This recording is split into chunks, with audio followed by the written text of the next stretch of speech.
Hello, you delightful individuals, you spectacular specimens of humankind. Don't worry, we can edit out all this intro stuff in post. It's fine, it's alright. How you doing? Welcome back on in to the Cult of Vane, the home of hedonism, in this little corner that we call twitch.tv/ValenVane. Still a little bit spooky. I've realised that I'm going to leave it till next week before adding all the cobwebs. That way we're building our way up to all of the spooky, creepy, unnerving shit. You know what I mean? You know what I mean?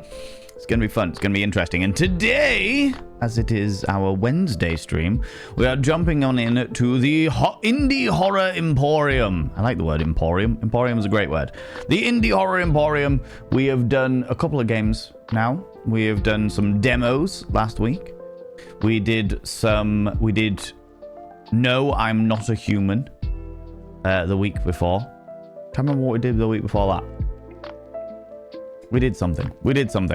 And now we're going to be indulging in ourselves in the Home Safety Hotline, which is a game that's been out for a good while, and I've seen other people play it, and then naturally I went, ooh, this looks like a really good game that I could play as an indie horror game. I'll immediately close it. However, it's very much a creeping dread horror. It's not a jump scare. Well, I don't think it's a jump scary horror. Might be a jump scary horror. I don't believe it is.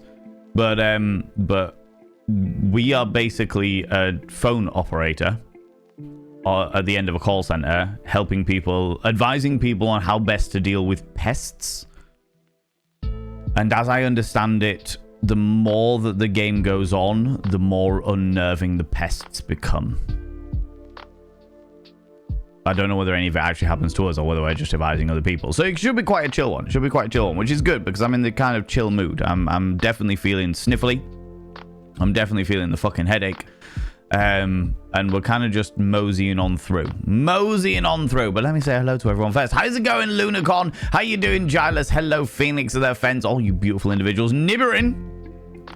How you doing, you glorious individual? Purple Bat, how you doing? Be lurking, lurk away, you cheeky devils. Safi Pie, hello, you wonderful individual. Can I get a shout out for Safi Pie, please? I would really appreciate that. Kindrin, hello, you glorious individual. Mavis Moonlight, you cheeky little devil. You're lurking away? No worries, Mavis, no worries. You're dropping into lurk. Eris, how you doing, you wonderful human being? One true cripple, of course, you glorious individual. Druidas of Midian, coming in with all of the cheeky little pride hearts. Love them.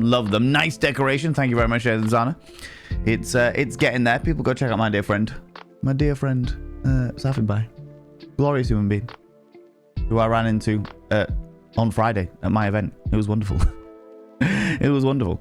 There's quite a few people from the community that came on last Friday, when I was doing my Halloween cabaret. It was really good. It's very touching to know that people from the community want to come see my shows. Do you know what I mean? Hi from the Pocket Pirate. Rihanna May, how you doing, you beautiful individual? How's it going? Which pocket pirate is this? Oh my lordy, somebody put a pirate in your pocket? Or are you a pirate and you're showing... I could be a pirate and you could be interested in my pocket. That's a very different thing though. But welcome on in. How you doing, you beautiful being? Been thrown into the deep end with that shenanigans, you know. How's it going, J2, you beautiful individual? Mendiza as well, you glorious human being. I am an Eris Popsicle. Didn't realize it was going to get this cold as it did last night, so turned the heating on. But got a fun chance to warm up this morning, so I can't complain.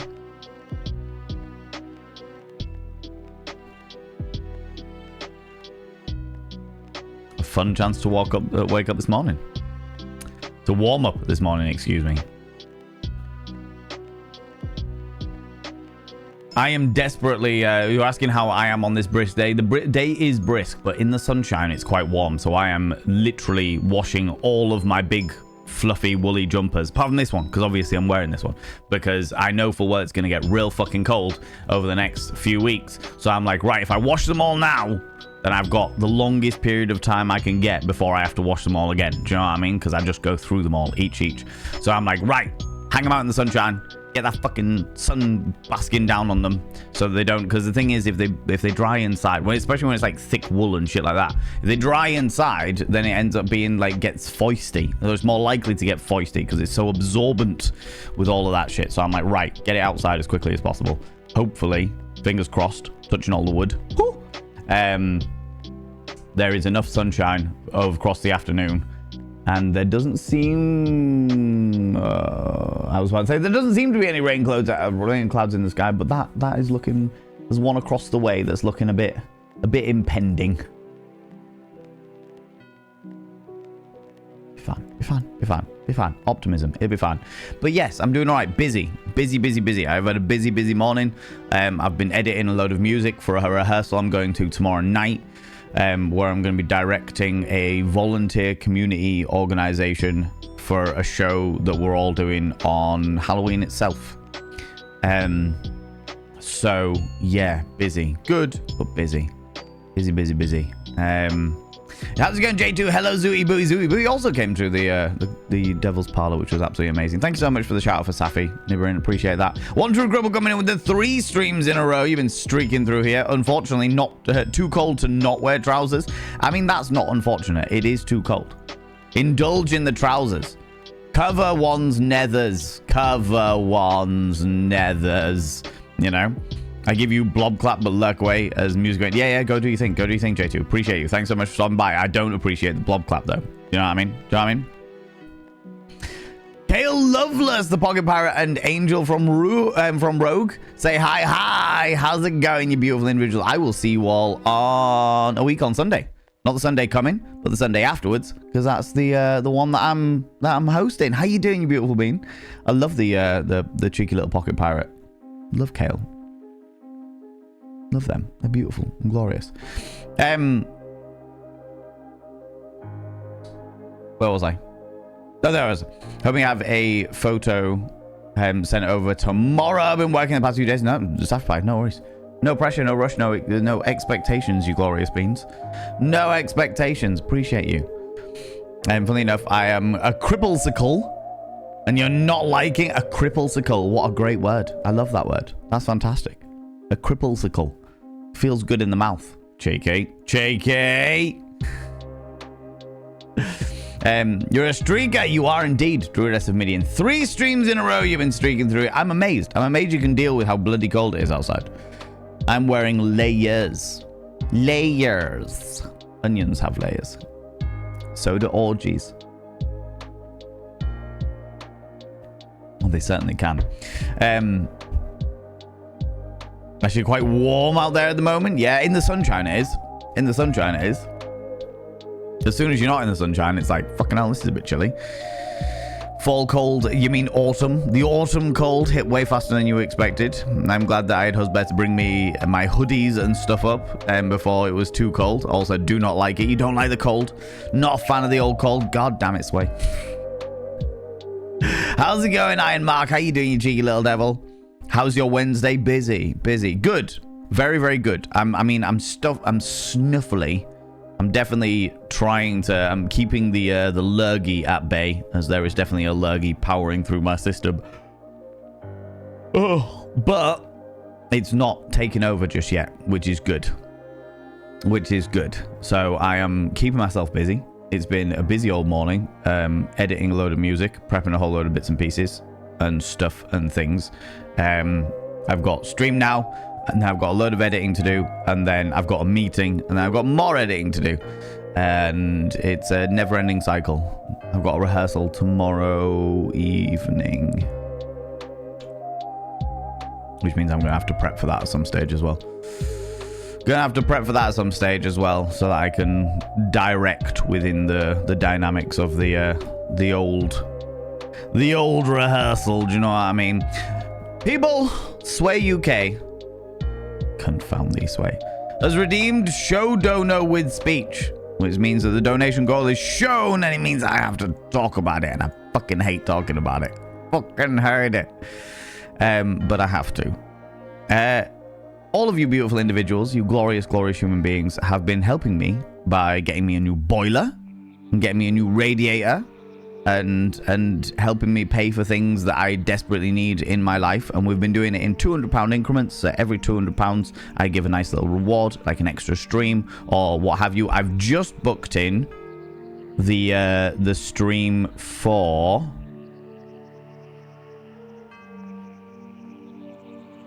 No, I didn't. I put it in my diary. I did not put it in the list. the list. That's not good. When did I say I was going to do it? The 6th of November is when we're going to do the Discord stream of Max Gentleman's Sexy Business, which is a not safe for work game. Obviously, can't play that on stream, so I'm going to play it in the Discord for people. I'm now just going to get my relevant little Discordy thing. Croaky. The Discord timestamp. Long date with the short time. I want to go to November the 6th at 7 p.m. BST. Copy to clipboard. And then it's going to be after that. It's going to be after that. It's going to be after that. It's going to be before that, but after that. So we go boom, boom, boom. Discord. Oh, no. That first. Then we go Discord. Stream. Max Gentleman's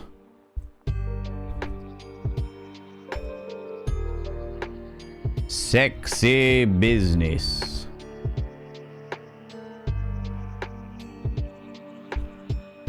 There we go. So 6th of November, 7 p.m.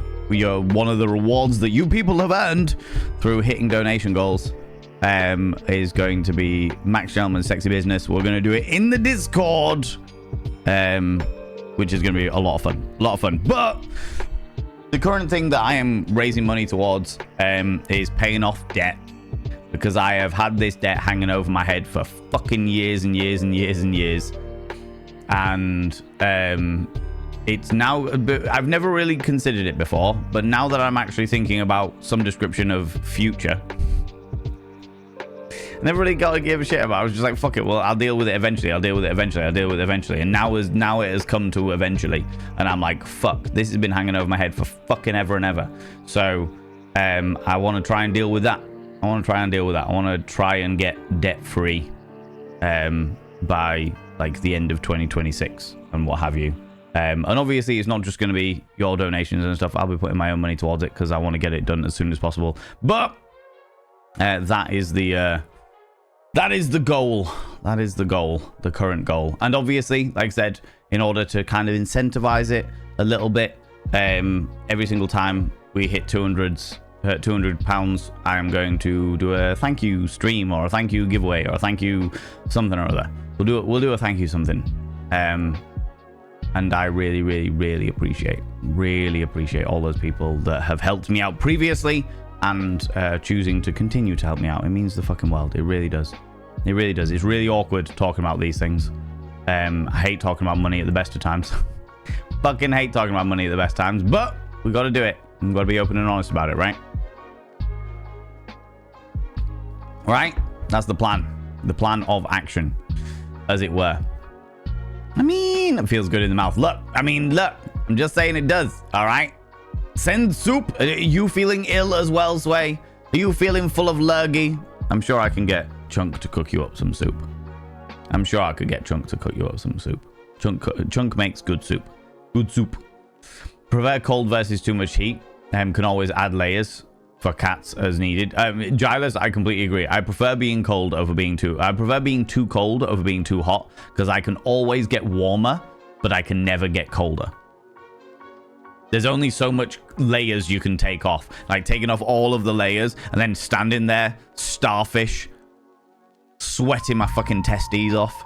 Just being like, I am too fucking warm. This is too preposterous. God damn it. Don't like it. Whereas I can always snuggle up with many more layers. Layers of duvets. Oh, all of the duvets. And what have you. So I would absolutely take being too cold over being too hot any day of the week. Another feeling Wednesday is always my busiest day at work. Ready for the weekend. It's hump day. It's hump day, of course. To help keep all the cold out. What's that, Phoenix Offense? You wish to get a little toastier. A little warmer. I understand how it is, you cheeky little devil. I understand the way it be, a scandalous individual getting too hot to handle. I know. I get what it's all about. Scandalous is what it is. Scandalous that you would choose to warm yourself. Furiously warm yourself to the delightful visage of my features. Well, I'm never. What do you like, you cheeky little devil? Oh, damn. Absolutely scandalous, I tell you. Good Lord. Good Lord. I always prefer to be too cold and too hot because there's always a chance to add layers. Yep. You can only remove so many layers before you catch a felony. Oh no, I don't even give a shit about the felony. I'm just like, there's only so many layers I can remove until I'm still sweating and I can't remove any more layers. Do you know what I mean? All those people that are lurking, I appreciate you, you glorious individuals. And I appreciate people using the channel points as well to say, hey, I'm lurking. I won't call you out because that defeats the objective of lurking. But I appreciate you using your channel points to say that you are lurking. Do you know what I mean? We paid off the radiator, what it looked like. I haven't ordered it yet. Because I don't want to have a radiator that just sits in my house forever and ever and ever. I need to book in the boiler dude. Once the boiler dude is booked in, then I will order the radiator and get it sorted. Though I've just realized as well where I want to put the radiator. It's actually where your bit of artwork that you made me many years ago, Sway, is currently. I need to paint behind that before I add the radiator. So I'm going to have to take the old radiator off, paint, and then add the new radiator. Well, then get the boiler dude, the plumber dude. He's not just a boiler dude. He does all kinds of plumbing. Then get the plumber dude to fix the new radiator on, you know. But it looks big and long and tall and black. Matte black is the one that he was like, this is the one that you need. And he gave me all of this technical info as to how it's a really, really good radiator, because vertical radiators tend to have a real issue with kicking out loads and loads of heat. They don't seem to be very, very efficient. Whereas he was like, this one is really fucking efficient. So it's really, really good. Which is the reason why we had the radiator thing. You know? You know what I mean? That and being too hot makes me highly irritable. Understandably, Popeye Gatewood. Understandably. I definitely get too irritable when I'm too hot. But on the other side of things, when I'm too cold, my brain just shuts down. All of the blood goes to keeping my internal organs at a relatively decent temperature. And as a result of that, my brain just goes, no, I can't think, I can't focus. You are not allowed to do anything, Mr. Vane. Just exist for a while. And I'm like, no, I've got a million things I need to do. And it's like, no million things you need to do. Just exist. Just exist. Nothing more than existing, right? Do-da-doot. Exactly. Do-da-doot. Exactly. The dude that does the doodads. All of those things, Nibirin. Exactly. But yes, it seems to be a Swish radiator, Sway. It'll go really nicely with the way that I'm going to be decorating that room. Because that room's really, really dark as well. So I'm like going to paint all the walls white and have black trimming everywhere so that it looks like a Gothic Princess Paradise. Do you know what I mean? Sway, you remember my old flat?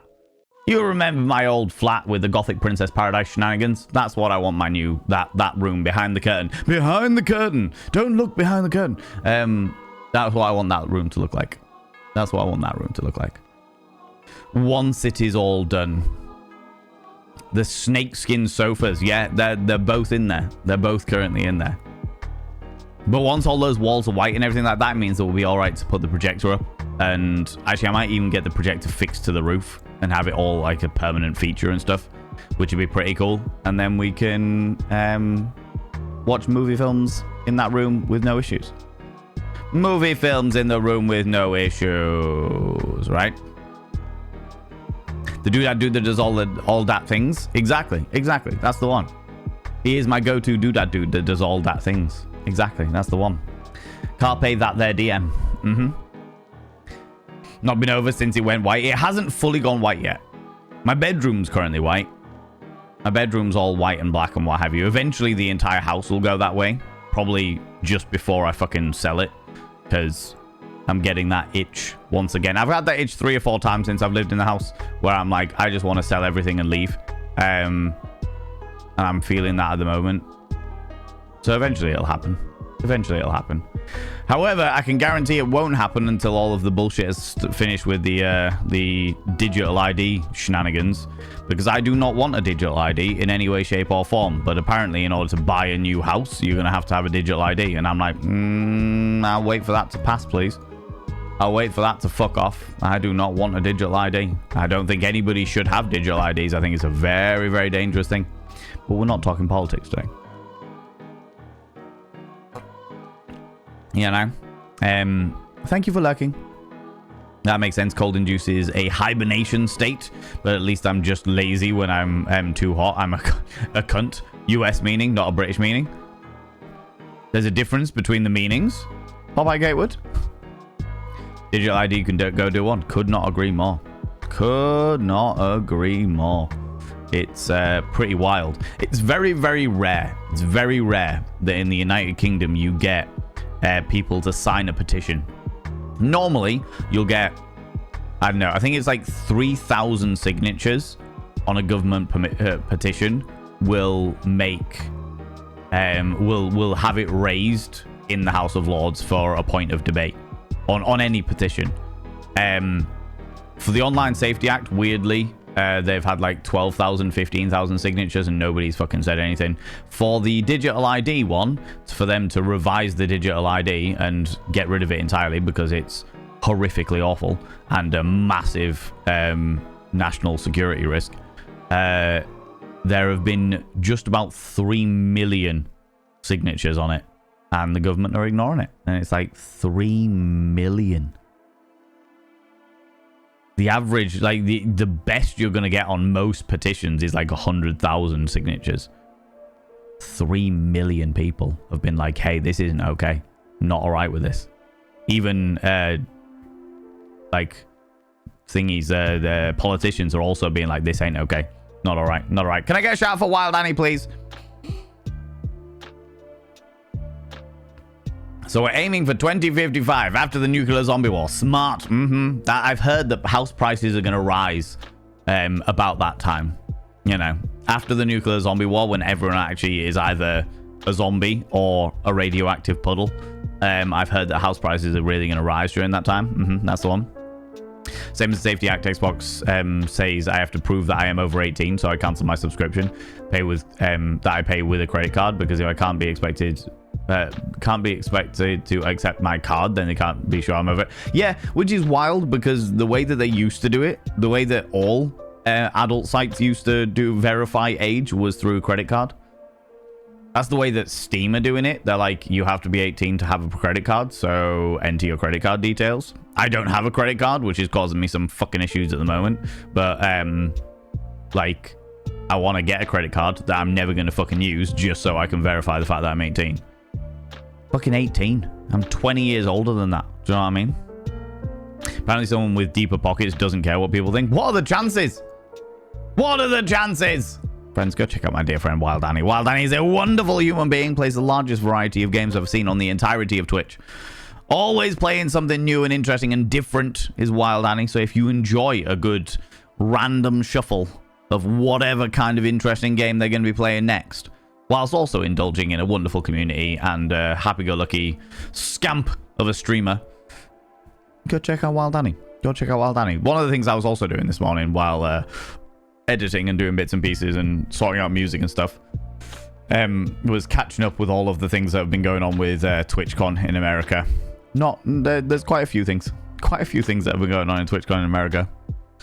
Not just what we talked about on Monday, which I'm not going to reissue again, but there's quite a few things, and I'm like, fucking hell. Like, there's quite a large proportion of much larger creators who are like, this is going to be my last ever TwitchCon. And I'm like, wow, okay. It's one thing to say it, it's another thing to do it. We'll see what happens next year when they're all like, oh shit, I've got contractual obligations to turn up. But not good. I genuinely, like, as much as I love Twitch, I genuinely hope that, just very quickly harking back to what we were talking about on Monday, I hope that Emiru takes Twitch to court, because it seems like that's the only way that they're going to buck their ideas up. Do you know what I mean? Do you know what I mean? It's a raid. Oh, my lordy, ladies and gentlemen, all gents outside between, delve deep into your pits of popcorn and throw them at the raiders, throw them at these cheeky devils. Look at these people coming in here. I mean, really, could you even imagine who do they think they are? The absolute audacity, this preposterousness, this scandalousness. Good lord, it's Aslin Shenanigans. How you doing, Aslin, you beautiful individual? Welcome on in. What were you up to today? Tell me all about it. Tell me all the bits and pieces. Tell me what you've been up to, you cheeky little devil. Friends, if you're new here, 2 things you need to know about this channel. 1, you're not allowed to apologize.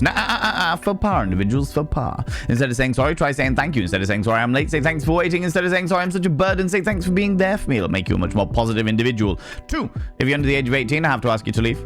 I've got to ask you to leave, for I am a colossal filth wizard. I don't want to be corrupting the ears of the young. People from my stream, go check out Aslin. You know Aslin by now. You know Aslin by now. In fact, you know what? If you know Aslin by now and you haven't already pressed that cheeky little follow button, that's just rude. That's just straight up rude. Good lord. You've got your own server for 7 days to die, working on a base. Is this like between you and your community? And you just open it up and be like, hey, how's it going? We're going to do 7 days to die. We're going to do the perfect blend of Project Zomboid and Minecraft. Oh, you followed me. Ooh, you little stalker.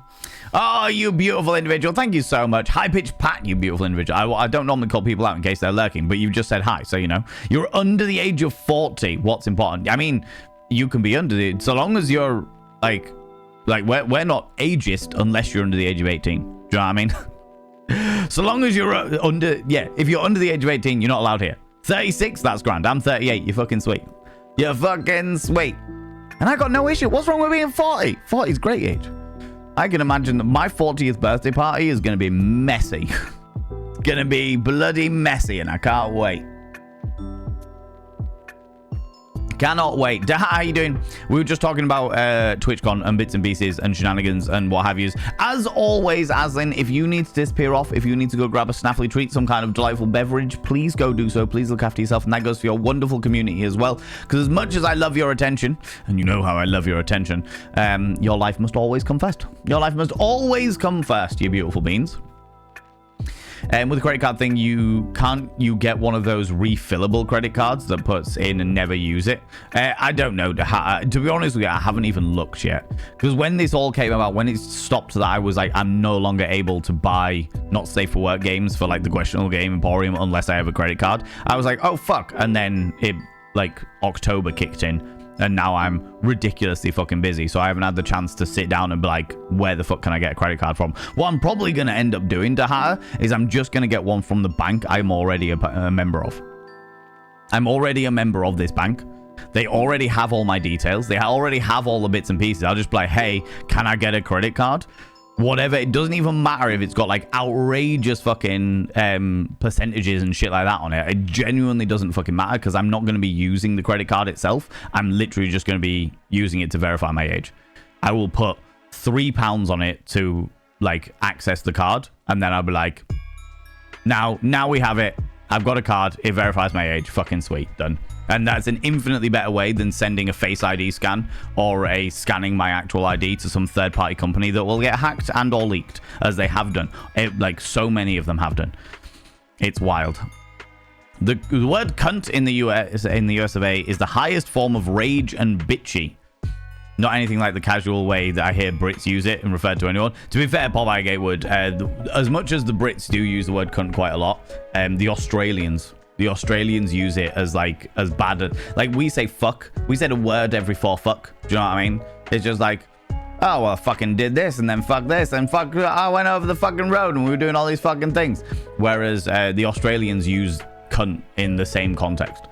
And it's just like, wow, okay, that's all right. I do remember being over in America and saying the word cunt and seeing the absolute outrage on their faces, on the Americans' faces. To be fair, the person I was talking about was being a cunt, so it was completely justified. But at the same time, that's amazing, as in shenanigans. How long you been running that server? Is this like a new server you've been going on with? You know? Cross-platform, so only a total of 6 people can be on at any one time. Oh, okay. Interesting. And if it's cross-platform, all right, okay. Can you like upgrade the server so that it can have more people, or is that like the hard limit? I don't know anything about like server spaces like that, so it's all new to me. But please, by all means, educate me. C word is not used by everyone in the UK. I still find it a really horrible word. There's only two people I would use it to describe. One is the PM, and even then I find it hard to say it. Not a casual word in the UK as far as I know. It definitely is with some people, wild hunting. It definitely is with some people. Absolutely. I know far too many people. Like I use it quite regularly. I don't use it quite regularly on stream because I know that people really struggle with it sometimes, and it's the hard C. But like in casual out and about doing bits and pieces, yeah, I use it quite a lot. Quite the opposite in most cases. There's an awful lot of people in the UK that don't like the C word. Although in the UK, there's an awful lot of people that think that the word twat is worse. They think the word twat is infinitely worse. My own mother, for example, says that she would rather say the C word than the T word, but she doesn't like saying either of them. And it's like, okay, interesting. Or if you're in certain parts of America, twat. Even though it's got an A in it, you know, twat. Fucking twat. Right. And even though I'm not monetized on the VODs and Vanity channel, this entire conversation has just demonetized this video for future reference. Nothing against 40-year-olds. Huzzah! Just a bad joke. It evidently just didn't translate through. High pitch Pat. But we appreciate you nonetheless, you glorious individual. We appreciate you nonetheless. You don't remember your 40th, so I guess it was a good one. Love that. Those work as well. Yeah, exactly. Just something that I can literally just like, this is a credit card, because debit cards don't work, despite the fact that my debit card is definitely over the age of 18. It's like debit cards don't work. You need a credit card. So I'm like, all right, well, I'd rather do a credit card than a third party fucking face recognition scan. Fuck that noise. Right? Credit cards you can preload and loadable like a cash card. To be fair, if it verifies my age, then I'd do it. Then fair. It's not something I've really thought about. I'm just like, yeah, fuck it, whatever. To use the top 5 banks in the UK, you will have to do digital ID, they are saying. Then I'll probably move away from the top 5 banks in the UK. That's a simple enough answer to the question. I think that an awful lot of people will as well. I think there'll be a fair amount of people in the country that'll just be like, do you know what? We're not going to do it. Fuck that noise. Especially anybody that's self-employed. The plumber, we were talking about the plumber sorting out like my new radiator, and the guy who sorted my boiler out and stuff like that. And we talked about him a little bit earlier on. He works for himself. His son works for him as well. And he's just like, me and all of my employees, we're not going to require them. Not having it. Do not like the entire thing. And I was like, neither do I. And he was like, I'm glad to be self-employed. Absolutely. So yeah, I'll just end up moving everything away from the banks, the top 5 banks. What are the top 5 banks in the UK? NatWest, Lloyds, TS, because it was Lloyds TSB, and now it's a TSB, a separate bank. Do they even exist anymore? Barclays, HSBC. Lloyds, Barclays, NatWest, and now my eyes got Halifax. Yeah, it could be Lloyds, Barclays, NatWest, Halifax.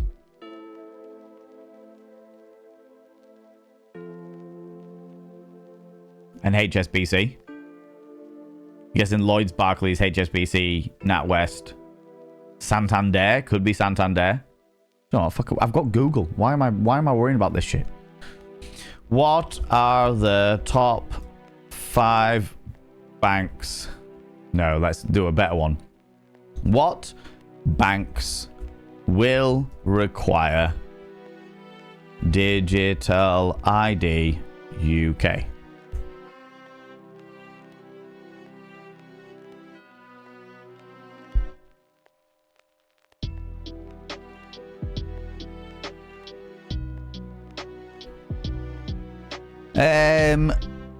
It's not mandatory yet, but what banks will they be?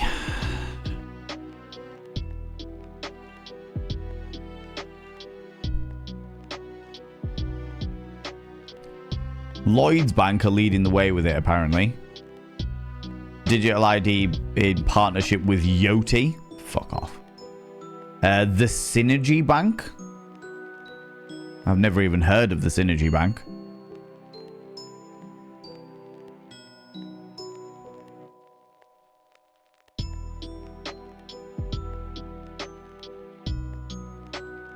Oh, wait. What's this?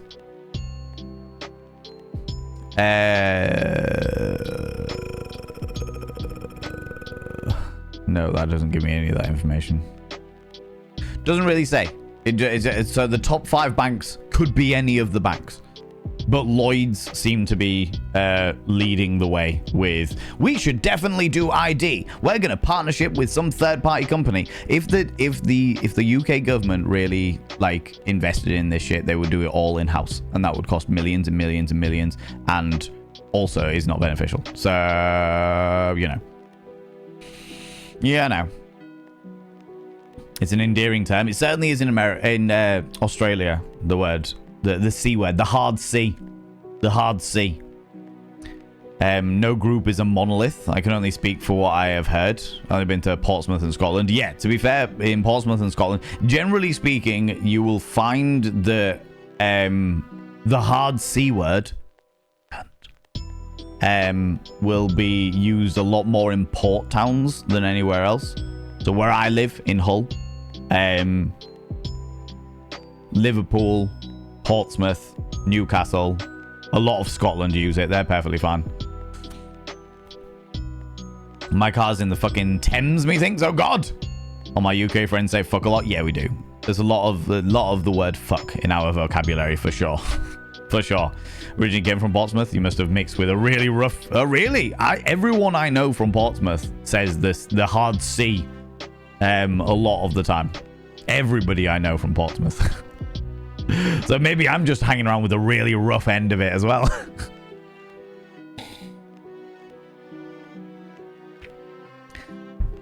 They call you a donut. That's an interesting one. I haven't been called a donut in a long time. Usually the people that call me a donut are the ones that refuse to swear. Oh, you donut. Go on, you can call me a dickhead. It's all right. It's okay. You're allowed to do that. No, I will not. Shush, Valen. You're a donut. Oh, all right. Okay. It's for me. I use it fluently. Yeah.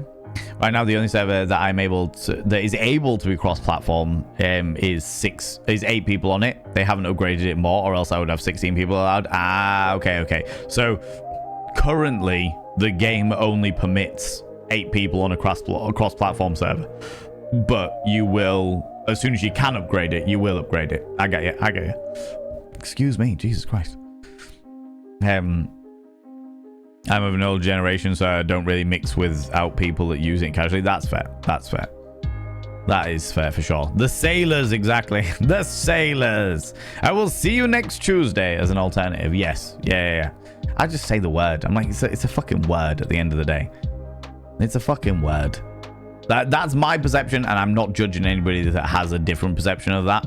There are other words that I won't use, like derogatory slurs, for example. I will not do that because it's a slur and not just an offensive word. If it's just an offensive word, I don't give a shit. But if it's a slur that actively is like racist or sexist or homophobic or what have you, then yeah, that's not in my vocabulary. Or I try to keep it as out of my vocabulary as possible. The only time I would use something like that is if I was playing a part in a play or a TV show or something like that where that was required. And even then, it would make me feel deeply fucking uncomfortable. Deeply uncomfortable. In Essex, London, chav community, is most use a term of endearment. Yeah. It definitely is among my friends. I've got some close friends that call me the hard C quite a lot. You can't say both those in America either. You can't say twat either, or twat, excuse me. Saying that I have used the C word this year a few times It's the first time I've ever done that. Really? Wow, it's just proving what kind of year we're having, right, Wild Annie? Absolutely.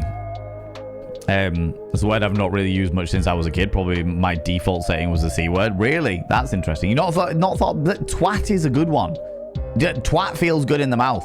So I mean, so does cunt. But you know, oh yeah, twat. Do you know what I mean?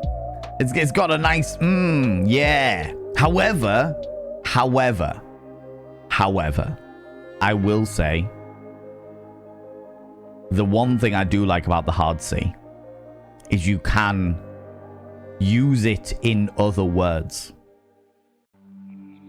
Like saying, you're so insignificant. Do you know what I mean? God, you insignificant cunt, little fuck. Do you know what I mean? That makes me happy. There's a little bit of joy in that. That I'm like, ooh, it's a play on words and offensive, you know? That makes me happy. That makes me happy. The holy trinity of twat, twat, and twit. Twit? Twit? Twit is not in that holy trinity. Surely not. Surely not. Use the T word all the time. You can't stand the C word personally. Fair. Do you know what? I should probably use it less in this. We've got quite a few people in the stream that are not a fan. I don't tend to use it in stream. I do use it out and about, but I don't tend to use it in stream, right? What about the M word? As in minge? Is that what you're referring to? Minge is a not one that is used. It's like that's an older slur slang, not slur. It's older slang for the nethers, as it were.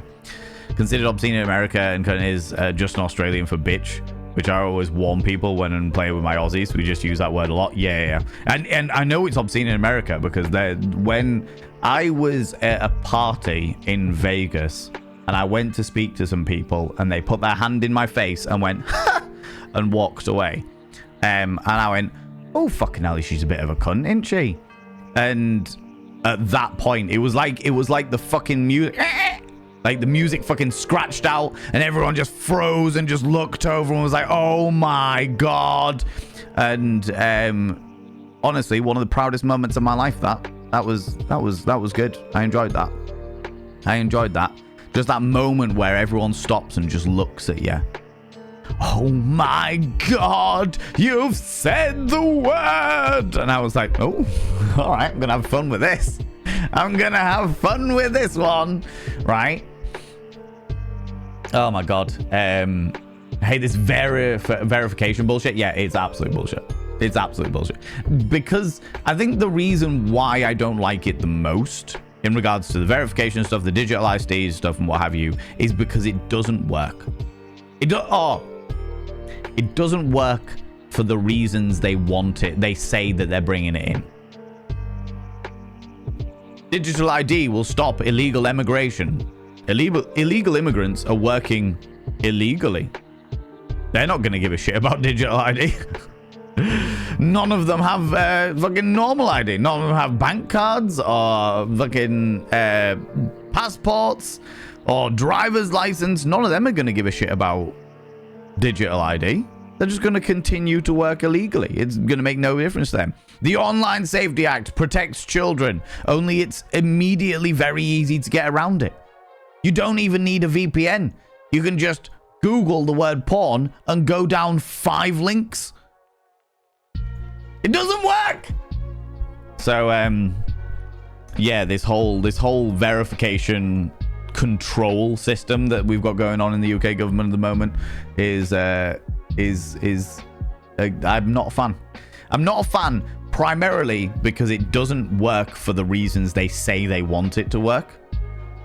Whether that are the official reasons or not is another question entirely, but you know.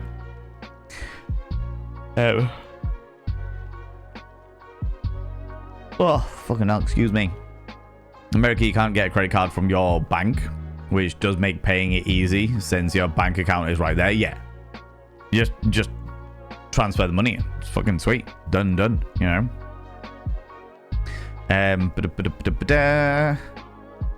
My credit card is through my bank, Wells Fargo. I would imagine, High Pitch Pat, that it's probably state to state. It'll depend on state laws as opposed to national laws when it comes to shit like this, all right? Thought HSBC closed down. Maybe? In which case, maybe it is. Lloyd's, NatWest, Halifax, Santander. Lloyd's, NatWest, Halifax, Santander. Barclays. Could be those 5, potentially. Potentially. Just about to do that too. Nah, it's all good. We looked and Google says nothing. Google tells me nout. In Norway, you can't have a bank account without a digital ID. Yeah, but the way that the way that the Norwegian system works is very, very different to the way that they're looking at rolling out in the UK. From what I understand, they've been using Estonia as an example of how the digital ID is going to work in the UK. They're like, but look at Estonia. Estonia's got digital ID and everything's amazing. And it's like, no. First of all, the population of Estonia is less than the population of Birmingham. Population of Estonia. 1.372 million. Population of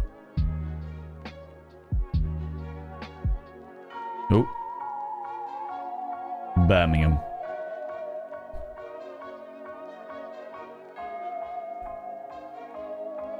Oh, it's approximately the same size as the population of Birmingham. So the amount of human beings there are in Estonia are the same amount of human beings in Birmingham. In fact, no, the urban population of Birmingham is 2.7 million. So it's significantly more. Excuse me. Fucking hell, that's wild. And also,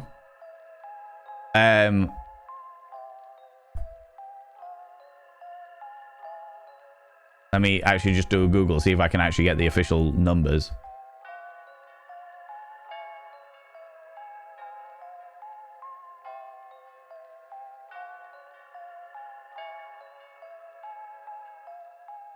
So, of that,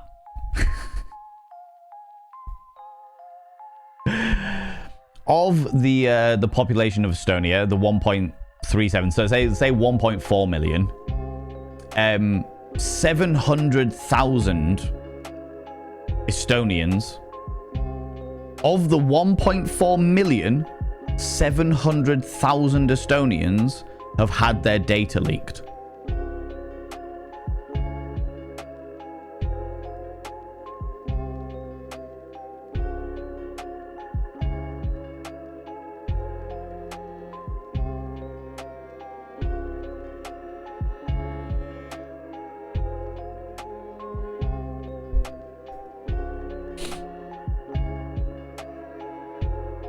%50 is a large number. Exactly. In fact, you know what?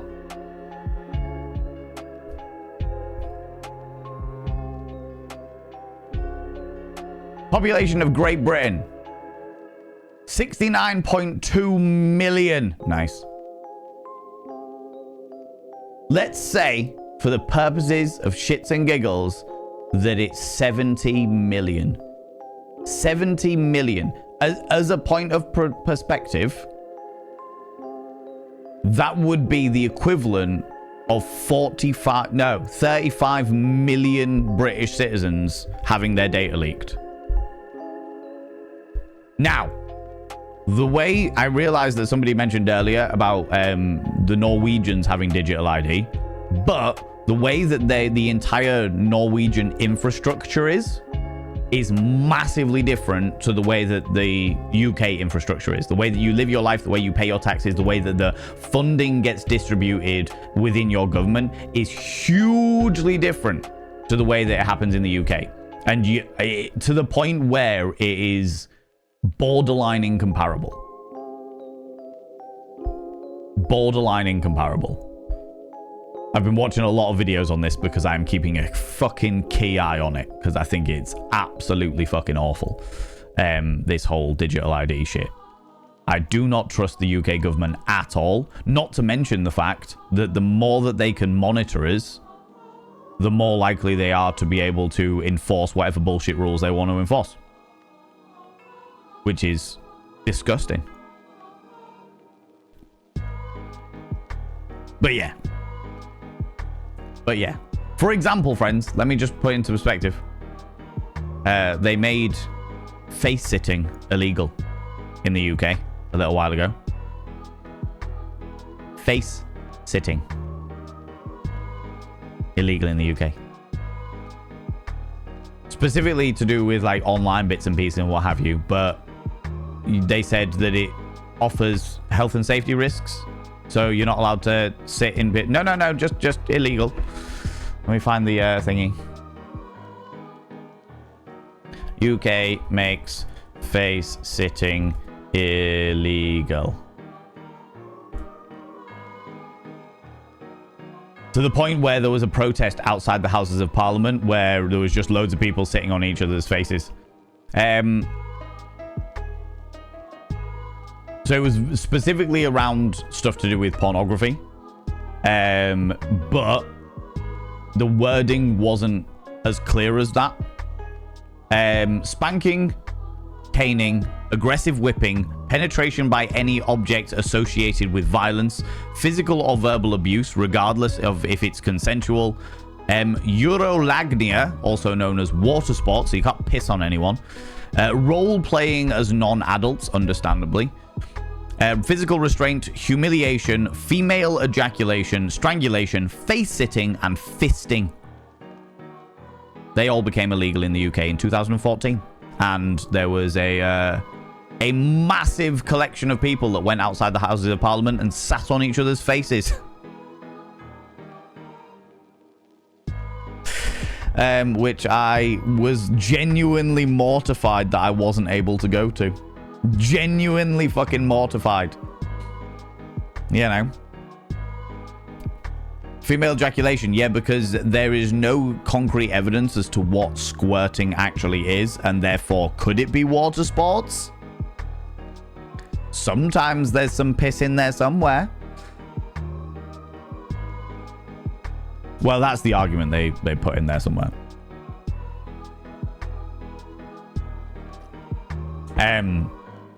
So yeah. Now, if they decided, which they have definitely tried to do in the past, to roll that out even further, or do you know what? Let's not even go with something so ludicrous as that. Let's take a minute to be a little bit more serious. At one stage in history, homosexuality was illegal. If certain people in power decided to make homosexuality illegal again, which I know full well that there are certain people within the government that want that to be illegal. Imagine what it would be like if we were all digitally ID'd. And they could find us anywhere. They could shut down our bank account. They could shut down our jobs. They can shut down our access to money, to welfare, to food, to being able to rent our houses, to being able to work in our thingies, just because we happen to have a sexuality that we have no control over. This is the reason why I am staunchly opposed to digital ID. Because I don't trust any government, not specifically right-wing government, any government. I do not trust a single government, left, left or right-wing, centralist, anything. I do not trust any single government with that level of information, that level of control at all, under any circumstances. Standard Chartered. Other large prominent banks include Santander UK, Nationwide Building Society in Halifax doesn't even get an already mentioned. That's surprising. I thought Halifax would have been up there. Standard Chartered shocked me as being there, as I'd never heard anyone talk about that bank. Standard Chartered is a business bank that run other banks, as I understand it. They're only primarily deal with like multi-million dollar corporations and shit.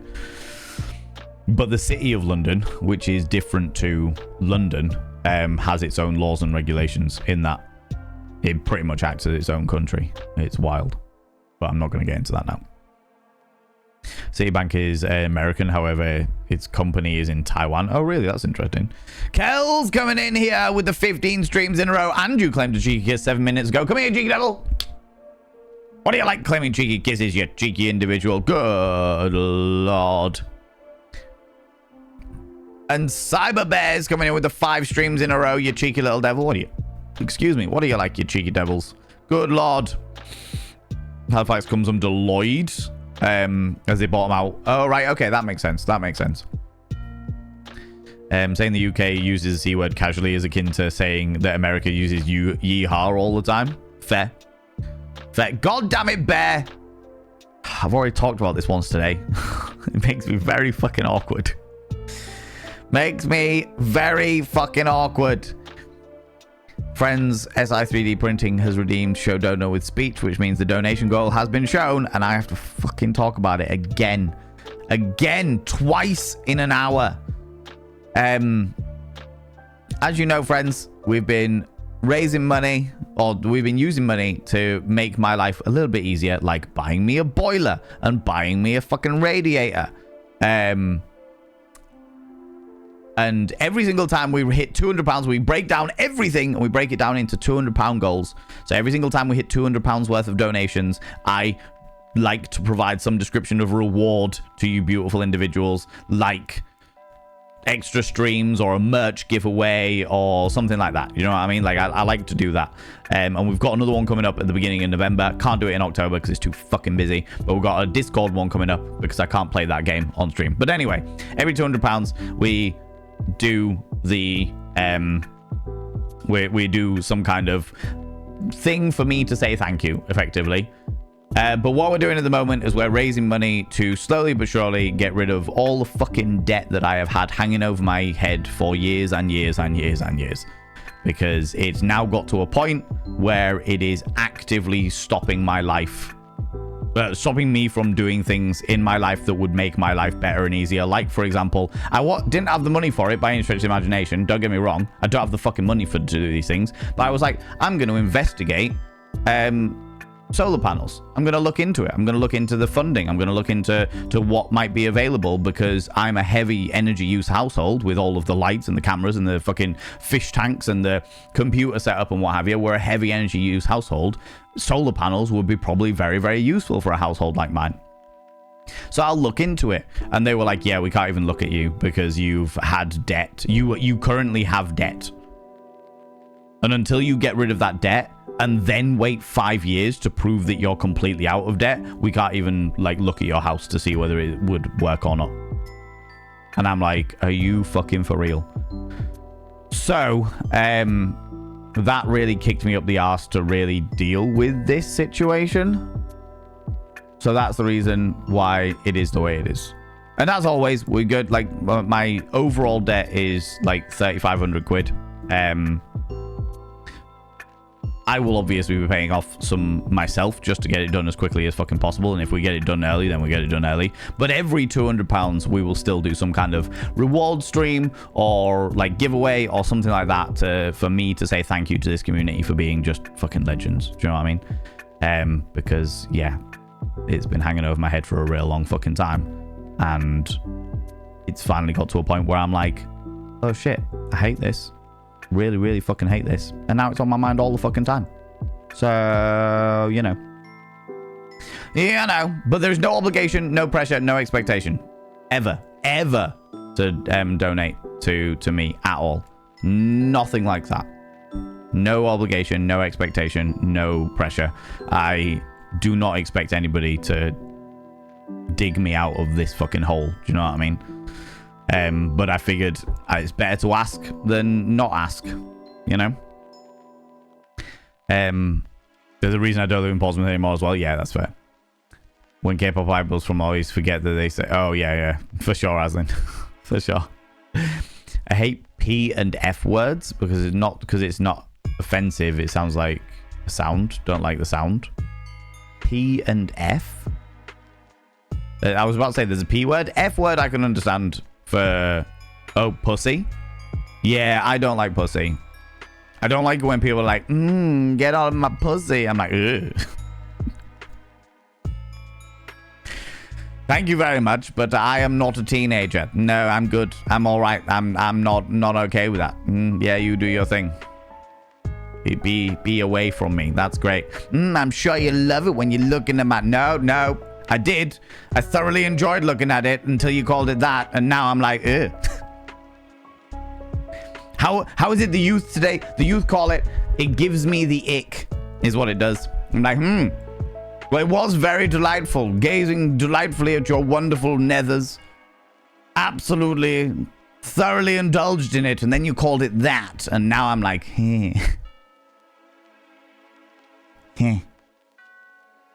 Personal choice, but it gives me personally the ick. Do you know what I mean?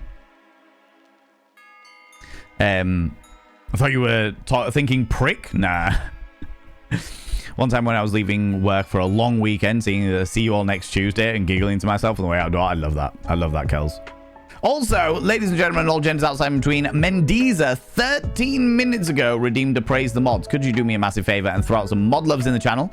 You can use any kind of mod loves from any kind of channel. You can use any kind of love hearts from any kind of channel. Say a massive thank you to those wonderful, wonderful moderators. Mods! Thank you so much for all you do. Thanks so much for being here. Thanks so much for all you do in and out of stream. All the stuff you do for me behind the scenes and all the stuff you do for this wonderful, wonderful community. I really appreciate it. I really, really appreciate it. Nafora, how you doing? How's it going? Can I get a shout out for Nafora, please? I would appreciate that. Cunt waffle's a great one. Twat waffle's even better. Oh, you twat waffle. You know. I do miss the T word. Yeah. Twat sounds great in the Welsh country accent. From Wales. Twat. Ooh, he's a twat. Trying to think of different dialects now. The hard C word. People go check out Nafora. Look at this glorious individual. I was hanging out in their stream the other day, just lurking away, listening away, having a good time. Go click that cheeky little follow button for that wonderful, wonderful bean. The hard C word sounds great in a Cockney accent. A cheeky little Cockney accent. Oh, dear, my son, listen here. I was speaking to this bloke the other day, and he was a right fucking C word. Do you know what I mean? Sounds real good, you know. Don't know. What about an Irish accent, like a Derry accent? Here now. Seriously? He's a right fucking cunt. No, it doesn't sound as good. Right fucking twat. Twat sounds good in an Irish accent. Fuck me, he was behaving like a right twat. Yeah, twat sounds good. Twit means preg? What? Twat house is a good one. Tort, though? Yeah, twat, use twat all the time. Yeah, twat's a good word. Twat's a good word. Twat words. You know. Adding that to my lexicon. Twunt. Twunt is a good word. Twunt's a good one. I fucking forgot about twunt, Druid Esimidian. You brought it back to me. I forgot about that one. See, word is more common among the blokes than women? Probably. It wouldn't surprise me. Calling someone a twit was a popular word to use in the 90s when I was growing up. Yeah, it just means like idiot. Oh, it's certainly in the UK it just means idiot. There was the classic Roald Dahl book called The Twits, which was about two nasty individuals, wasn't it? Please have more information. Fuck, I didn't think I was this high, but I guess I am. Docs gave me pills for my back pain. I see. How's it going, Frax? How you doing, you beautiful bean? I did see you pop into chat, and I've only just said hello. I've been summoned. What's going on? Do I have another job to steal? Add to my box of jobs that I've stolen this far. That is true. You, Frax, you pesky immigrant, coming over here, taking our women's and our jobs. Oh, storing them in your box of jobs. Oh. Just that has actually really painted the fucking idea of like literally immigrants coming out, completely illegal immigrants coming over here and just being like, yeah, that's all right. I've just got a box of jobs. My box of jobs and my box of women's. That's all I do. I put women's in the box of women's, and I don't do anything with them. Just put them in the box of women's. Put the jobs in the box of jobs, just so that British people can't have them. Good. Oh my god, I love it. I love it so much. That's great. That is great. There's one of those ones things that never true but was perpetuated in the 80s and 90s. I was told that wazzock was exactly the same meaning, pregnant fish. No, definitely don't. I was about to say, I know what, like, a pregnant fish is a pregnant fish. I have never heard any official terminology for those things at all. At all. Heard the Discord was hacked during a cyber attack last month. Yes. No, it wasn't millions. It wasn't millions, debauchery. It was approximately 70,000 photo IDs were well, approximately 70,000 individuals' personal information was leaked. That could have included like IDs and bits and pieces. The system that they used a third-party system called KID, which was something I don't know. It was KID, which was like K identification, etc. It was exactly the same system that Twitch were looking at using when they were thinking about rolling out thingies. Whether they are now or not is another question entirely. But it really just highlights wonderfully how fucking shit these systems are and how they are literally just gold mines for people that want to hack and take this shit. Do you know what I mean? It's wild.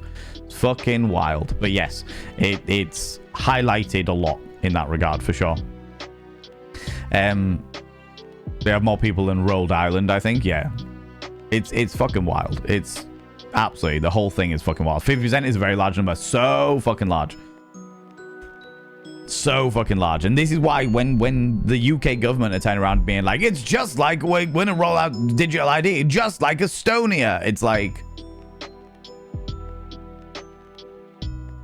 really? Estonia with its 1.4 million people and its 700,000 people data leak. What the fuck? 50%? What? You want to run that one by me again? What the fuck? Recently switched my mindset to my data is leaked anyways. I don't fret about it anymore. I sleep a lot better. That's entirely fair. If that one what makes you sleep a lot better, DM Barry, DM Berry, excuse me, my data is all over the internet. I can absolutely fucking guarantee it's all over the internet, 110%. But do I worry about it? God, yeah. God, yeah. Not that it stops me from sleeping, but I am just like, I am gonna stand up against the idea of digital ID. I am going to stand up against the Online Safety Act. I am going to stand up against these things because regardless of whether my ID has been leaked across the entire fucking internet forevermore, it doesn't stop the fact that these things are fucking awful. They are bad ideas. Bad decisions made by powerful people. How's it going, Janae Raven? How you doing? Technically correct, but not when dealing with percentages of population that had a leak. Most certainly, exactly right. How to enforce that exactly? Well, this is the question. This is the reason, by the way, for just as a little hint, we're talking about the face setting scenario. The reason why, like throughout the 80s and 90s especially, and into the 2000s, Germany was known as the like porn fetish country. It was the place where anyone could go and do fucking anything. And everyone's like, oh my God, the Germans are so dirty. The Germans aren't any more dirty than anybody else by any stretch of the imagination. The difference was the Germans didn't have laws in place that stopped people from doing pornography. So in Germany, people could go over and be like, right, I want to be tied to a post, spanked the fuck out of, and then shagged like a merry-go-round, like ridden like a donkey on the beach on cocaine. Do you know what I mean? And people and every other country was like, no, this is disgusting. Oh my God, this is the worst. And Germany were like, okay. As long as it's all between consenting adults, fine, cool, do your thing. Sure. You know? Germany, the home of bureaucracy, were like, yeah, that's cool. As long as you sign the paperwork, it's fine. It's just like, all right. That's the reason why Germany has this reputation for being like the most debauched, fetishy country and stuff. And it's like, it actually isn't more fetish orientated than any other country. It's just that they allow it in that country. They're like, yeah, it's okay. It's all right to do these things. You're allowed to do these things. That's perfectly fine. That's all right, you know? As long as you know, look after yourselves, consent, it's all good. Consenting adults are the only people involved, sure. Sign the paperwork, do the bits and pieces, yeah. Fucking sweet. You know. Health and safety gone mad. The face-sitting force, yep, do we have a face-sitting force department? I hope so. It's wild to me though. And the fact that it hasn't been rescinded is just mind-boggling to me. Oral sex and sex toys in a lot of states are illegal. Yes, they are. They are. And weirdly, Aslin, they're also illegal in Thailand. And when I say weirdly, like, that is the one country that I have to warn everybody about. Everyone I know that goes to Thailand, I'm like, hey, just so you're aware, sex toys are illegal there. And if they scan your case and find a sex toy in your case, there is a chance that you might be arrested. Just giving you the heads up. And they're like, what? Me and my wife are going to Thailand for a weekend and we can't take a vibrator? No. No, you cannot. You cannot do that. That's not okay. Right? What's next? Just battle right ban sex. To be fair, some people in government would do that. Hilariously, the people that are in government that would try and ban sex are also the people in government that'll get caught in sex scandals. Absolutely. Only vanilla sex allowed in Great Britain. Apparently so, Kels. Apparently fucking so. Growing up, my mum always told me the more the government tells you what you can't do, the more it feels that it has the right to tell you what you should do. Absolutely, Sir Didymus. Absolutely. And also, let's be very, very clear. And this, I don't think this is... Like, I can guarantee this isn't just a UK government thing. This is people in power everywhere. There is always an attitude of do what I say and not what I do. For example, during COVID, the UK government were like, you must stay at home. You must be in your bubbles. You must stay 2 meters away from other people. You must put all these masks on, all of which I agree with. I agree with all of those fucking rules. But at the same time that they were making the rules, the government were having Christmas parties together, getting pissed, shagging each other in fucking cupboards. There was literally videos of the entire fucking government party having a wild time together in some fucking flat, having a great time. Pin the tail on a donkey while everyone else was watching their fucking grandparents die. And it's like, what the actual fuck? There's literally been an inquest based on that entire scenario. Very much do what I say and not as I do. All of the people that have done the fucking Online Safety Act, 2 of the MPs that have done the Online Safety Act, the Online Safety Act designed to protect children, have been caught with indecent images of children on their fucking laptop, on their personal computers. I can absolutely guarantee that the self-employed government officials that work for the government that are rolling out the digital ID shit are probably not going to need digital ID because they're like, well, I've got my government ID. You watch government ID trump digital ID. Do you know what I mean? Every single time with any government across the entire world, left, right, or centrist, it always seems to be do as I say and not what I do. Every time. Every time. You know? It's a combination of piss and cum, tastes and smells different from just piss. Oh, as in, I know. And I was telling you the official scenario. Well, there's no guarantee of what it's actually, what female ejaculation actually is. And it's like, well, they've done scientific experiments. There might be a bit of urine in there, but it's not pissing on somebody. Do you know what I mean? One thing to remember is with these things that even if you trust your current government, laws are passed forever. So eventually people who want... Yeah, exactly that, Frax. Exactly that. Once again, want to remind everyone this is a no politics stream. Do as Valen says. This is true. This is true. This is true. We'll call it there. We'll call the political stuff there because you're right. You are entirely right. No judgment to anyone. Just really trying hard to not use swear words. I grew up with derogatory from a disability, gender, or racial perspective. I think my opinion using the C word puts down to female presenting people, much as it puts down female presenting people, much as it does the person receiving the insult. I can understand why you would think that, Kindred, 110%.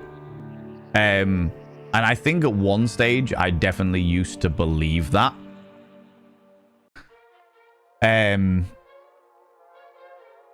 But there's also a reclamation of words.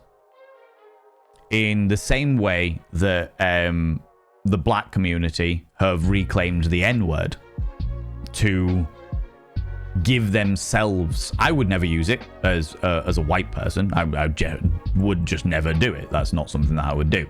But they are reclaiming it themselves, you know? The C-word is just another... from my understanding, based on my information around the C-word and twat and pussy and thingies, they are just words for... like, just slang words for the vulva.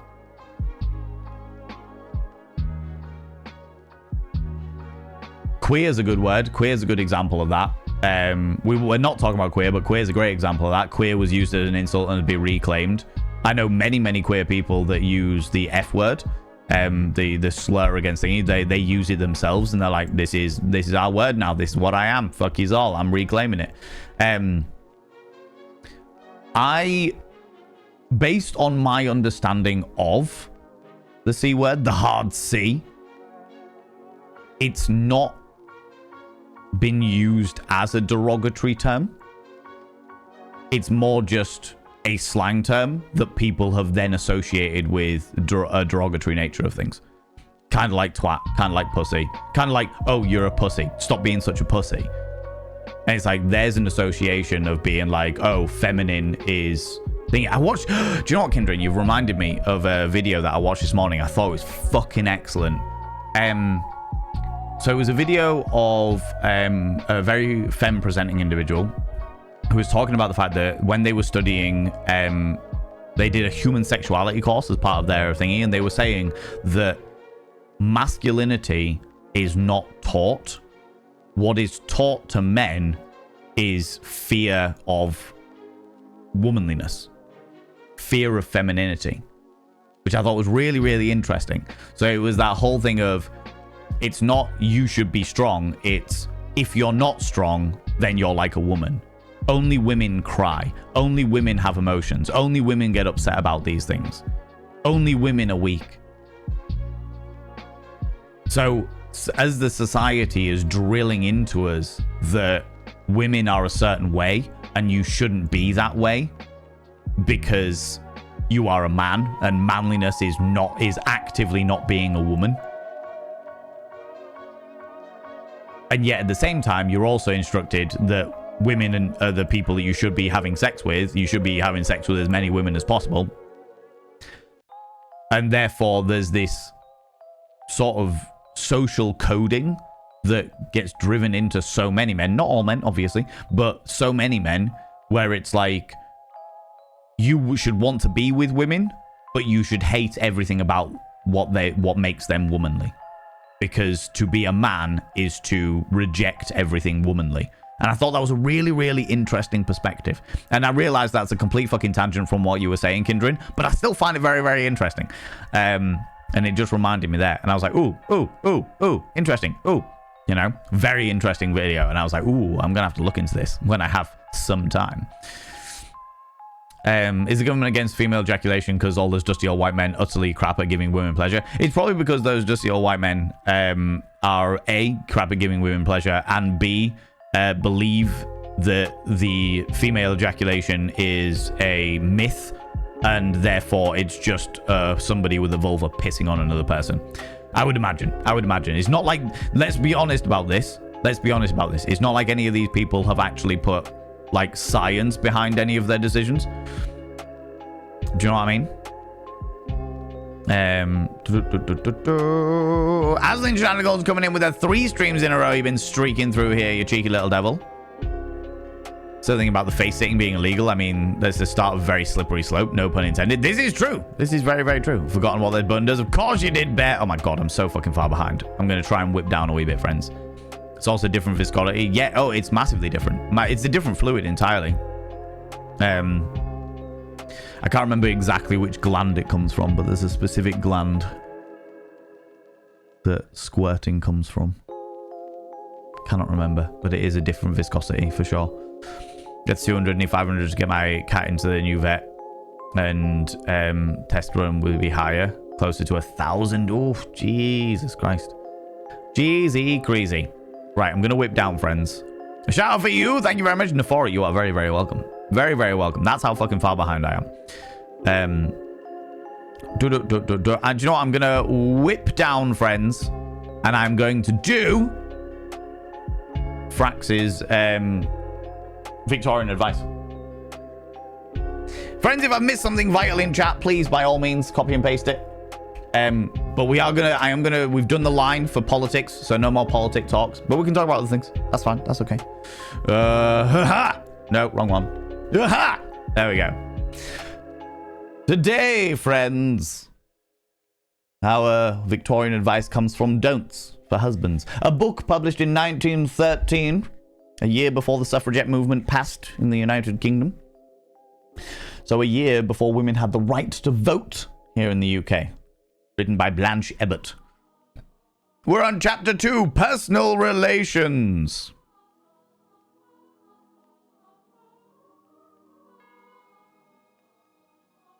Ooh, where were we?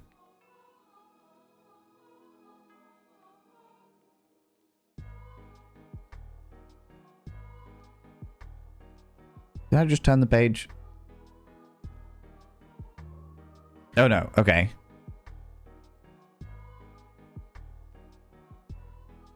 Ooh, that's interesting. Don't try to keep bad news from your wife.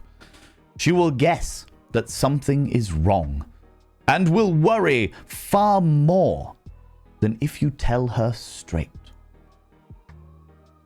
Which is an interesting perspective. The idea of making, like, your partner, your significant other, regardless of gender, knows you very, very well. And therefore will know when something is wrong. Trying to avoid giving her that information, or them that information, or him that information, whatever their gender may be, will merely prolong the agony. Because they'll know that something's wrong, but they won't be able to place it. So it's better to just be like, hey, this is what's going on. This is what's happening. Tell them straight. You don't have to be a dickhead about it. Just tell them straight. And that way, they'll be worrying with you as opposed to worrying about you. And it's better to do things together than apart when in a relationship, you know? You know?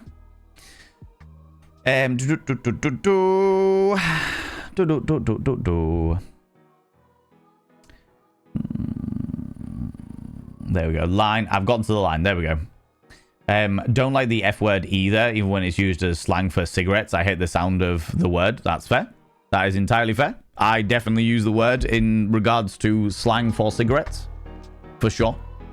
For sure, for sure.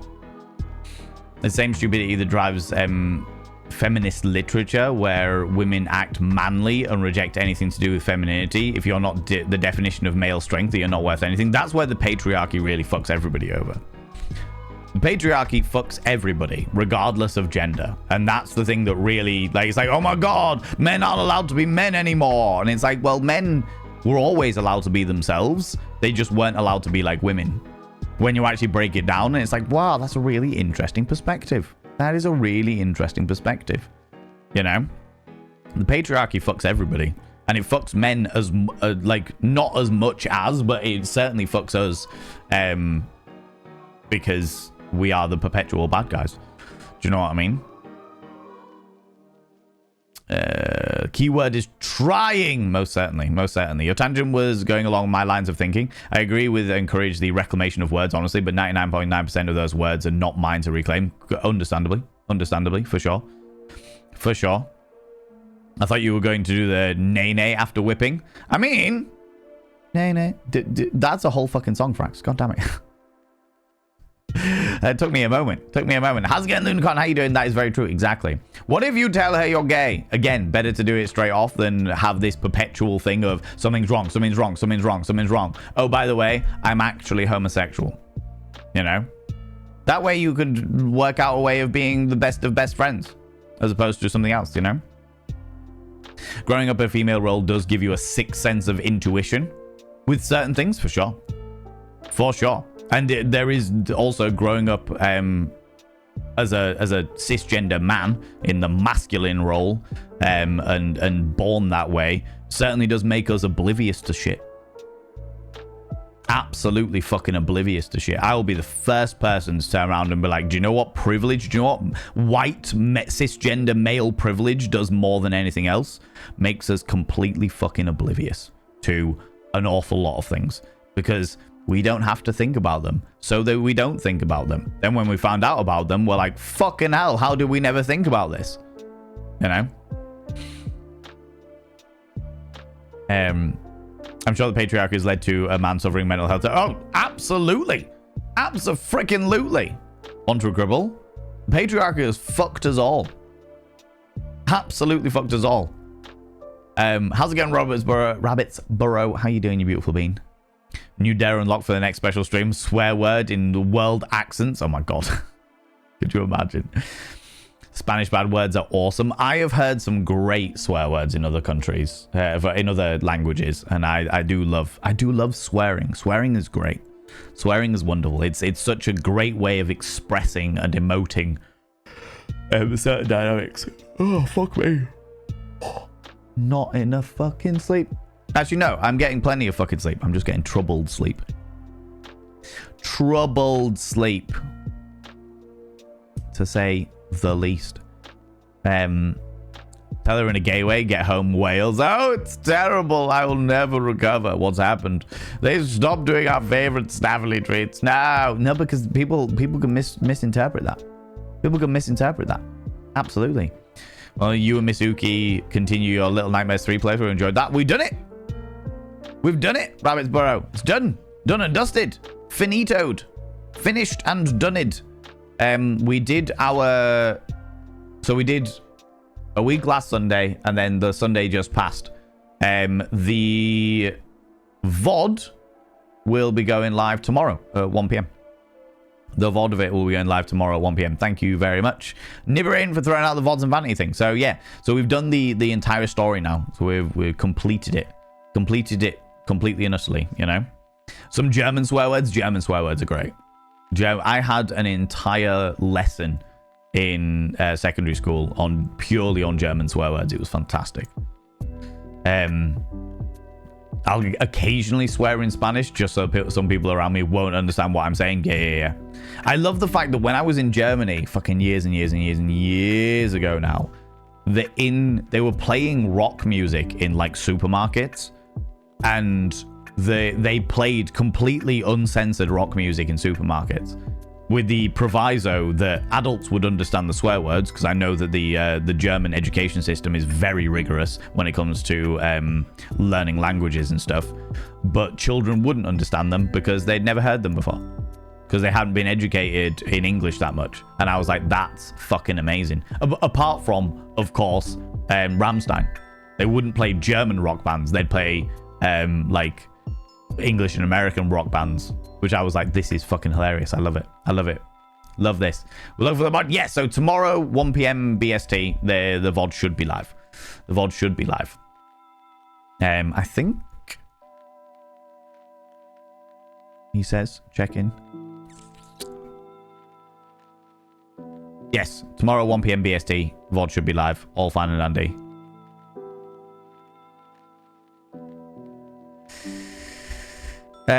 Yeah. Oh god, my VODs and Vanity channel makes me laugh. The metrics make me giggle. Till next year. Exactly. I find them kind of childish. Most of them are a play on fecal matters. What do you mean? What are kind of childish? What's a play on fecal matters? Swear words? Just generally swearing? It definitely comes to a puerile sense of humor, for sure. Thank you so much to all these beautiful people for lurking, by the way. I really appreciate it. German swear words? Oh, really? Do you know what? I never really considered it, but actually, when I think about it, harking back all those decades ago when I was in school and doing a class on German swear words, we just translated English swearing into German. We didn't actually study the colloquialisms of German swear words. That's a really interesting perspective, Nibrin. Never really thought about that before. As a Spanish speaker, the bad part about normal Spanish swear words is they're mostly female derogatory. I find a male equivalent, and it's so damn hard. Interesting. Interesting. I usually swear in another language. Yeah, so when we were studying, like, German swear words, they'd be like, okay, this is fuck. This is shit. This is motherfucker. Like, it would always be, or this is suck my dick. It wouldn't be, this is how the Germans swear. It was, this is how to translate English swearing into German.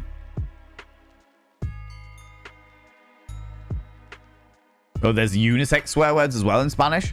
I find languages, and I'm not going to get into this conversation because I do want to jump into the game, but I do find languages that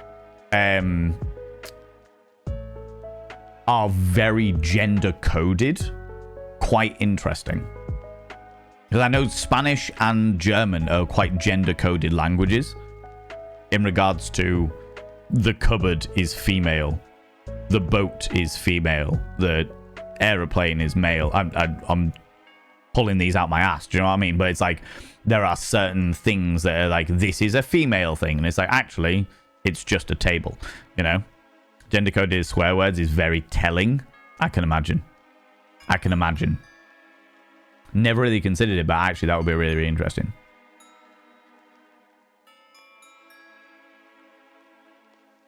That would be really interesting to do, like a study of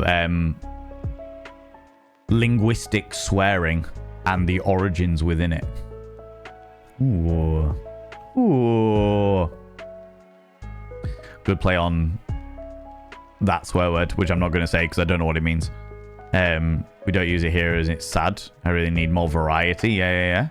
Start using it. It's free. That is true. A table is male. Everyone knows that a table is male. Of course a table is male. Is it male, Nibirin, because it doesn't display any female characteristics? It's not. What was the example that the video showed me earlier? It's not showing emotion. It's not crying. It's not being delicate. It's strong and therefore not weak. The table is obviously male. That would be really interesting. That would be a really, really interesting study to understand why gendered, like languages that are very heavily gendered,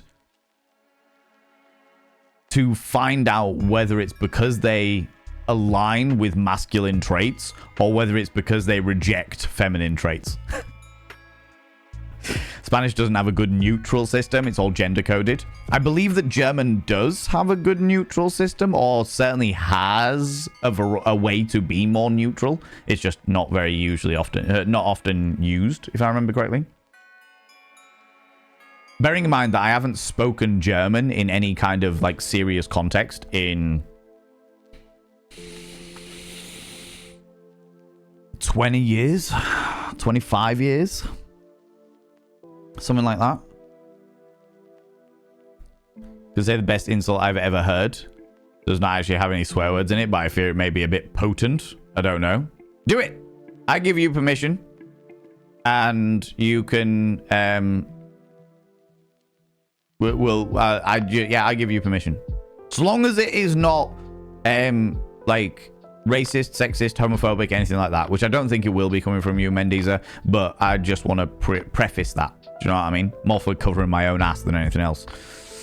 Don't misgender the salad. I know.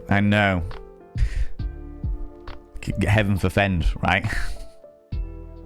Then riddle me this. Fork is a female. Spoon is a male. Knife is a thing.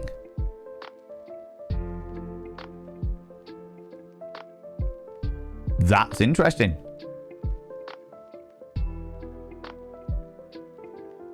That is genuinely interesting. Based on patriarchal standards, I would have assumed that the knife would have been male, the fork would have been female, and the spoon would have been the thing. Because when you're eating, the male and female go together, heteronormative dynamics.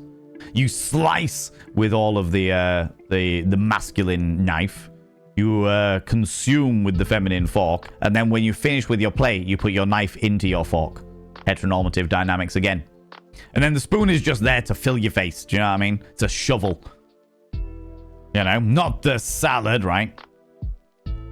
I'm gonna make a stare if the bones are... I'm gonna make a stare of the bones of your deceased family to crap in your living ones. I'm going to make a set of stairs out of the bones of your deceased family purely so that I can shit over the living ones. That is pretty potent. I like it. I like it. I find that offensive phrases are so much worse than offensive words. Like me turning around and saying, even if I use the hard C, do you know what I mean? Even if I turn around and go, fuck off, you're being a bit of a cunt. Or fuck off, you cunt. Or something like that. That is nowhere near as offensive as me turning around and going, oh, go lick the wrinkles of the fucking scrotal sack of an old goat. Do you know what I mean? And you're like, what? Oh, go chew a foreskin. What? What do you, what? Do you know what I mean? Like, using no swear words, but really descriptive words that revolve around some description of genitalia tend to be more offensive and also stop people in their tracks. If you turn around to a guy and go, oh, stop being a dickhead, they're like, yeah, fuck off, I'm not a dickhead. If you turn around and go, oh, go chew a foreskin, they go, oh, I'm not a... What? What do you mean chew a foreskin? What are you talking about? It just makes them short circuit for a little second and you're like, yeah, this is what I needed. This is what it's all about. This is what it's all about. A friend of mine now works in the National Libs of Wales. Once did a paper on erotic literature in Welsh. There isn't a huge collection. There is a Victorian book in Welsh describing a secluded spaces along the coast. Have a bit of nookie. Kayla, is there any evidence of this on the internet? Because that I would National Library of Wales. I would genuinely be interested. Oh my god.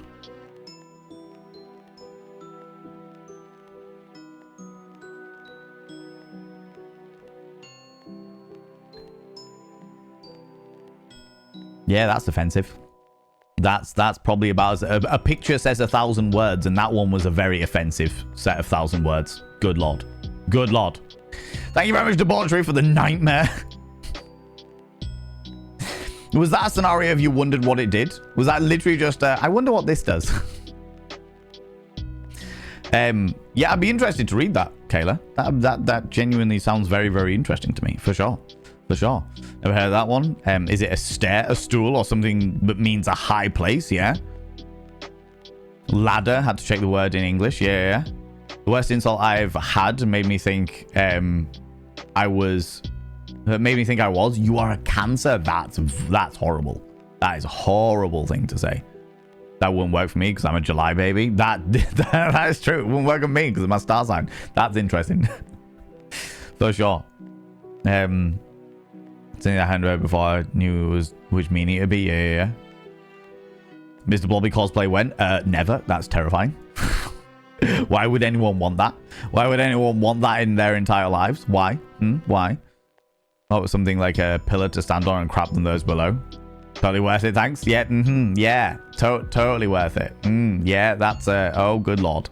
It was debauchery. You were just like, I wonder what this is. Oh shit, there it is. Can you read Welsh? No. But I have friends that can. I could get Mizuki to read for me. Drop Mizuki a line and be like, hey, could you read Welsh smut for me, please? Could you translate Welsh smut for me, please? That would be wonderful. My husband has never heard of Mr. Blobby, so now I have to expose him. Oh my god. Okay, yeah. Good luck. Break a metaphorical leg. Godspeed! Godspeed, Eris! Now I know there's a dare for a next party. I am not dressing as Mr. Blobby. Fuck my life. Eleonora, how you doing? How's it going? To try and dive into the origins of gendered words, it dates back to the Greek philosopher Protagoras, or Protagoras, even, and Aristotle used it in his works through which they entered the Western language. Part of the words genders are indeed based on if they show male or female energy and characteristics. That's fascinating. I would imagine when it gets to like Germany and places like that, that it would then intermingle with like the Gauls language and the way that they perceived, the way that the Gauls perceived, the Gauls and the Goths, if I remember correctly, the way that they perceived the energy of things. Fascinating. Because the Greeks, then the Romans took over everything from the Greeks, and then they spread out everywhere. Yeah, that sounds like the kind of thing. Interesting though, Eleanor. Interesting. It was the number and vague description that did it. Vague description. He has a wife, you know, Mrs. Blobby. Yeah, I do. We don't talk about Mrs. Blobby. We don't talk about Mrs. Blobby. She might already be wondering why you never asked her that. Maybe. That went way better than I expected. Praise be! Mr. Blobby cosplay and Sam cosplay. Well, I don't know. I'm just here being one of them cowboys. I'm just one of them cow pokes. You know, I like to poke cows, and every so often somebody comes over and pegs me for something that I didn't think I was, but now I've got a sore asshole. Fucking Sam. God damn it. The Goths are still around while the Gauls split into the shoegaze and the electro. Are you telling me that the Gauls just weren't the emo kids? No, not the scene kids. In Norwegian, a car is a male word, but in my dialect, a car is a female word. I know that all ships are considered female, but for the longest period of time, it was considered bad luck to take a woman out to sea. Work that one out for me, friends. Work that out for me. Yeah, you subscribe. Authenticata, you beautiful being. Never a bad month. Never a bad month. It's 26 months in a row. Jesus, I've still got to clean down a mirror. You've just reminded me I've still got to clean down a mirror because this one's full. Fuck. Oh, the next one's a fucking huge mirror as well. No. Oh, I've got a lot of writing to do. Authenticate, you beautiful being. Welcome on in. Subscribe. And Fuzzball as well. Woo indeed. The pair of you, you cheeky devils. Thank you so much for coming in here. First of all, giving us tier 1 sub, both taking us a step closer to the 70-30 split, which I'm very much appreciative of. You won't be inscribed on this mirror vein because this one's full. Look at that. Completely full. But the next mirror vein is fucking massive, and you will be inscribed on that one. By having a name on the mirror vein, it means you get access to my personal Snapchat, not a button Snapchat, you cheeky devils. And of course, you get access to all the sexy little emotes. But the most important thing is you'll roll over every morning, look in the mirror, and go, God, do I look rough? But God damn, do I make rough look good? Ooh, harra, sexy. Oh, yes, meow, you know? Yeah, now, you cheeky devils. You like it big? Do you want to see the next mirror?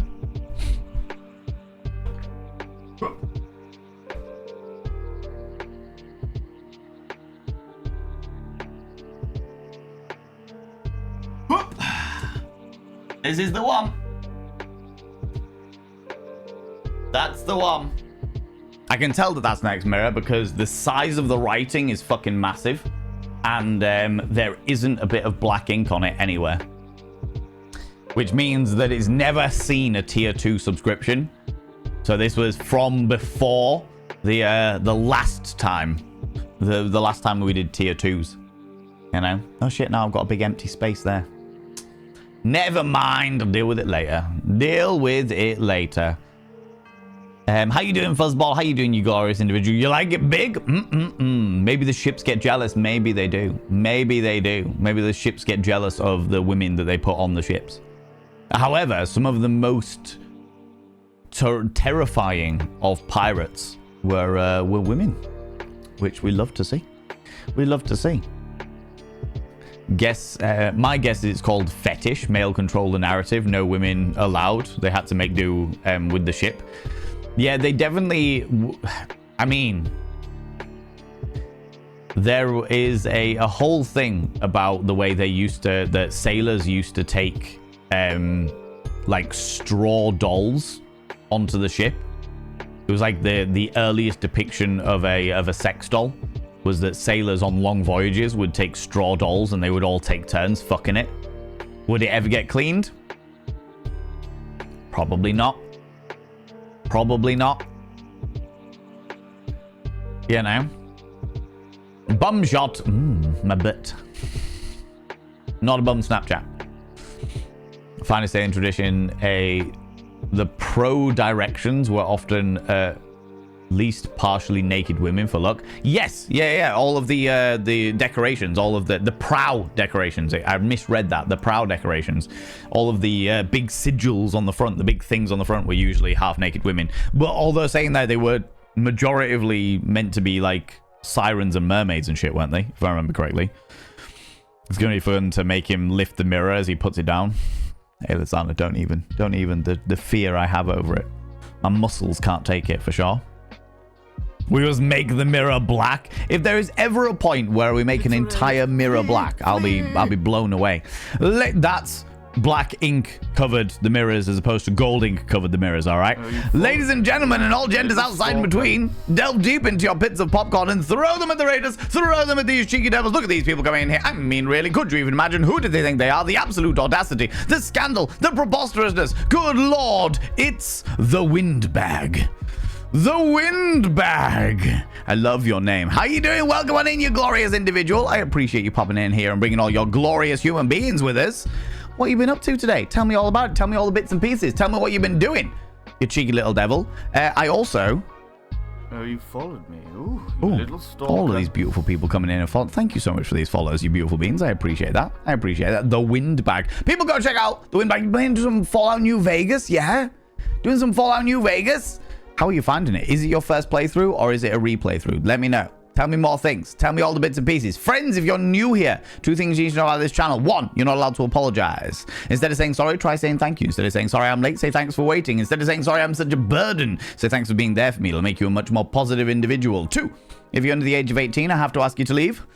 I've got to ask you to leave, for I am a colossal filth wizard. I don't be corrupting the ears of the young. We've also been exploring swear words today. We've been talking a lot about swear words, predominantly the hard C and twat, because I love the word twat.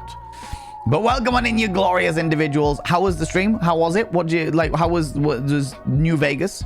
Tell me more things. Thank you so much for these follows, by the way. I don't like to call people out just in case they're lurking, but I very, very much appreciate them. Very much appreciate them.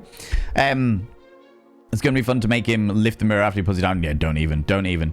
For those people that don't know, this is the new mirror vein. Every single time that somebody subscribes, we write their name on a mirror, which is what we were just talking about.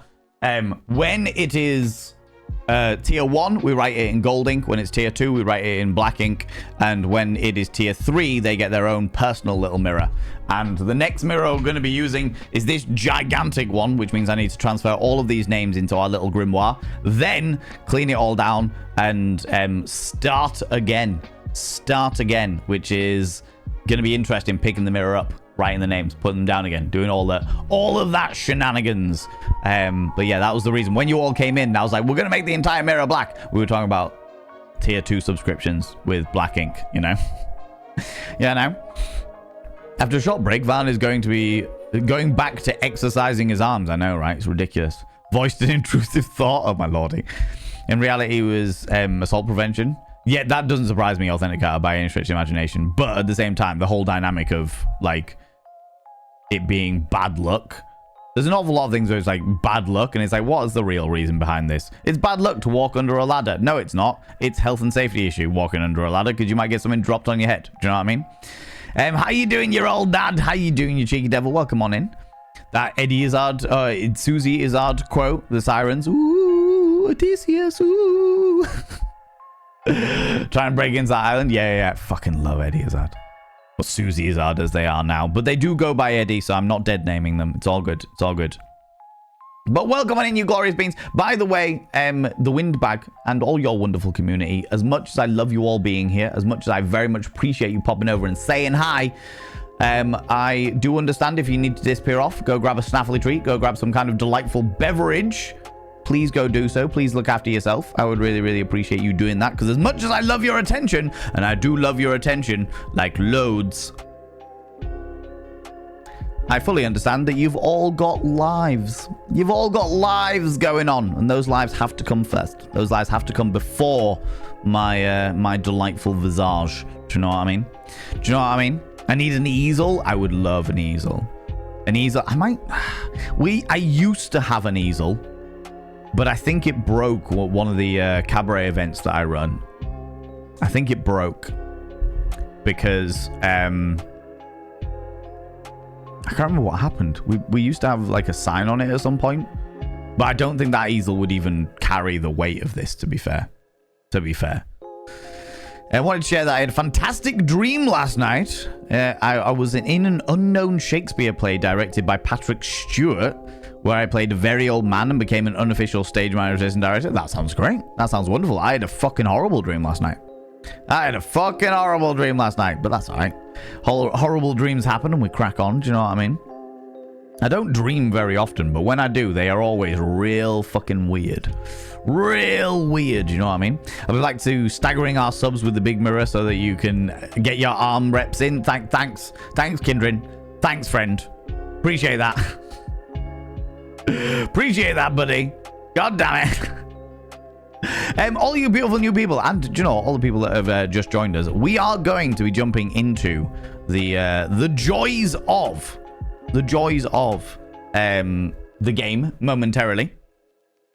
Every Wednesday of the entirety of October, we are doing the Indie Horror Emporium, where we are playing indie horror games, different indie horror game every single week. Last week, we did a whole load of demos. We did Winnie's Hole, Mind, something or other, and Dark Descent. And Dark Descent was fucking ridiculous. So fucking stupid. The week before, we did No, I Am Not a Human, which is very popular at the moment. And this week, we're doing another one that seems to be quite popular at the moment, called the Home Safety Hotline. I will be fully role-playing. Hello, Home Safety Hotline. Creeps, freaks, and uniques will do anything to anything. How may I direct your call? The Winnie's Hole. It is the Winnie the Pooh body horror computer game. It's a whole thing. It's a whole thing. The question is, what do you put in Winnie's Hole? Do you know what I mean? I have got what's it called? Words. Come on, Val. I have got call center experience, so I will absolutely be calling back on that for this game. And do you know what? All you beautiful raiders have come in just as we're about to jump into it. But not before this happens. Good Lord, ladies and gentlemen, all genders outside between, delve deep into your pits of popcorn and throw them at the raiders. Throw them at these cheeky devils. Thank you so much for the follow, you beautiful beings. Throw them at these cheeky devils. Who do they think they are? The absolute audacity, the scandal, the preposterousness. Good Lord. It's Abby Stabby Art. Soon to be Abby's birthday. Abby Stabby Art. Welcome on in, you cheeky little devils. How you doing? How's it going? How are things? What unreasonably unhinged shit were you drawing today, Abby? What unhinged shit were you drawing today, you beautiful individual? Tell me about it. Tell me what's going on. Tell me what's been happening. Friends, if you don't know Abby Stabby Art, Abby Stabby Art is the mother of Monty. The mother of many of our cheeky little emotes. Go and check out this glorious individual. They are wonderful. They are spectacular. They are a phenomenal artist. That reminds me, Abby Stabby, I may be sending work your way in the near future, depending on... let me snooze those ads again as you've all just joined us. Depending on what their budget is, there's a game developer that I know, and they have just released, or they're in the process of like beta testing a game at the moment, but they did ask me whether I knew any artists and stuff, and I said, what's your budget? And they were like, it depends how popular the game is. And I was like, right, okay. So I'll send them your way anyway, and then you can negotiate there.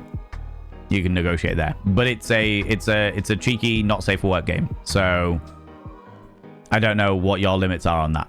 But I know you've done some custom stuff in the past. So yeah, I'll send them your way. And you can talk about it therein. In fact, you know what? I will...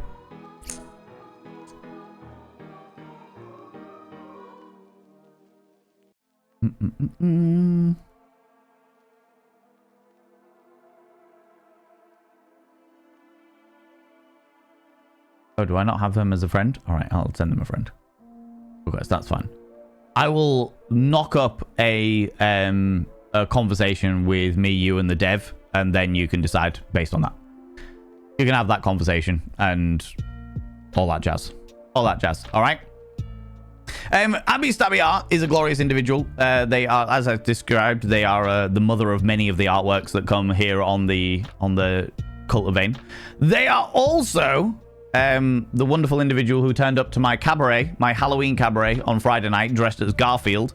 The safe word is lasagna, and they played Hoopla on stage.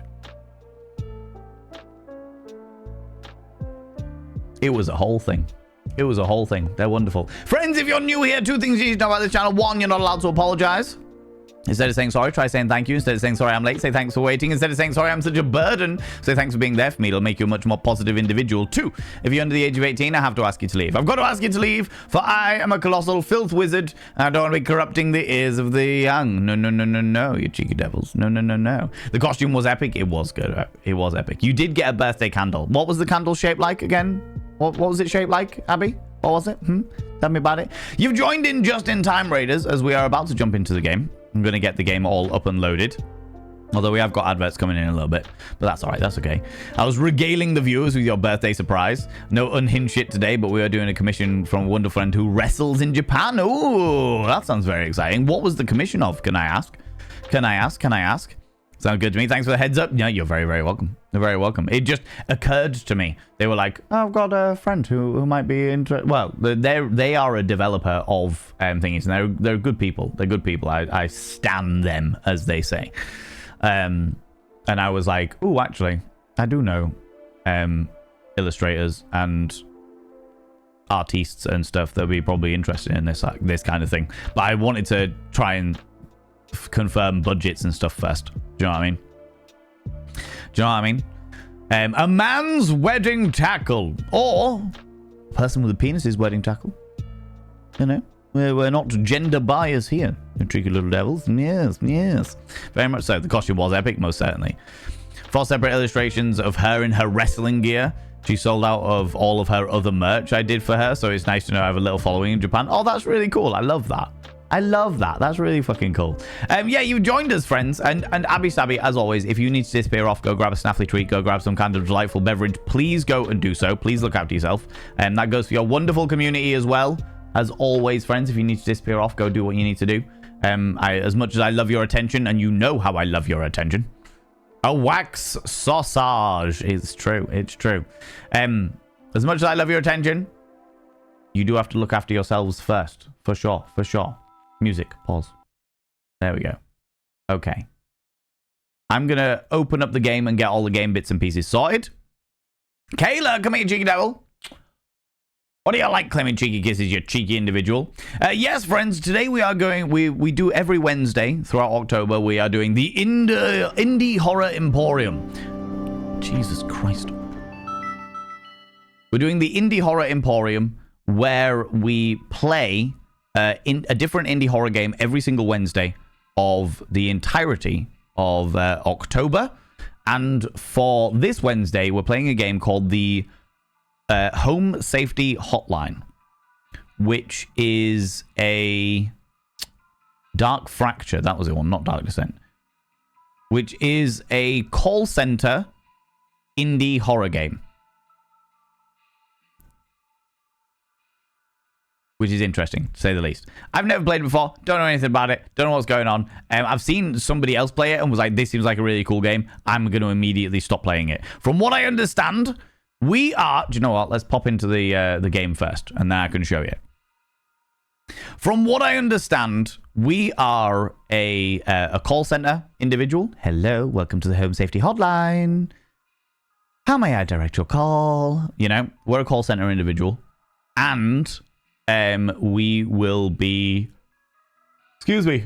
We'll be advising people on their home safety. However, as time goes on, I think that the things that will be invading these people's homes will get more and more unhinged. Very much the dynamic of lingering, creeping dread, as opposed to the dynamic of jump scares.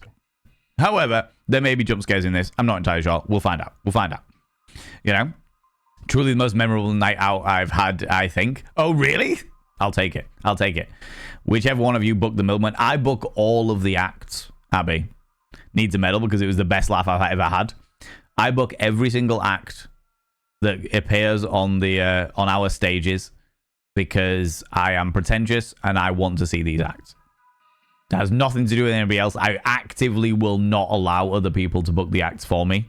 It's all me. It's all me. And that was definitely one. In fact, every single one of those acts, I was like, I want this on my stage.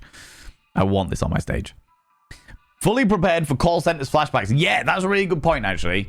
We should probably... Do you know what? Adverts are due. We should probably wait until the adverts are done. Let me run them now.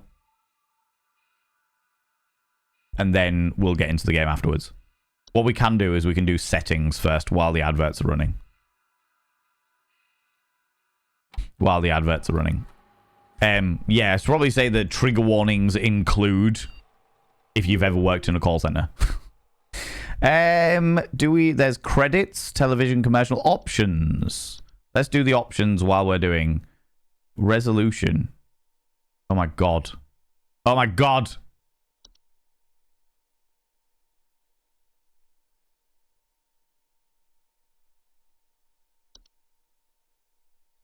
Oh good lord. Why has that happened?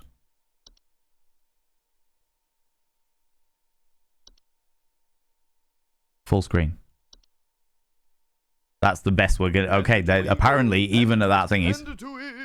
And yet, even here, something strange is happening. In this dark corner, life has found a way. Whilst his brain is highly developed, he struggles to start his game in the first 2 hours. We have sped up this footage 50 times, to show you just how this marvelous wonder of nature prepares for the mating season. Facts. Absolute facts. Absolute facts. Thank you so much for the trigger warnings. That's a great trigger warning. Nibby in. Call centers, customer service, creepy shit.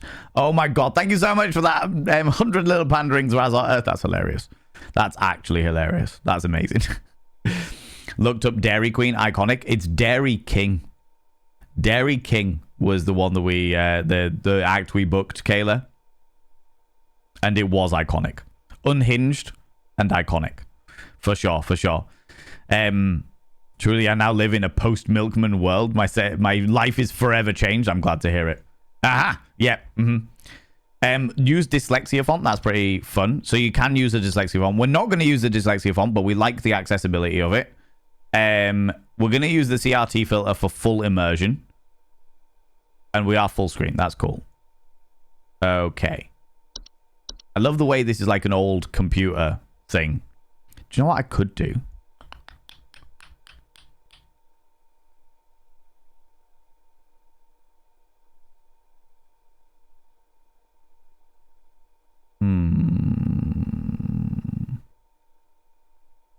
Will this work?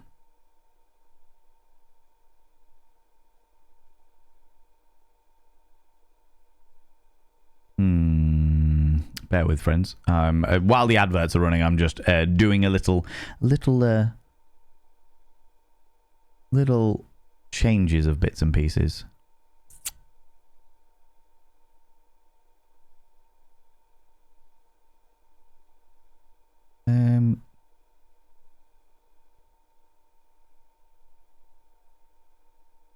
No, that's not what I wanted. This is what I wanted.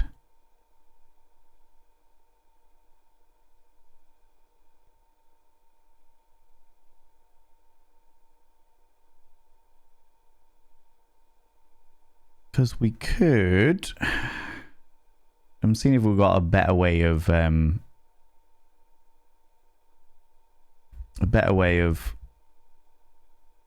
viewing this for your viewing pleasure.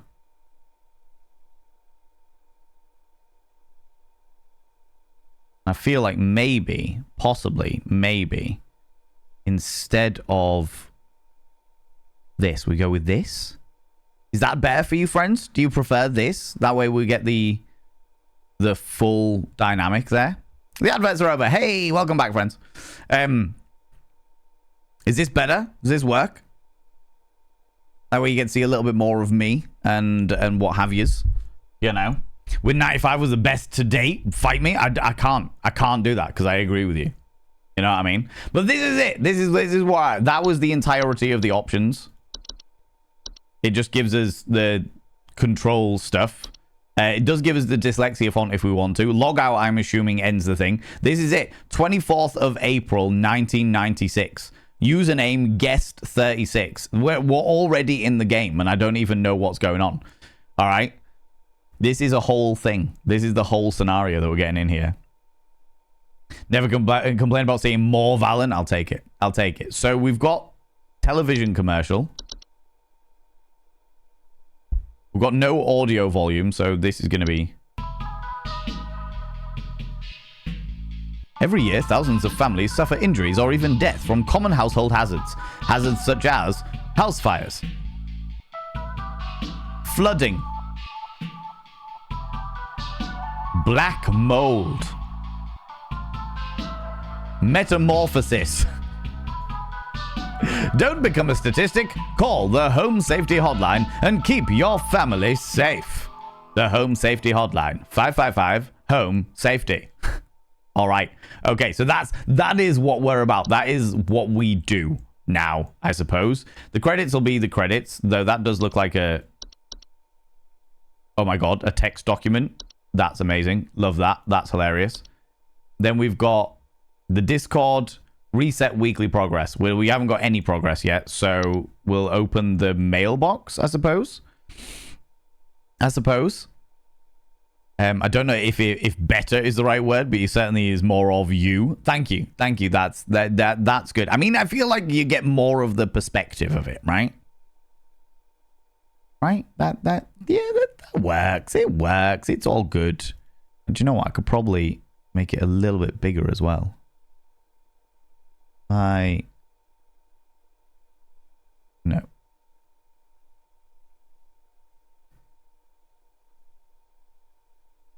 Then we've got it a little bit bigger for everybody, so you can see a little bit more of what's going on. Does Van have a customer service voice? We're going to find out, won't we? Customer service voice used to unnerve my mother. Hello and welcome to the Home Safety Hotline. Creeps, freaks, and uniques will do anything to anything. How may I direct your call? That's what we're going for. All right. Okay, mailbox. Home Safety Hotline corporate welcome. No message to display. Okay. Welcome from the Home Safety Hotline corporate. Welcome to the Home Safety Hotline family. We are pleased that to have you aboard as our brand new Home Safety Hotline responder / role. Your supervisor's name is Carol Regina. She will be calling you today to brief you on your duties and will be reviewing your work daily to ensure maximum accuracy. As a reminder, responders with a 90% accuracy rate or more will qualify to receive our daily employee coupons, work hard, and be rewarded with incredible savings. Sincerely, the Home Safety Hotline Corporate. Okay. Attention call team. Due to an error with our archival network, some of you may notice video files from our video archive appearing on your desktop. Please disregard these. They will be cleared up in due time. Sincerely, Home Safety Hotline Corporate. Which I'm assuming is what this was. This was. Okay. All right. Interesting. So Kafka? That sounds familiar. That sounds familiar. I don't understand what Kafka is. I can't. It sounds really familiar in my brain. And I'm like, it's ringing bells at the back of my mind. Looks better this way. Gives the old school PC vibes. That's what I'm thinking. That's what I'm thinking. How you doing, Onyx Void? How you doing? Family? Uh-oh. Coupons? Uh-oh. Neck disappears into hoodie. Coupons and corporate family. Kayla, did I give you your cheeky kiss? Did I give it to you? Cheeky. Did I give it to you? Did I give it to you hard? Metamorphosis equals Kafka turning into a bug or home. Oh, right. Yeah. I did. Fantastic. Thank you very much for being honest. I appreciate that. Right. So let's open the home safety hotline, I suppose.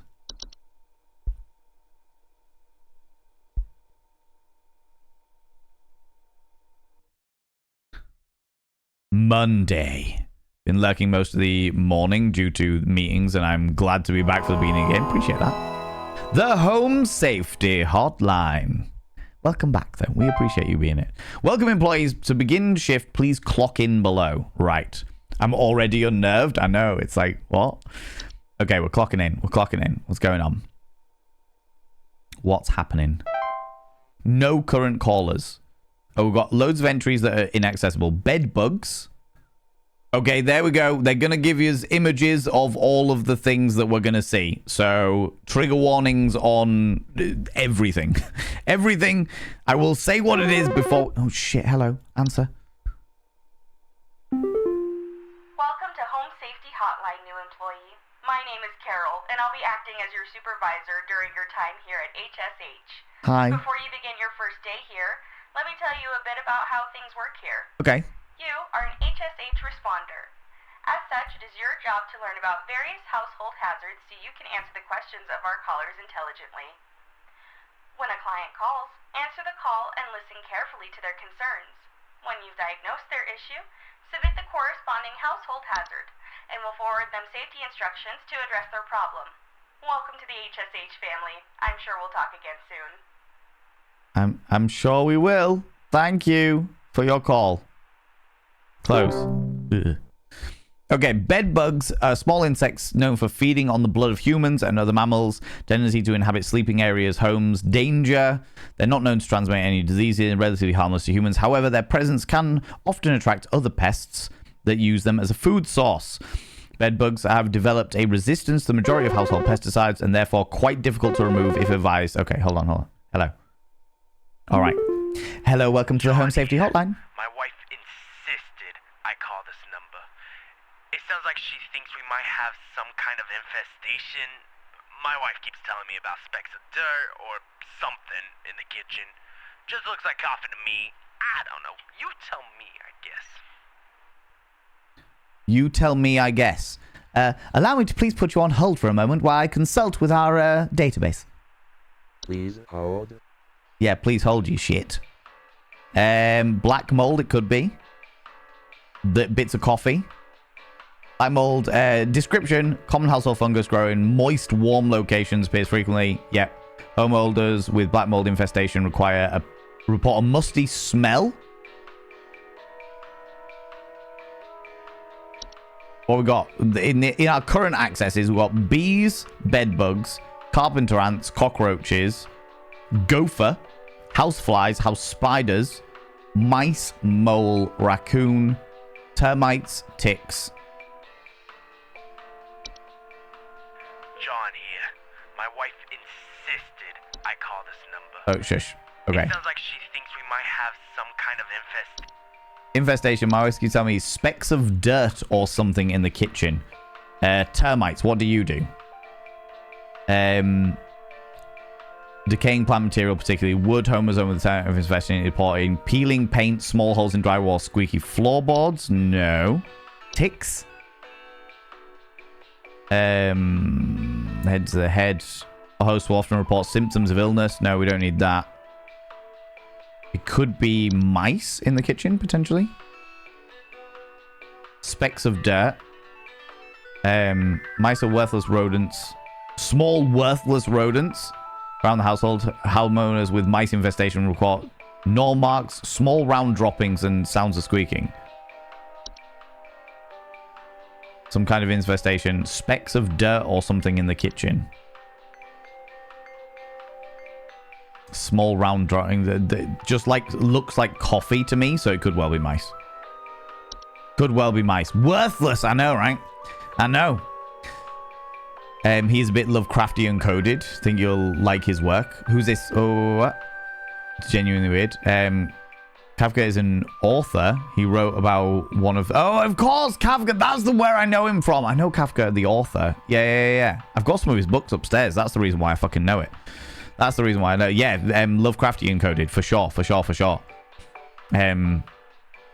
Bring back much nostalgia for me. Growing up in the 90s, interesting with PCs. Looks like this. I know, right? This is already scarier than your other games. My neurospicy aversion to corporations, I know. Please hold. How's it going, Ninja Cats? How you doing? Can I put you on hold for a quick moment? Okay, thanks. Cheers, bye.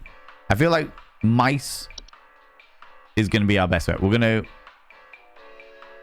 to submit answer. Raccoon? No.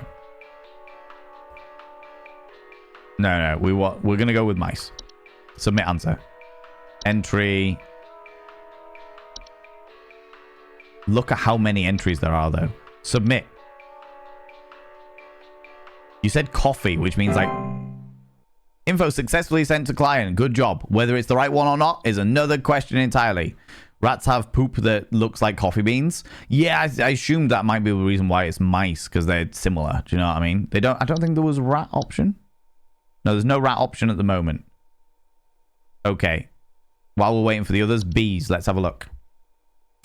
They obey their queen. Homeowners infested with bees sometimes report buzzing, stings, or frequent bee sightings. Hello, welcome to the Home Safety Hotline. Hi, I'm so sorry. My name is Grace, and it's probably nothing, but I thought I'd call just in case. Uh-huh.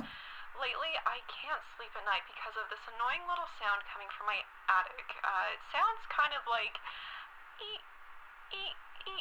you know? It's probably nothing. I'm sure it could just be regular old house noises, but I just thought I'd call to ask and make sure.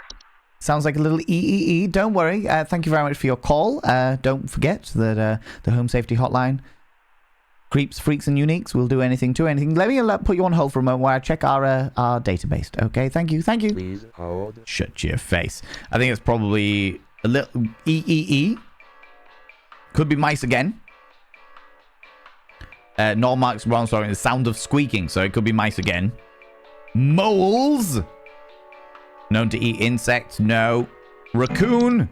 What have we got? Homeowners infested with raccoons often report frequent garbage spills, clattering sounds at night. That's definitely not it. Termites. Peeling paint, small holes in drywall. I think it's mice again. I think we're good with mice again. Could be a gopher. It's the mods. It is. Thank you very much. You've got a moderator infestation. Gophers are small. They can become pests or homeowners choose to burrow on their property, commonly damaging gardens. Now, I think we're back to Stevie Ray Draws. How you doing, you beautiful individual? I think we're back to mice. Let's read about mice before we submit it, because I realize we're not reading all the stuff. There's been some complaints from the QA department that you keep repeating some things like freaks, leaks, and deets. Could you please keep to the basics? Your creepy supervisor. How you doing, Stevie Ray? Can I get a shout out for Stevie Ray Drawn, please? I appreciate that. How you doing, you beautiful being? Welcome on in. So we got mice, small, worthless rodents, commonly found in the household. Homeowners with a mice infestation commonly report gnaw marks, small round droppings, sound of squeaking. Mice are capable of carrying any number of diseases. Oh my god, that's right over the top of me. That's all right. We can work with this. That's fine. I've just changed it a little bit.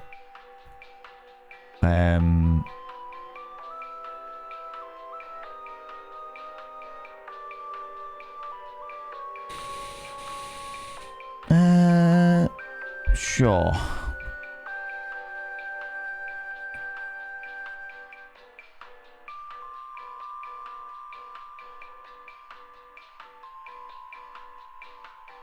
Huh.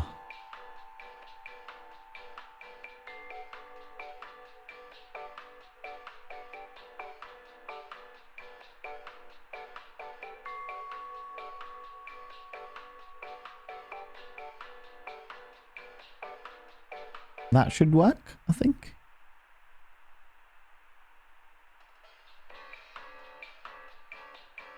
Bear with me 2 seconds, friends. just doing a little TLC on this. But we're working. It's all good. Should be fine. Okay.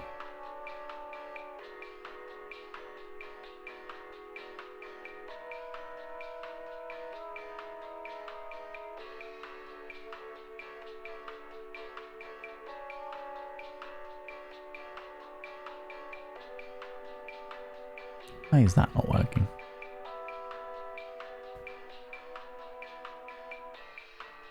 Okay, I'll deal with it later.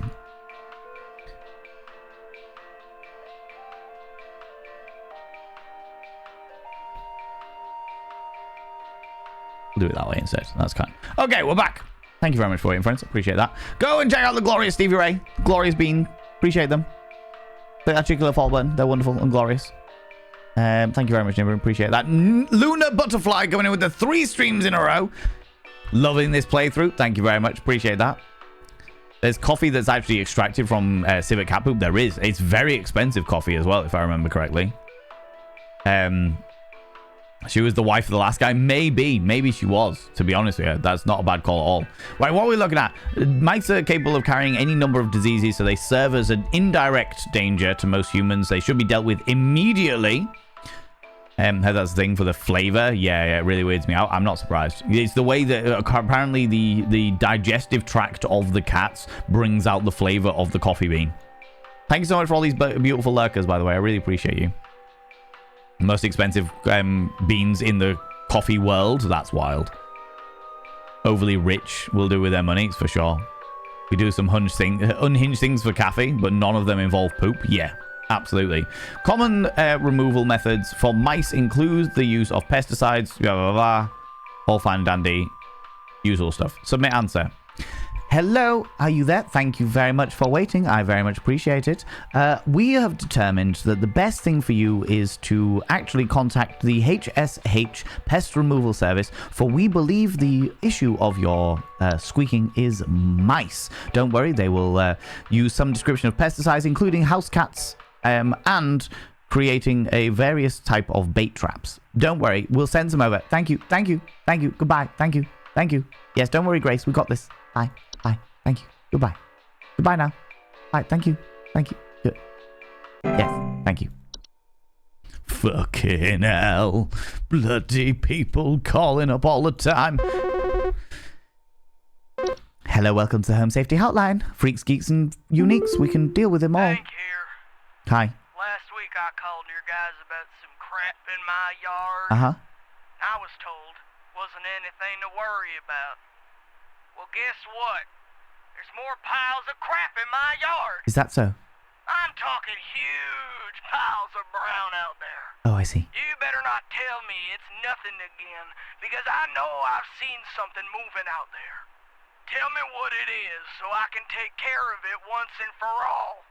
No worries. What was your name? Hank? Yeah, not a problem. Let me just put you on hold and I'll just check our database. Thank you. Please hold. Fucking hell, Hank. Could it be gophers or moles? Tell them it's nothing, I dare you. Loving your customer service voice. You are welcome. You are very welcome. Moles are stores. Burrows tend to look like volcano-shaped mounds. They tend to eat insects. Okay. Oh, no. Clattering was the raccoons. Gophers, what do they do? Gophers are small brown furry animals with large front teeth. Living in burrows, they can become a pest to homeowners when they choose to burrow on their property, commonly damaging gardens. I think it's probably going to be moles, isn't it? Gophers are capable of biting humans, spreading diseases such as rabies, so caution around them is advised. Do not attempt to approach a gopher directly. Hold on, we'll go with mole. Moles capable of biting humans, spreading disease such as rabies, all the usual stuff. Close relation to ones beneath the soil, which can cause further damage if provoked. Moles are persistent and cannot usually be persuaded to leave on their own. However, moles can be trapped and removed. Okay, oh, there we go. Submit answer. Hello, is that Hank? Hello, Hank. Yes, welcome back. I've just consulted our database and I have discovered that I believe you have a bit of a mole infestation. Don't worry, they are persistent and cannot usually be persuaded to leave on their own. However, moles can be trapped and removed manually using a variety of common humane mammal traps. Do not kill a mole, though. Please don't ever do that. One can utilize the HS Haste Pest Removal Service if that is suitable for you.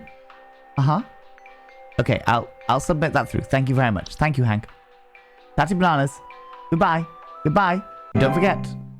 Never mind. He hung up on me. Shit. Never mind. Okay. Moly. Oh. Hello, welcome to the Home Safety Hotline. How may I help you? John here again. I got beef with you.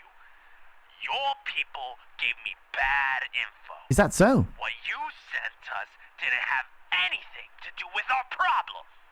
I'll be sure to tell our friends not to be bothered calling. I'm very apologetic that our advice was not suitable for you, John. Don't worry. We'll have someone come round with a rather large hose to flush out your entire bullshit. It's fine. Thank you. So it must have been black mold. That's the only other option. Of these ones, anyway. Carpenter ants? Faint rustling from their walls as the ants build nests. Maybe. Cockroaches? Didn't even look at these ones. Oh, there we go. Cockroaches are small insects to be known. Homeowners with a cockroach infestation commonly report seeing droppings that appear similar to coffee grounds. So we got one wrong.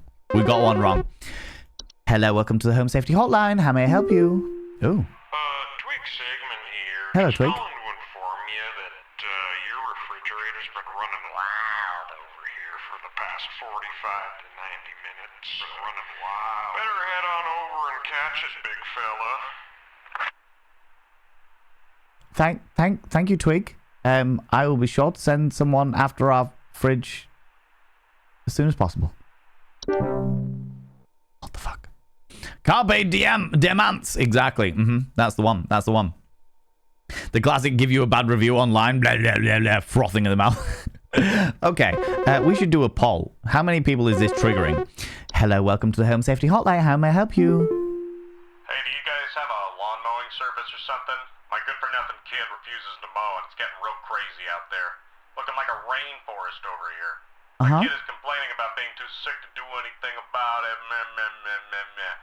Stress of this stupid lawn's giving me a headache just thinking about it. Can you send some guys up to get this done? I will... I will take a look at our database and see what we have available for you. What wasn't it? Tim? Thank you, Tim. Also, just a bit of advice. Maybe, perhaps, you should take it a little bit easier on your kid, because you're a shit parent. Just put you on hold. Haha. Please hold. Right, what are we looking at? Overgrown. I was about to say overgrown. It could be gophers.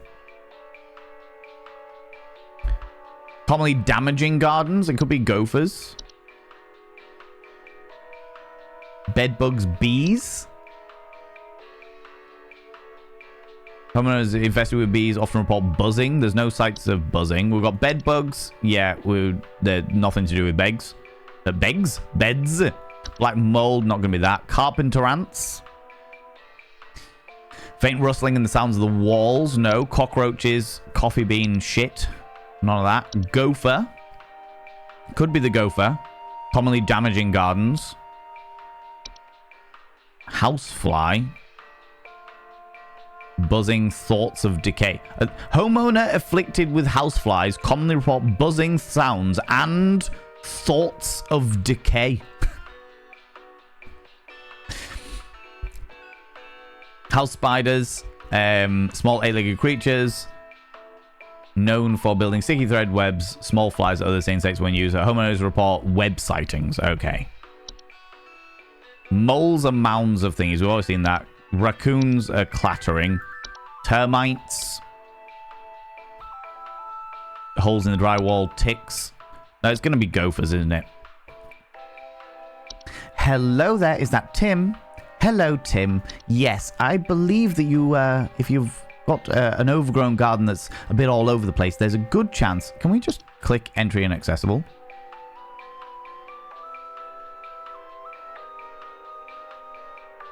Yes, we don't actually produce a gardening service. I'm going to go gophers. Even though I don't think that's it. If it isn't gophers, then we don't worry. No. Can I close this? I can. Let's bring the gophers back up. Don't worry, Sim. Just put you on hold. Hello there. Yes, I believe you have an infestation of gophers. We don't offer a lawn mowing service. However, if you're seeing some damage in your garden, it may be a gopher infestation. Yes. To evict a gopher from their burrows, a variety of natural deterrents can be placed around your property. Growing plants that repel gophers, such as sage or thyme, the strong smells, as it were. They can also serve to persuade the gophers to move away from your property. But for a more persistent infestation, it is advised to utilize their Home Safety Hotline's pest removal service. Is that okay? Is that okay? Yes? Uh-huh. Okay. I'm going to submit that now. Thank you very much, Tim. Thank you for calling the Home Safety Hotline. Don't forget, freaks, creeps, and uniques. We will do anything to anything.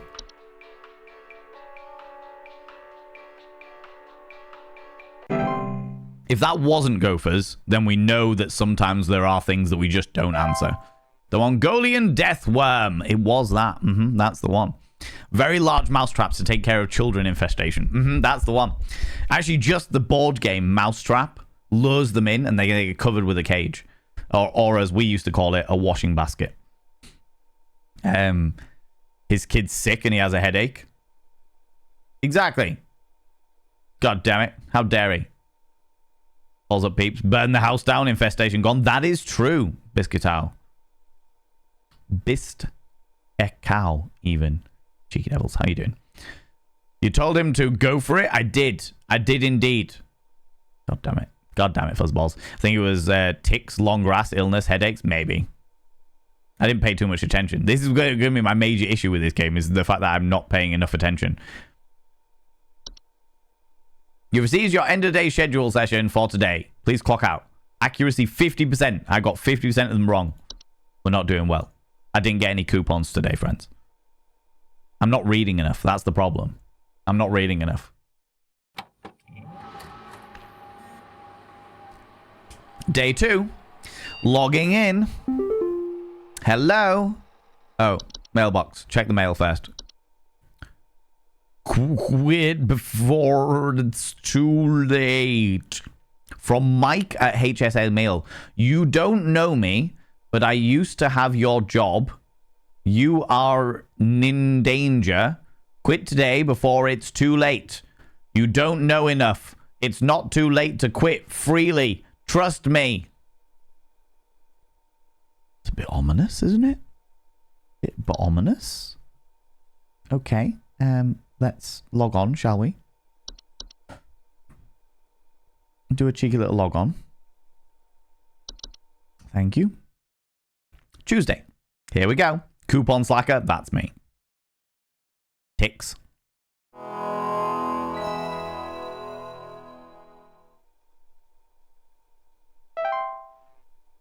Let's clock in. Email seems nice. Not concerning. Not a little bit concerning. Oh my god. Are you triggered? Yes. No. I'm entertained. I'm a little bored. I'm a brat. 71% of you said I'm a brat. Thank you. Thank you for that. 27% said I'm entertained. Oh, excuse me. 1 minute. Hello, welcome to Home Safety Hotline. How may I help you? Oh. Hello. It's Carol again, your supervisor. Hi, Carol. I'm calling to let you know that you have been granted access to additional household hazard information. Yay. Please be aware that this information is confidential and not to be shared with anyone outside of HSH. Oh, fuck. If you diagnose one of these hazards, we will be providing only information to the clients that is pertinent to addressing their concerns. Nothing more. Right. Thank you. Yeah. Was I not meant to read the last... Okay. Okay, no worries, Carol. Thanks. Thanks, Carol. Thanks. What else have we got? Bats. Bed teeth. Bed teeth? Bed teeth are rare kinds of household fungus known for growing in small cone-like shapes on the underside of bed sheets. Hello, welcome to the Home Safety Hotline. How may I help you? Sorry, I'm calling to see if you might know about anything I can do to... Sorry. Anything you can do to prevent pollen from coming in the house? I think there's something seriously wrong with my ventilation or something, because I cannot stop sneezing. In the past, I haven't had problems so long as I've stayed inside, but I think something is getting in. I see. Thank you very much. What was it, Mike? Okay, Mike, I'm just going to put you on hold while I check our database. Thank you. Hold. Good Lord. Close the windows. You're welcome. Paul, summary. Most people are brats. Some are entertained. Right. Bed teeth is an interesting one. Rare kinds of household fungus known for growing in small cone-like shapes on the underside of bed sheets, blankets, or comforters. Homeowners infested with bed teeth are often mildly discomforts when sleeping, such as tickling or itching, and more rarely a slimy acidic residue on their skin. That sounds grim. Carbon monoxide. Carbon monoxide, CO2, is an invisible, odorless, poisonous gas that is produced whenever a fossil fuel is burned. CO buildup can cause by a poorly installed, maintained stove, water heater, or appliances, resulting in poor ventilation. Homeowners affected by CO poisoning will often report headaches, dizziness, and lethargy. Cellar growths. Oh, they're pretty grim. Large species of fungus that are known to grow in the dark, damp environments, such as cellars. Homeowners infested with cellar growths commonly report a slimy residue and the sound of dripping or stretching or strange glow coming from the cellar. Okay. Common hob? Oh. Audio sample?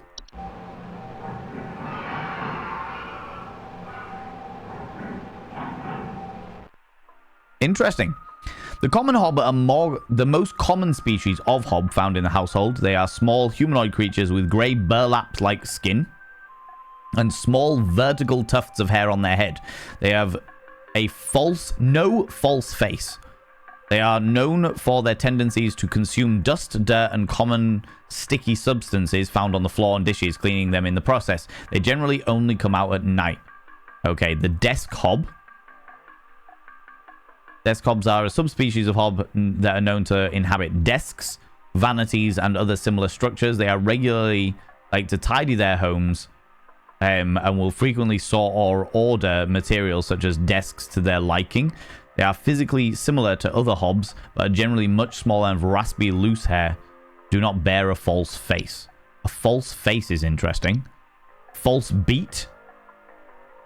Okay, we should probably answer the question. House fires. Pipe growth, pipe hob. Interesting. They are hunting vanities. No, quick. I've got to hide Gecko. How you doing, you beautiful thing? Can I get a shout out for Gecko the dev, please? I'd appreciate that. I need to have some hobs in my home just to tidy the place. That would be nice, wouldn't it? Pipe hobs are a subspecies of hob that are known for making homes inside tube-like structures, such as pipes. They bear no false face, such smaller than most hobs, commonly emerge from home at night. Yeah, nothing to do with sneezing. Aha! I knew that was going to happen.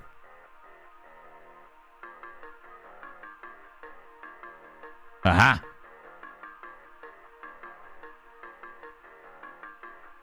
Ooh, interesting. Interesting. Bear with me 2 seconds, friends.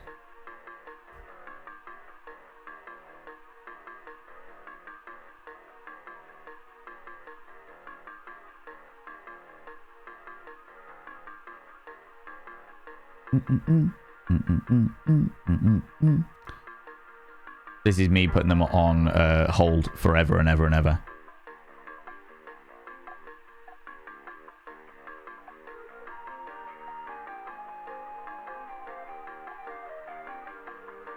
What I get for resetting things.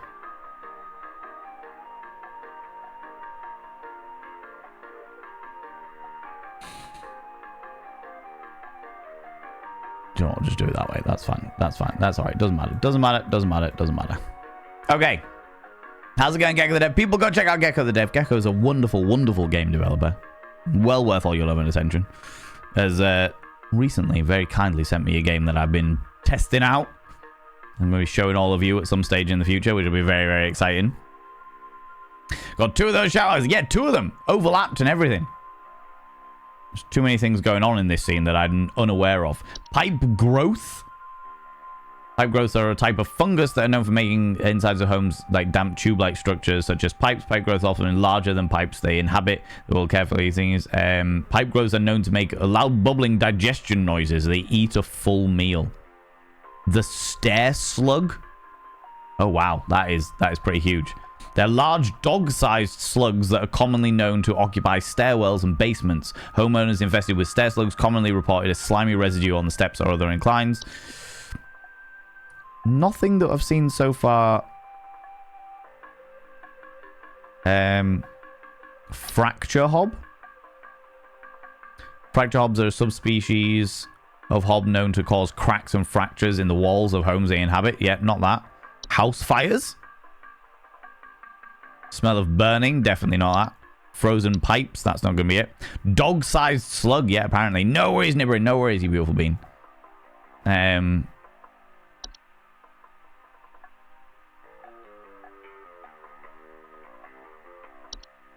Does black mold cause allergic reactions or breathing problems? It could be black mold. A bat. I think black mold is the best option so far. Carbon monoxide is all about headaches, isn't it? Yeah. Cellar growth. Stretching strange glow from the cellar. False beat. What was the thingies there? Trick gardeners into harvesting them by disguising themselves among the vegetables. They can cause digestive issues. That's not what we're after.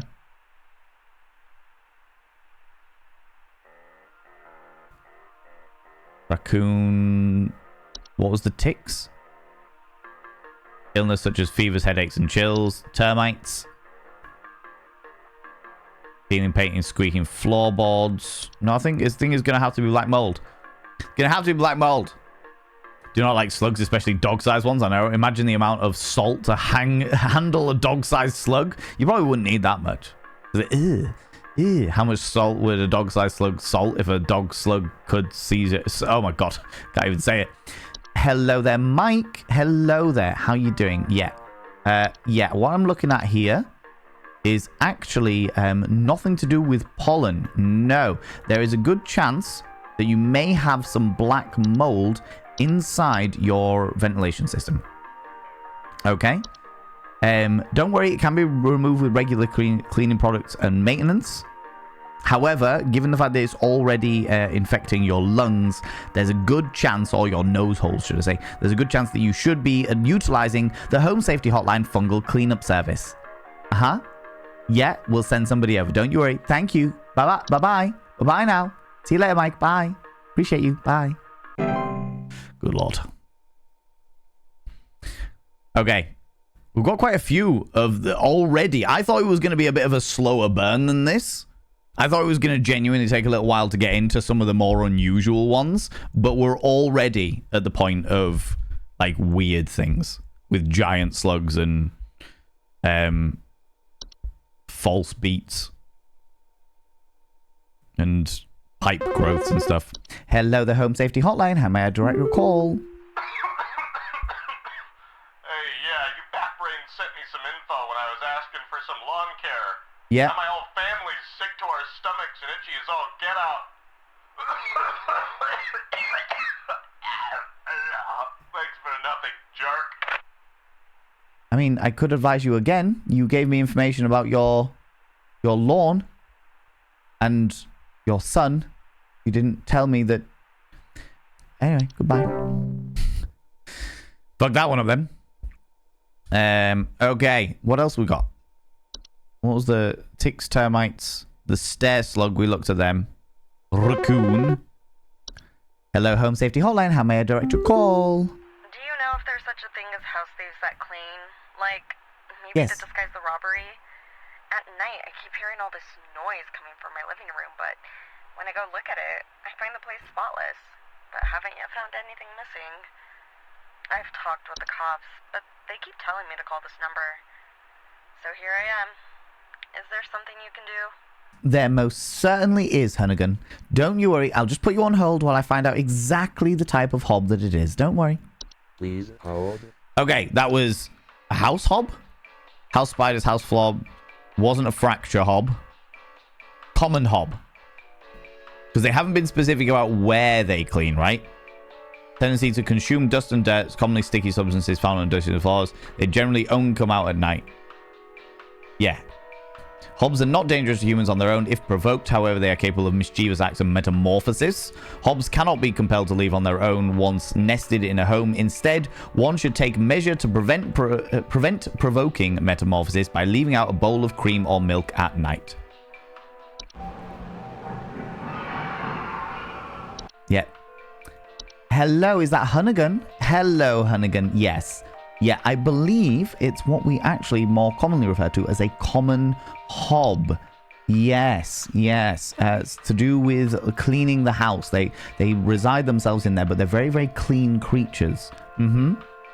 Yeah, they can't be compelled to leave on their own, no.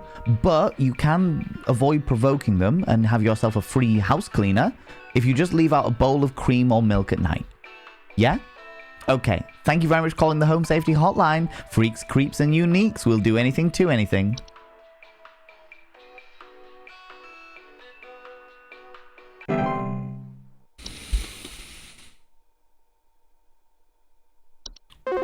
Oh.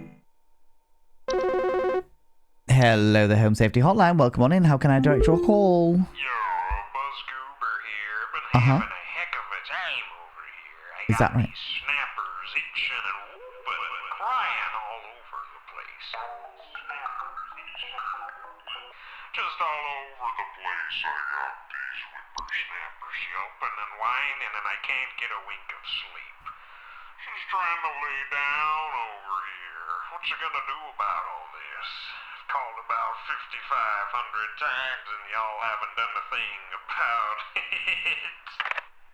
Well, thank you very much for giving us a 5,501 time to be able to solve your issue. Don't you worry, I will just look into our database and have a look what we've got. Hi. Hi, Inky, how you doing? Oh. It seems we've been disconnected. Never mind.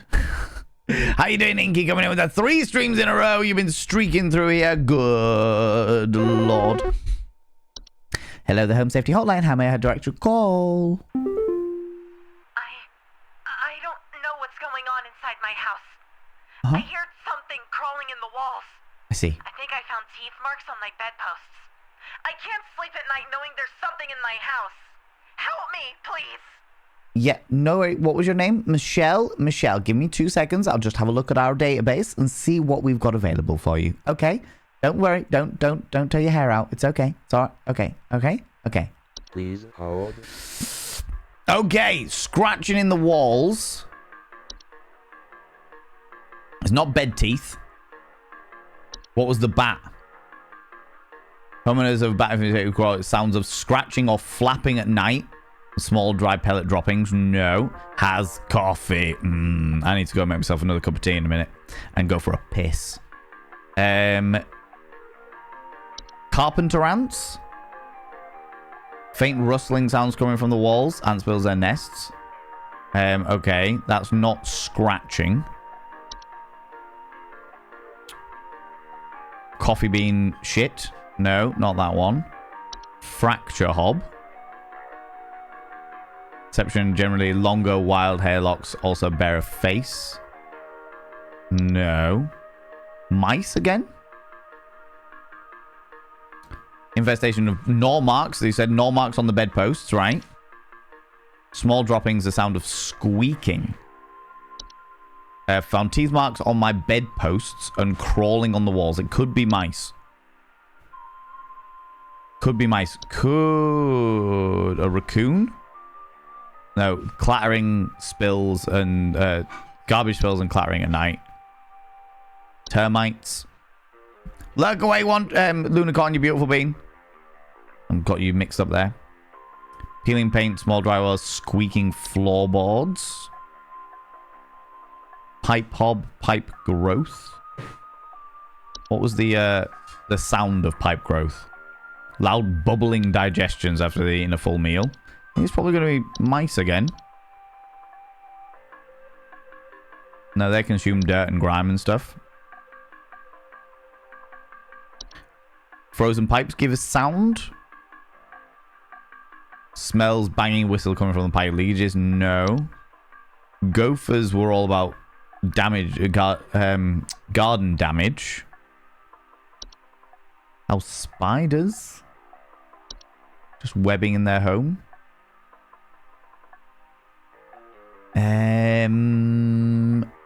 Bed teeth. What were the teeth of the bed? No, itching and tickling. I think it's going to be mice again.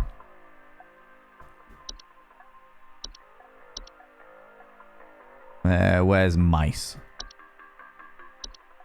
Hello, is that Michelle? Hello, Michelle. Yeah, I've just had a look at our database, and I think that the issue might be the casual common rodent known as mice. Yes, especially the gnaw marks. Yeah, what do you do about it? Well, don't you worry. I will have the Home Safety Hotline team right over to fix that right for you. Okay? Yeah, prepare yourself for a good night's sleep. Yes. Okay. Thank you, Michelle. Thank you. Goodbye. Goodbye. Oh, shit. I didn't say the outro. Never mind. Too late. Too late now. Home Safety Hotline. Creeps, freaks, and uniques will do anything to anything. Love it. This is a really interesting game. This is a really interesting game. It's very slow-paced, very calm, very relaxed, but interesting. Interesting, to say the least. Hello, welcome to the Home Safety Hotline. Freaks, geeks, and uniques will do anything to anything. Yeah, hey, I'm calling about a noise I've been hearing in my house lately. Uh-huh. Sounds like scratching or something. It's real quiet. So definitely some kind of pest in my walls. I've sent out all kinds of traps, but I thought one worked for a while, but then I started hearing it again this week. I thankfully haven't seen any visible damage or droppings or whatever. Uh-huh. Well, don't worry, Fred. I will have a look at our database and see what I can come up with. Okay. Just put you on hold. Thank you. Okay. So, scratching, but no visible damage. No gnaw marks. I feel like that was it the carpenter ants? Cockroaches? What are the cockroaches? Do they have scratching? No, that's coffee shit. Slimy residue. Carpenter ants. Faint rustling coming from their walls. Sounds like a scratching or something, but it's really quiet. I think it's carpenter ants. As though ants build their nest. I think we're good.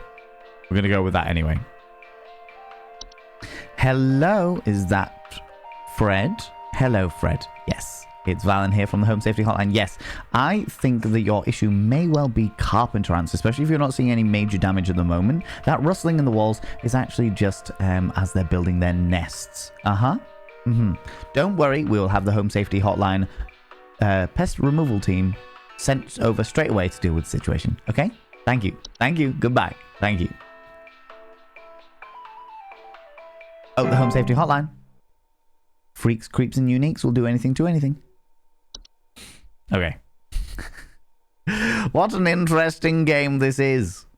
Who thought of doing a call center for unusual styles of pest control?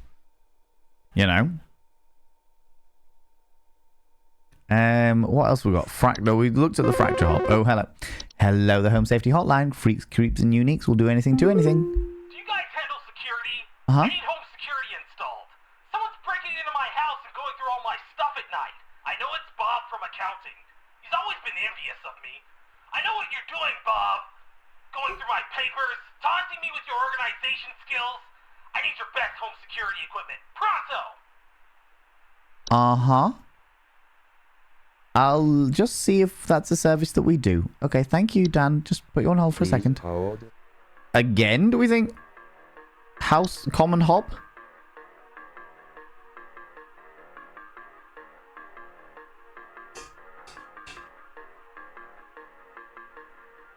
Someone's breaking into your house and going through your stuff at night. Damn it, Bob. Let it be more sneaky. I know. The slowly rising dread is great. Yeah, I'm feeling it.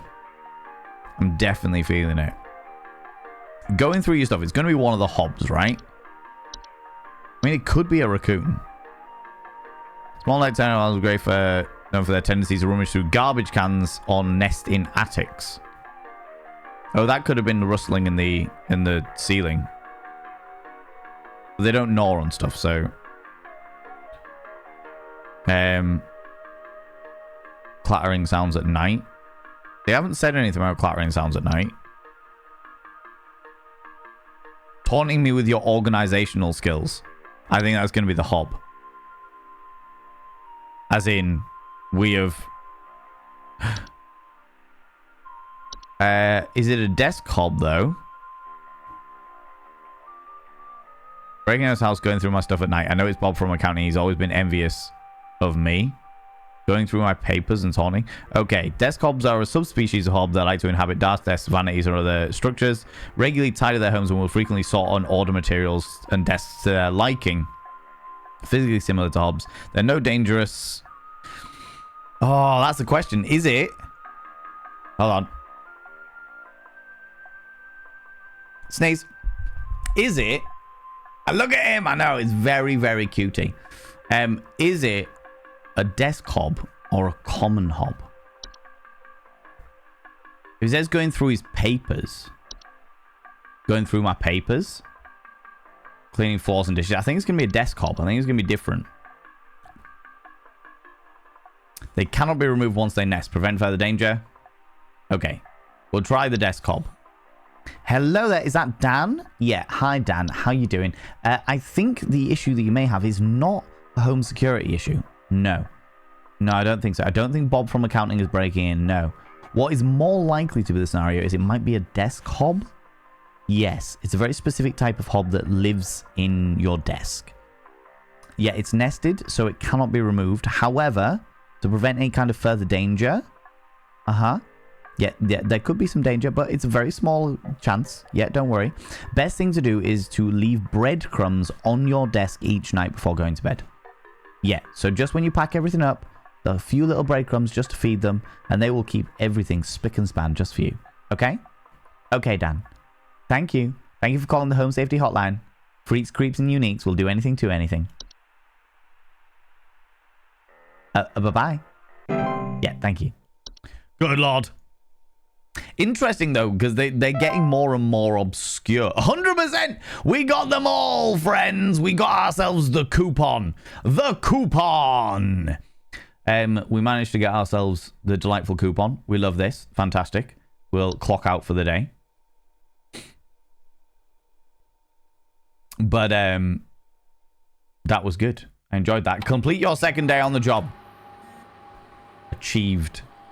Huzzah! Human DNA confirmed. Excuse me. What the fuck was that? What the fuck was that? God damn it. Excuse me. However, friends, I really need to go pee. So before we do anything else, I'm going to go pee. I'm going to make myself a cup of tea. I'm going to go visit the urination station. And I'm going to go pee. And I'll also run 3 minutes of adverts to get them out of the way. All right? And then we'll come back and we'll have a look at the broadcasting and our new email. All right? So, friends, get up, have a stretch your eyes, look at something in distance, and look back again. Grab some kind of beverage, hot, cold, or if the time is permitting, flamboyant as fuck. Don't forget to take your meds. If you haven't taken them already, take them now, you cheeky little devils. If you're wearing a binder, have a couple of deep breaths, stretch those lungs out, stretch those rib cages out, and never wear a binder longer than is medically recommended, which is what we understand to be approximately 6 hours. And check the sell-by date and the use-by date on your condoms and lubricant. Also, while you're at it, if there's something in the washing machine, now's a great time to get it all out and hung up, you beautiful beans. I'll run 3 minutes of adverts to get them out of the way, and then we'll be right back here with more home safety advice for all of you, you cheeky devils. All right, I'll see you in a minute. See you in a minute. See you in a minute. Welcome back on in, friends. How you doing? Welcome back. I appreciate that. That's great. Let's jump straight back into the game. And that way, people on the VOD think that it's all a smooth change, right? Charge your sex toys. Charge your sex toys is very important advice. Cleaning and charging your sex toys. Nobody wants a sad vibrator when they are at the height of ecstasy. Right. Let's have a look at this extra thing that's appeared on our desktop, shall we?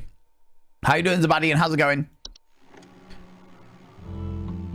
The real estate update.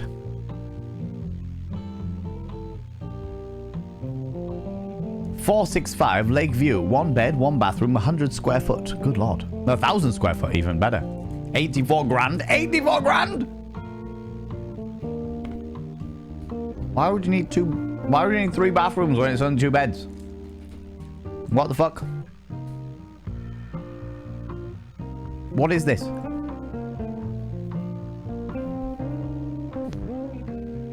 Four bed, 5 bathroom, 2120 square feet.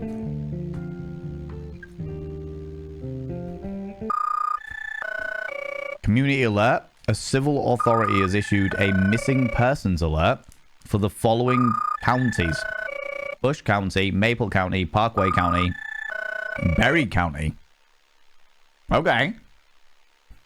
This is a missing persons alert. Authorities are currently looking for missing child Robbie Parker, male, brown hair, approximately 4 feet tall, last seen wearing a yellow shirt, brown shorts, and white tennis shoes. Suspect is described to be approximately 6 feet tall, barefoot, wearing a large bush or shrub on their person. Last seen at approximately 10:25 a.m. Please report any unusual activity to your local authorities.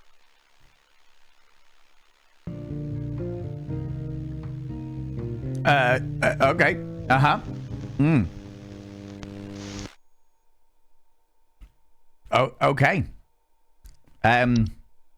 So some description of thing whisked away some stuff. All right. Okay, we got it. Speaking of smooth transitions, just came in. It was indeed smooth. I appreciate that. For all those people in the VOD, I decided to cut it. I always cut it with the curtains, so that on the VOD, it looks like the curtains close when we do the adverts, and then the curtains are immediately reopen so that people watching the VOD don't have to worry about adverts or anything like that. Because why would they? Do you know what I mean? It's a nice little break if they want to, but still, they can press pause whenever they like to. So, yeah.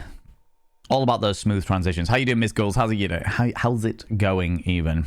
Doing well, but quite tired. I am also feeling quite tired.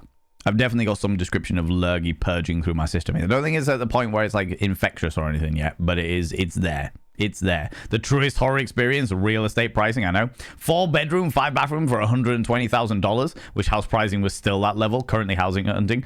I think mine was 100. Mine was 115, and I managed to whittle them down to 105, which is filthy cheap in the UK. Filthy cheap in the UK. I heard it as 5 tennis shoes. 5 tennis shoes. We were discouraged from reading at our call centers, so I taught myself to properly shuffle a deck of cards.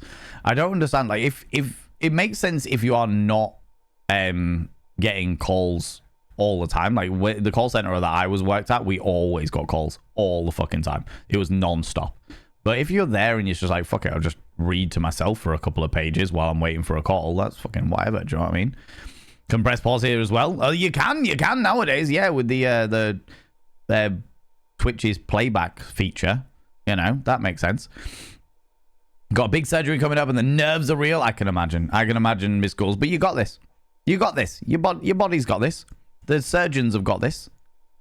You got this. You don't have to worry. You're good. It'll all go swimmingly. For sure. I believe this. Absolutely. It's like when you watch an American TV show and it fades to black, then just immediately fades back up since we don't have inter-show ads. Yes. Yeah. Here in the UK, like when we're watching American TV, like it's like wild how many advert breaks that you get in America. Like genuinely fucking wild. I like the one for 89 grand.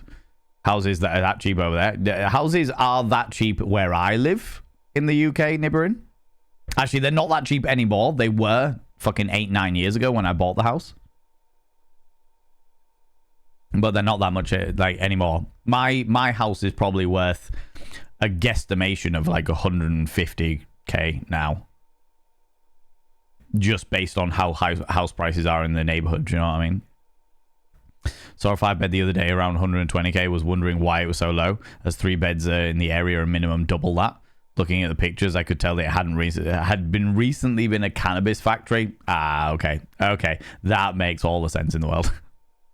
Oh, good lord.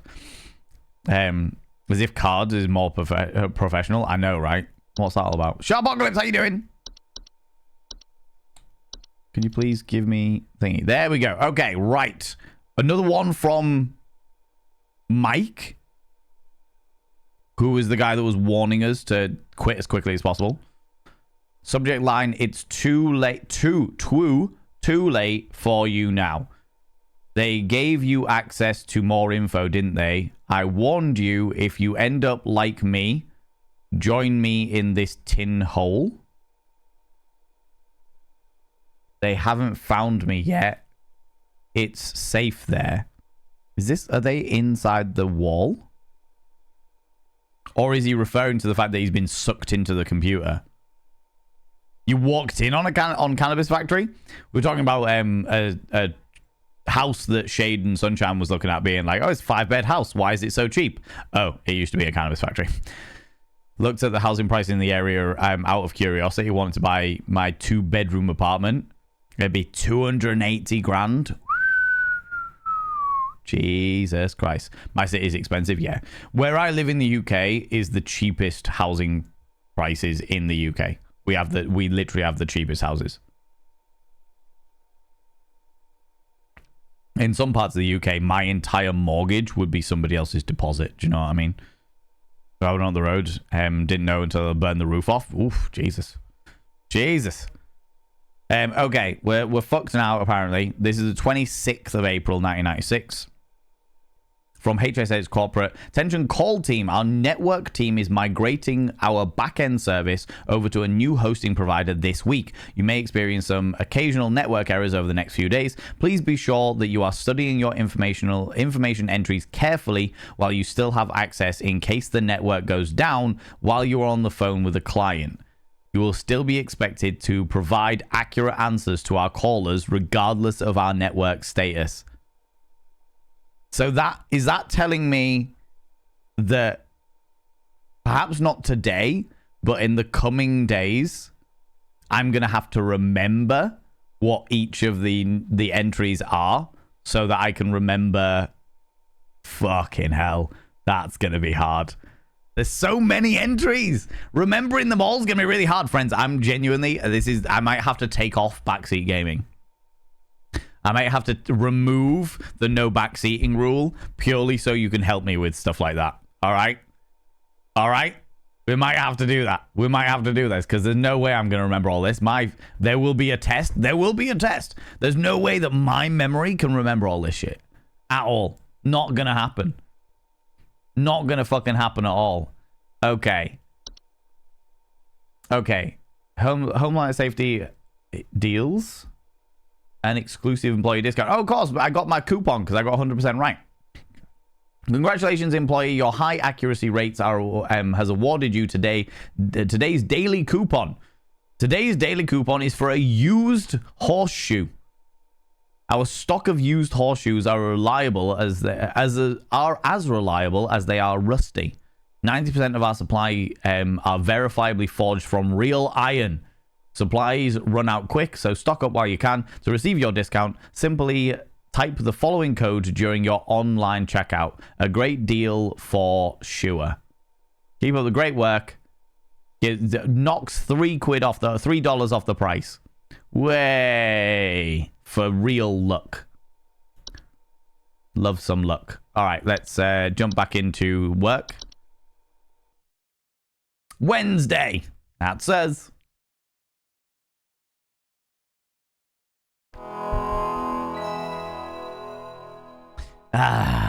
Nostalgia. Let's clock in and prepare ourselves for a day's worth of call center shenanigans. Dealing with the paranormal, the occult pests, having iron horseshoes actually checks out a lot of boxes. That's fair. That is very, very true. Very, very true. Do we have anything new today? Nothing new today. Ticks is headaches, fevers, and illness. Termites. Peeling paint. Oh. Hello, welcome to the Home Safety Hotline. How may I direct a call? Oh, fuck's sake, Carol. Supervisor Carol here again. We've updated your permissions. You should now have access to more extensive information to work with for your future calls. Okay. Please be sure to read these new entries carefully so you can It's a continue raid. providing our Flee, clients flee. with accurate diagnoses. Please remember that this information is strictly confidential and not to be shared with anyone unless pertinent to a caller's needs. Thank you. You are so very, very welcome. I'm just going to take a momentary pause for you, Carol. I've just been raided. I've just been raided by Finley Short Stuff. Yeah. So I'm just going to take a moment while I just pop over here. Yeah, that's right. Ladies and gentlemen and all gents outside between, delve deep into your bits of popcorn and throw them at the raiders. Throw them at these cheeky devils. Look at these people going in here. I mean, really, could you even imagine? Who do they think they are? The absolute audacity, the scandal, the preposterousness. How's it going, Finley? How you doing, you beautiful being? What were you up to today? What were you doing today, you cheeky little devil? Friends, if you're new here, 2 things you need to know about this channel. 2 things. 1, you're not allowed to apologize. Instead of saying sorry, try saying thank you. Instead of saying sorry, I'm late, say thanks for waiting. Instead of saying sorry, I'm such a burden, say thanks for being there for me. It'll make you a much more positive individual. 2, if you're under the age of 18, I have to ask you to leave. You shouldn't be, because you're just in Finn's stream, and Finn is definitely an 18+ stream. But on the off chance that you're under the age of 18, I have to ask you to leave, for I am a colossal filth wizard. I will also give trigger warnings, call centers, customer service, and creepy shit.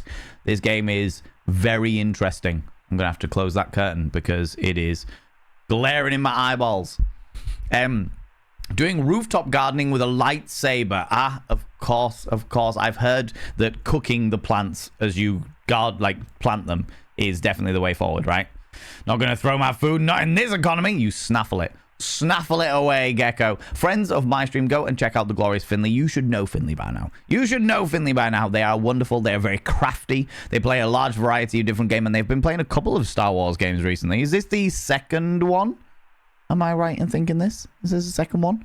Today, friends, we are playing an indie horror game, although there's not really anything scary about it. Effectively, we are a call center individual who is advising people on local pests, but their local pests could be anything from termites and mice and moles and gophers right the way through to dog-sized slugs that scale the stairs. They could be glowing masses of fleshy goo that hang from the ceiling of your cellar. It's all kind of interesting, and as time's gone on, it's like we're getting more and more access to more and more interesting things. I am going to close that curtain momentarily while I just in my eyeballs. Whoop.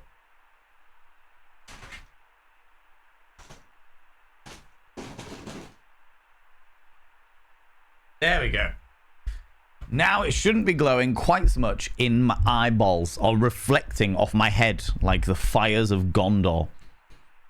But how you doing, Finn? How's it going?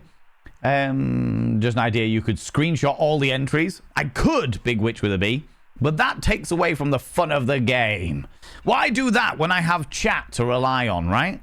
Well, we will jump back into the game to show you what it's all about. This is our day 3. We've just joined day 3, the Wednesday. And this is our supervisor, Carol, who's just been like, yeah, we've given you more access to stuff. But I have been warned that certain access on the network may be revoked and cause problems, which is going to be a pain in the fucking hoop. The second in the Jar Wars Steadeye series. That's the one, Val. Well done. You're doing well with your words today. The Star Wars Jedi series. Are they good series? I own at least the first game, and I have not played it as of yet. How you doing, Lamp? How's it going, you beautiful individual? We also gave the main character trans colors with a lightsaber. Love this. Love this. Can you get pink lightsabers? Is that something you can do? I'm now intrigued. And hobgoblins. Yeah, hobgoblins. Hobs. Yeah, there's some interesting stuff. I'll show you now because we've literally started a new day, so they're giving me new access to stuff like that. Not the craft on Wednesdays, but breaking in my new mattress is doing a number on my body. Entirely fair. Entirely fair. So yeah, just wanted something nice and cozy today. Yeah, completely understand. Completely understand, right? Was have to retain the information. Good omen for washing though, right? Van, you had Morticia Adams' eyeball only lighting going on. I did, yeah. That just the little beautiful for sure. Did also customize my lightsaber droid friend with my own outfit reflecting the Transat flag. I love this. Oh, I love the fact that you can do that kind of thing in games like this now, for sure. Met my first lover at a call center. No, wait, really? Jawas steady. I mean, why not? Why not? You know, if they're all consenting and adults of their species, fucking let's go, right? Pink lightsaber hilt, blue blade, and white accents. Oh, I like that. I like that. That is fun. That is fun. I love this. Okay. Permissions have been added. So we've got the tea sprite. Tea sprites are a subspecies of sprite that are known to feed off of tea and tea leaf residue. Homeowners infested with tea sprites commonly report a leaf-like droppings and sounds of fluttering near the kitchen. The toilet hob. Toilet hobs are a subspecies of hob that are known for homing inside toilets. They bear false faces and have two separate clumps of wispy hair on each side of the head. Most like most hobs, they tend to clean their homes. Okay. Hello, welcome to the Home Safety Hotline. How may I direct your call? There's something in the basement. I've seen it. It's huge, almost as big as my dog. It doesn't hiss or growl or anything, but I haven't gotten close enough to it to find out what it is, since it's always just lurking out of sight from the top of the stairs. I need someone to come get this thing out of my basement as soon as possible. I've locked the door since I can still hear the steps creaking under its weight down there. The steps creaking, you say? Under it, and it's dog-sized. Yeah, give me 2 seconds, David. I'll just put you on hold while I have a look at our informational archive here. Okay, won't be a second. Thank you. Please hold. Good lord. I mean, we've got new things now. I think that's probably going to be the stair slug. Because they're about the occupy stairwells and basements. Homeowners infested with stair slugs will commonly report a slimy residue on steps of other households. They did say it's about the size of a dog, and it is in the basement. It's in the cellar, as it were, you know. By the way, Finley, if you need to disappear off, if you need to go grab a snaffly treat, please go do so. Please look after yourself. Please do what you need to do. I appreciate you being here. It wasn't exactly healthy, but makes for a good story. When the same clothes 2 days in a row, got some raised eyebrows. Oh, I can imagine, Authentica. I can imagine. I've also definitely been there for sure. But you can also have a pink blade for the saber. Yeah, a bunch of colors. Think they would enjoy the lore. Not sure how you'd feel about the gameplay.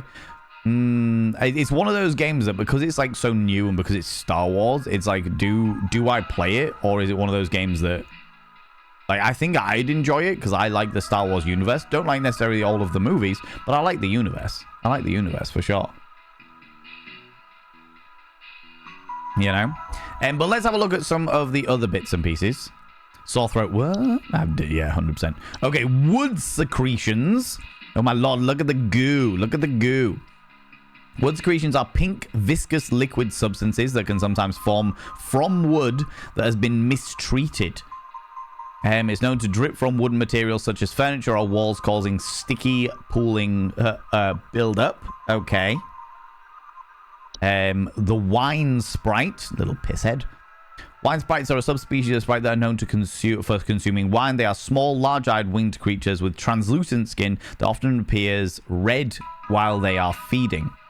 They have a long proboscis that they use to drink wine.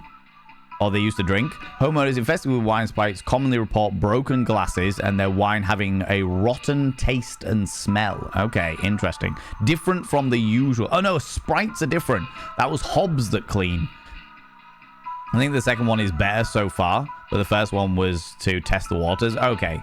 It's good that, like, they've basically rolled out the first game and they were like, right, we'll see how it goes. And then the second one, they were like, right, we know how it goes. We know that people are a fan. Let's indulge ourselves in the lore. And you know what I'm like for lore. Oh, whistling fungi. Whistling fungi are small mushrooms, like growths with many small holes in their caps that frequently grow through drywall gaps and cracks. Homeowners infested with whistling fungi report a dissonant whistling sound coming from their walls. Okay. Unicorn fungi. Look at the little puppa with the unicorn horn. Horn-shaped fungus known to grow on the heads of furry animals and household pets. They're often affecting the animal's disposition, causing them to be drawn to the soil Homeowners reporting their pets furiously digging around or inside their home. They need to get to the soil. They need to get to the soil. Raccoon, pipod's a mirror nymph. A mirror nymph are a subspecies of nymph that are known for stealing the likeness of homeowners and passers-by. They are generally small, faceless, and voiceless humanoids, carrying a large mirror that they beckon others to look into. Homeowners afflicted by mirror nymphs commonly report not being able to recognize their own face. Wow. Okay, interesting. This is where, I think this game is fascinating. A memory wisp. Note, due to clerical error, the audio sample provided above is incorrect. The issue will be corrected by the end of the month. Memory wisps are invisible, odorless household wisps that are known for removing the memories of the home and its homeowners. Homeowners infested with memory wisps will often report missing pictures, photo albums, and the inability to remember the face of their loved ones. Lamp sprite. Lamp sprites are a common subspecies of sprite that make their homes inside lamp fixtures. They are known for causing the lamps they inhabit to flicker or burn hotter, sometimes causing the burning smell inside the home. Okay. False rosebush. Lamp mentioned! Lamp the Entertainer is actually a lamp sprite. True fact. Oh my god, look at the little feet. Look at the little feet on the rosebush. False rosebush is a large plant-like creature that commonly take on the appearance of a red rosebush in place of roots. These creatures have two small humanoid feet that they use to chase down prey.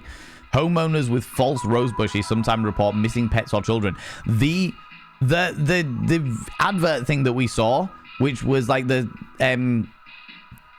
what's it called? The housing market, and it talked about the fact that there was somebody disguised as a bush.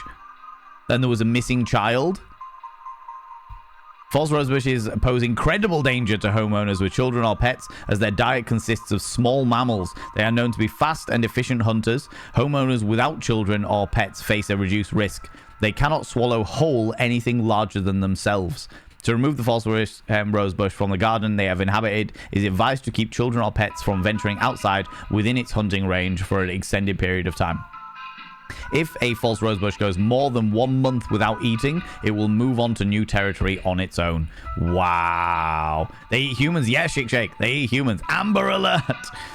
You can have the kids' bush, but leave the pets alone. Right, obstinate headstrong girl. Oh, right. False artifact. False artifacts are seemingly human-sized objects that can manifest suddenly inside the home.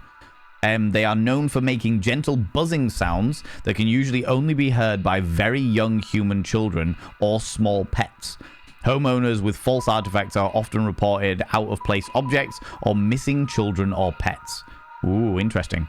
They will not directly threat to adult humans. They can pose significant risk to small human children and animals.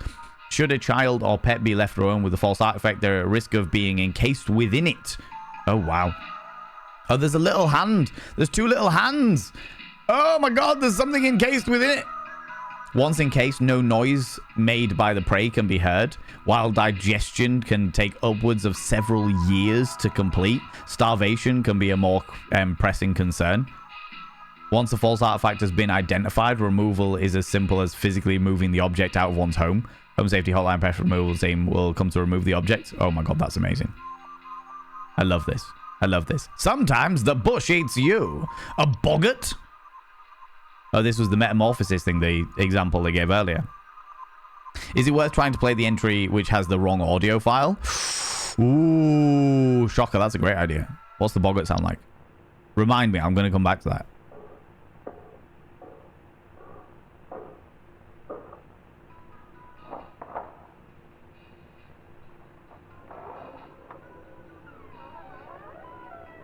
Interesting. Boggarts is a general term for a metamorphosized hob. So the really kind, peaceful, clean hobs metamorphosize into a boggart. They are large, hairy humanoids between 6 to 7 feet tall and bear fairly convincing false faces. They are known for causing household accidents such as flooding, fires, or electrical outages. They also frequently observe their targets while they sleep. Extremely dangerous to humans and pets due to their malicious nightly household activities, which can often cause injury or death. They also react very violently when seen by humans, but thankfully these instances are rare as they excel in staying hidden. Do not, under any circumstances, refer to an active boggart by name. Once you become aware of its presence, simply vacate the premises. Providing you do not speak to the boggart at any time, it will, in any fashion, it will remain in its original location. Okay. Okay. Poor David's still waiting. That's all right. That's a really good point. Hello, David. Hello, David. Yes. Please, you'll have to forgive the delay there. Yeah. Uh-huh. Yes. I think the thing inside your basement may well be what is commonly known as a stair slug. Yeah. Uh-huh. Just like a normal slug, but the size of a dog. Yeah, they're a little bit heavier as well, because obviously with dogs they're like lean and muscular and what have you, but with a slug it's just one, like there's no limbs or anything to balance it all out. That would account for the creaking in your stairs. Yeah, absolutely. I'll just submit that through. Don't worry, the Home Safety Hotline pest control team will be right there with you. Okay, all right, thank you goodbye. No worries, Finley. You take it easy, beautiful being. Thanks very much for bringing your people over. Appreciate it. If I was good at remembering the lore, I would love to try and guess how many concepts this game takes from SCPs. Yeah, the SCPs things are a great call. Fucking SCPs. I haven't looked at them in a real long time. Right, what was the one that had the false artifact? False beat. Hello, the Home Safety Hotline. How may I direct your call? Hey, I've been hearing some really weird noises coming from the bathroom faucet recently. I'm not sure what it could mean. It just makes this nasty sound anytime I run it, along with this, nasty smell. Yeah, no worries. What was your name? Peter. Okay, yeah. Give me 2 seconds. I'll have a look at our database and see what we've got. Okay? All right, thank you. Please hold. All right. A nasty smell as well. We had that as well. How's it going, Alexander Griffin? Can I get a shout out for hey, Alexander Griffin, please? I'd appreciate that. Digestion. Yes. I do want to check out, was it the Mirror Nymph? What was the one with the thingy? People go check out hey, Alexander Griffin. Look at this glorious individual. Doing some makers and crafting. I was actually lurking you yesterday while you were painting Halloween cats. They're wonderful and spectacular, and you should love on them as much as I do. The toilet hob. Keeping toilets they inhabit nearly spotless. No, it's not that. Not the wood secretions. Stair slug. No, what was the was it the rose bush? The false fracture hob. False rose bush.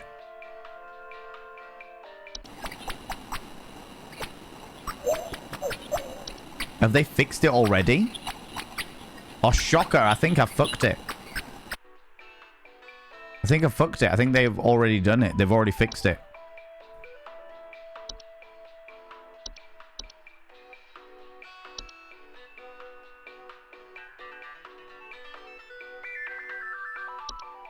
Never really thought about it, but... Oh, no, here's the memory wisp. Due to a clerical error. Okay, let's have a listen.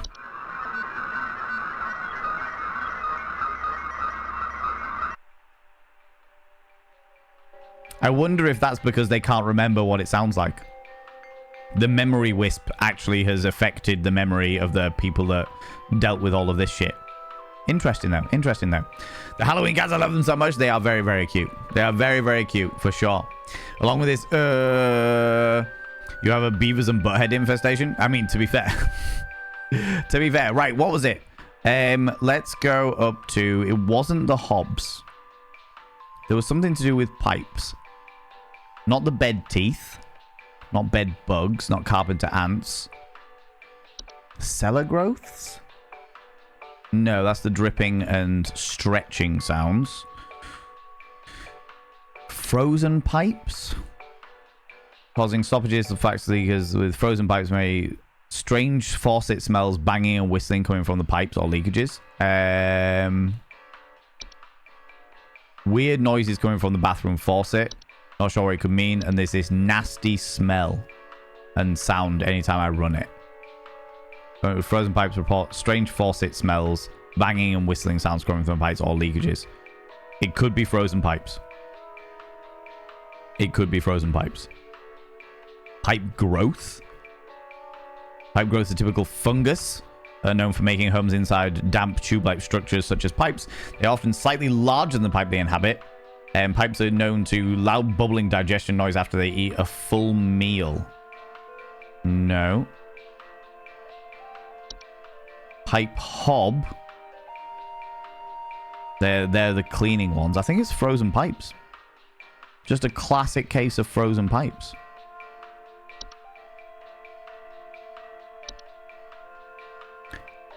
Hello, is that Peter? Hello, Peter. Yes, it's Valen from the Home Safety Hotline here. I believe that the issue is something nice and common, nice and easy to deal with, and that is frozen pipes. Yes. Yeah, That's right. Yeah. They can lead to obviously bursting water damage and stuff like that, but those strange smells, the banging, the whistling that comes from the pipes or leakages. Yeah, I think that's as simple as. You get a casual plumber out there, but we do the Home Safety Hotline plumbing service just for you. Yeah. Yeah, fantastic. Thank you very much for calling the Home Safety Hotline. Creeps, freaks, and uniques. We will do anything to anything. Thank you. Goodbye. I thought it might have been pipe growth, Stargazer. I thought it might have been pipe growth, but I think that there was no smell thing in the thingies. Hello, the Home Safety Hotline. How may I help you? My wife. I can't. Her face. It's gone. It's gone. My wife. I can't see her face. I can't see her face. She's dead and I can't see her face. They're all gone. It's all gone. Yeah, open your mind to me, Quaid. Open your mind to me. Just open your mind to me, Quaid. Quaid, open your mind to me. Yeah, and now I'll look at the database and see what we've got. Okay, thank you. Be right with you, Quaid, okay? Please hold. That's going to be the memory thing, isn't it? The memory wisp. Memory wisps are invisible and odorless household wisps that are known for removing the memories of their home from its homeowners. Infested with memory wisps often report missing pictures, photo albums, and the inability to remember the face of loved ones. They are not a danger to the physical health of humans. However, their ability to affect humans' memory can sometimes lead to household accidents and reckless activity. Memory wisps will move out of the house on their own once they have stolen away the inhabitant's memory. There is no need for further action.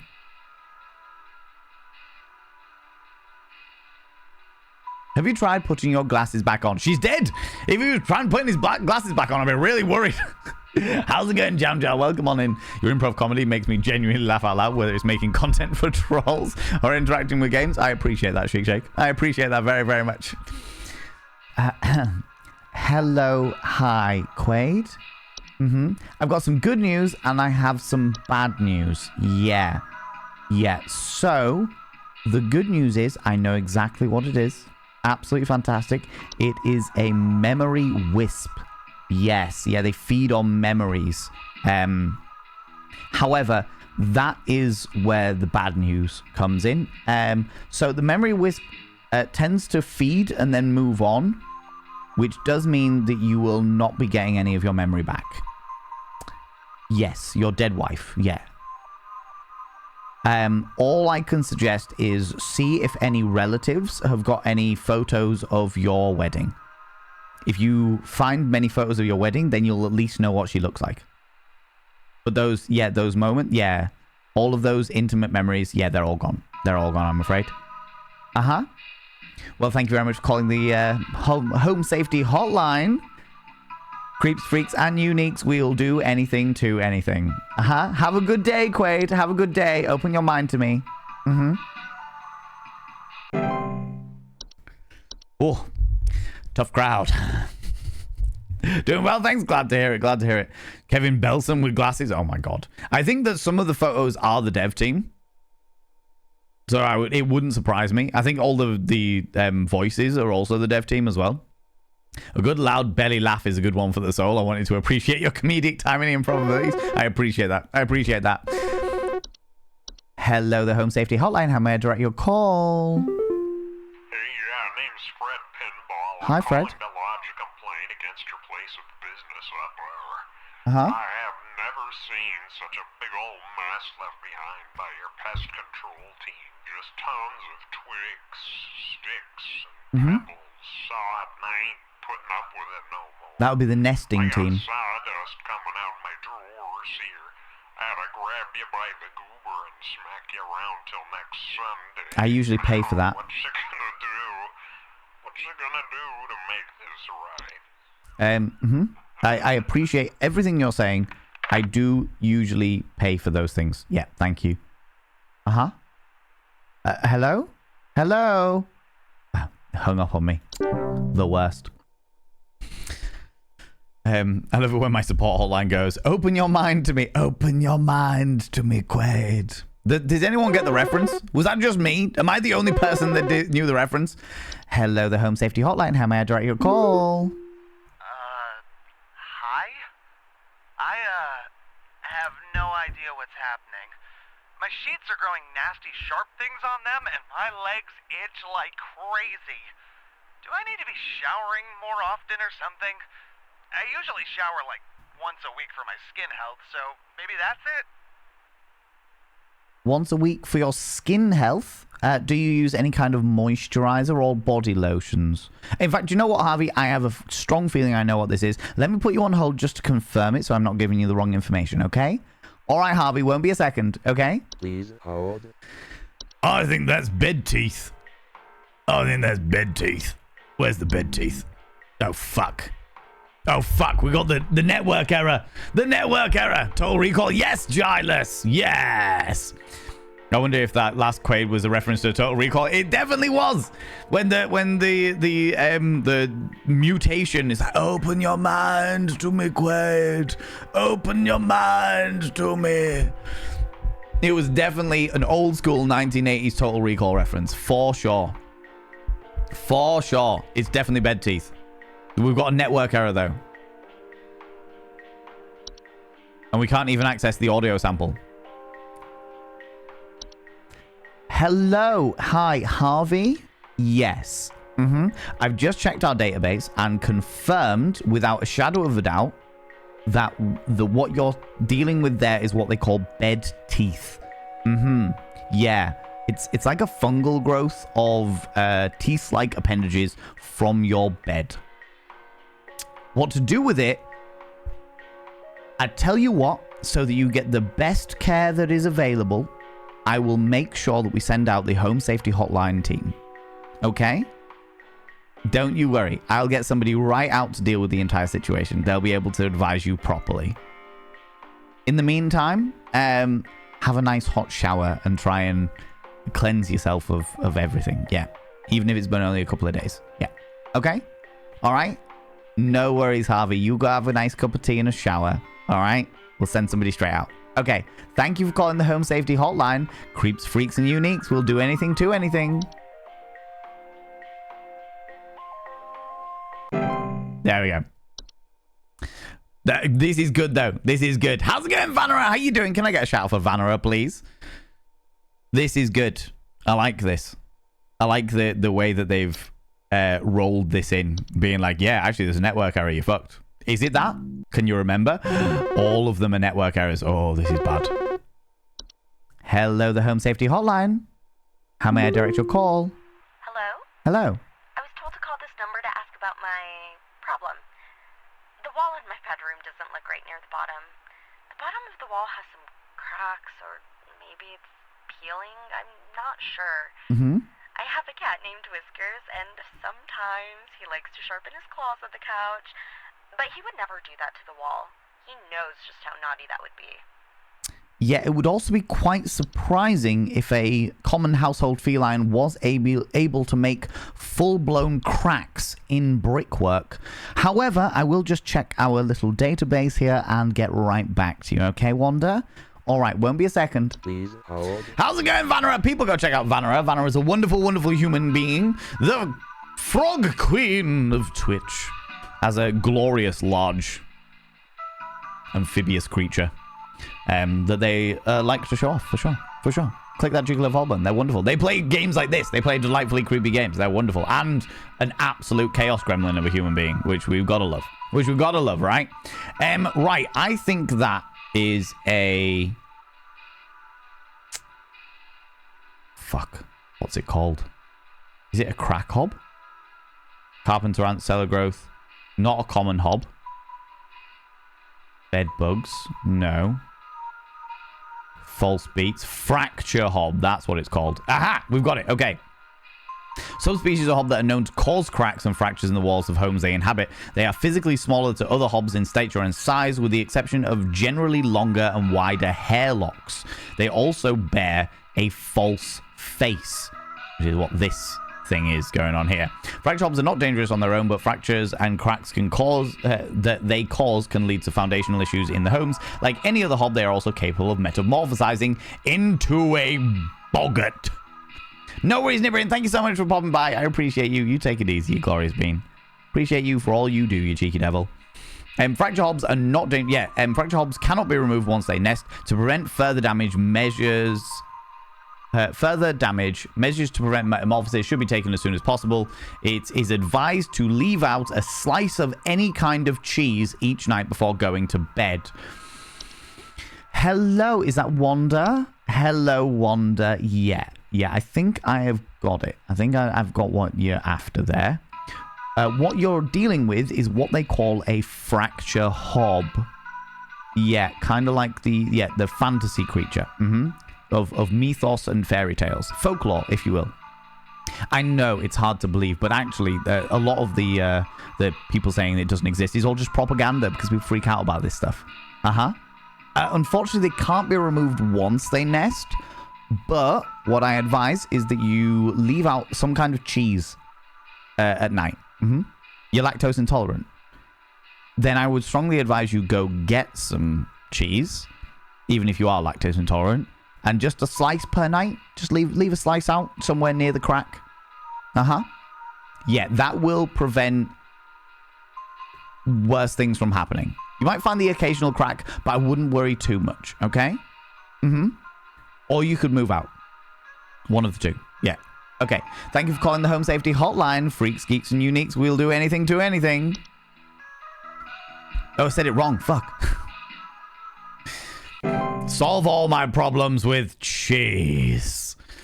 I do not want to be confused with a fracture hob, which is something you definitely need to go see a physician about. Fractured hog? Oh my god. Probably straight to hit ER. Definitely. Not to be confused with a fractured hog, for sure. Amazing. This is a really interesting game. For a game that is so simplistic, it's quite fun. It's quite fun. Hello, the Home Safety Hotline. How can I direct your call? Do you think this is some kind of joke? Last week, I called you guys about some weird noises I had coming from my living room, and the info package you sent me said something about leaving out a bowl of cream? What kind of joke is that? It's been a week now that I've been dealing with this racket, no thanks to you, and now we're starting to have power outages. Your employee's stupid joke is now probably going to cost me who knows how much in repair costs. So talk to your manager and tell them they owe me big time. You figure out what's going on in my house, and you figure it out now! Hello, Gary. Yes, I understand how frustrating that is. Yeah, I do have to ask you a question, though. Did you leave out the milk? I know it sounds like a joke, but did you actually do it? Yeah, you didn't. Okay. Well, I tell you what, look, we're going to send you some more advice. And even if it seems like a bit of a joke, even if it seems completely outrageous, okay? I just encourage you to try and go with it. Yeah? I know it sounds ridiculous. I know. I get this all the time. Don't worry. But what's the worst that can happen? Try it. If it helps, great. Okay. However, this may be a different issue. So let me just double check some things on our database. And I will get straight back to you. Okay. Give me 2 seconds. I'll put you on hold. I know you're angry. I'll put you on hold. Don't worry about it. Okay. Okay. Won't be a second. Please hold. Fucking hell. I got a screamer here. Right. Okay. Let's go. What do they hobs evolve into? The common hob metamorphosizes into a boggart, right? A screamer, you say? Yeah, I can see him as thingies. Generally metamorphosized hob, they are large, hairy humanoids, 6 to 7 feet, bear fairly convincing false face. They are known for causing household accidents, flooded, fires, and electrical outages. Yeah, so they've frequently observed their targets while they sleep. Okay.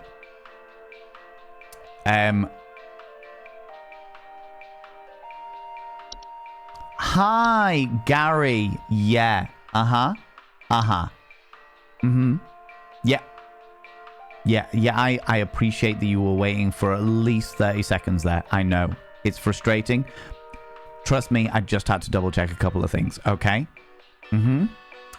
Now, right. So, I think I've found out the issue. Okay. And the issue that we've got here is the fact that because you didn't follow the advice of the original information package, because you didn't do that, it means that this is a much bigger issue now. Yes, I'm talking about the cream. Yeah. That's right. Yeah. So what I need you to do is literally right this second, take you and your family just out of the house. Completely. Go stay with some relatives. Just go. Don't say anything. Don't look at anything. Just leave. Right now. Yeah. Are you in danger? 100%. Yeah. The danger is quite very real. You've got some relatives around the corner? Perfect. Don't you worry about it.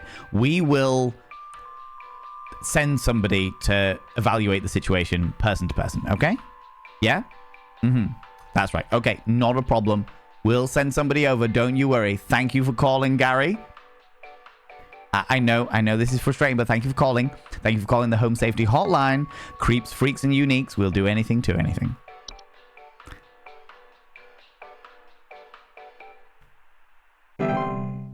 How's it going, main captain? How you doing, you beautiful bean? I have 83.33334%. Which one did I get wrong?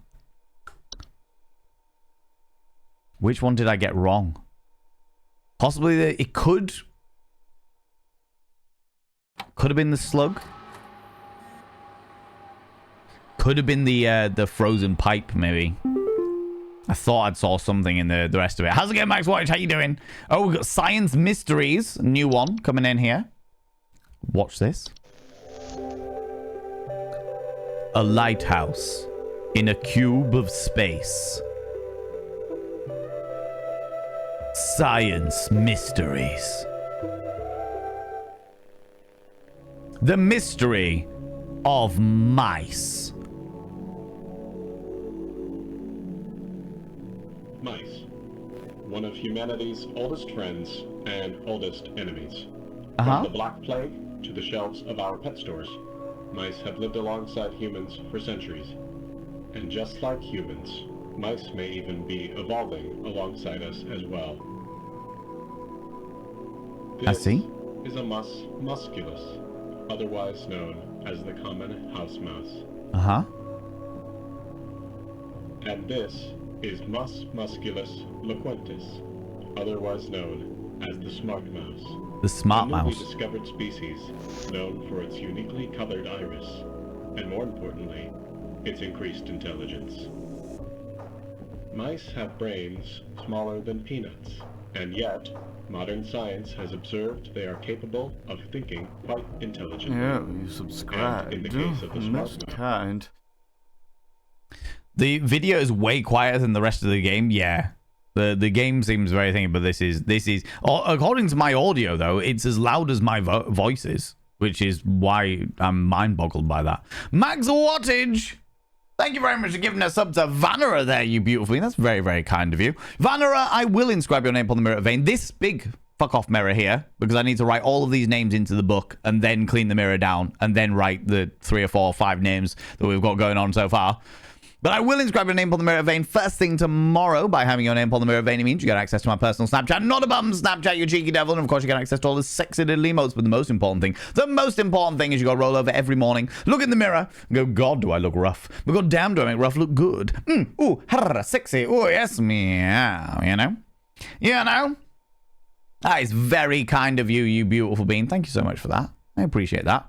I'll turn this up a little bit to... perhaps even capable. More importantly, its increased intelligence. Is that better? Mice have brains smaller than peanuts, and yet modern science has observed they are capable of thinking quite intelligently. And in the case of the smart mouse, perhaps even capable of communicating. Could you hear any of the previous thing? Do you want me to start it again? I don't mind starting the video again if you want. It's like a couple of minutes long, if that. If possible, yeah, not a problem.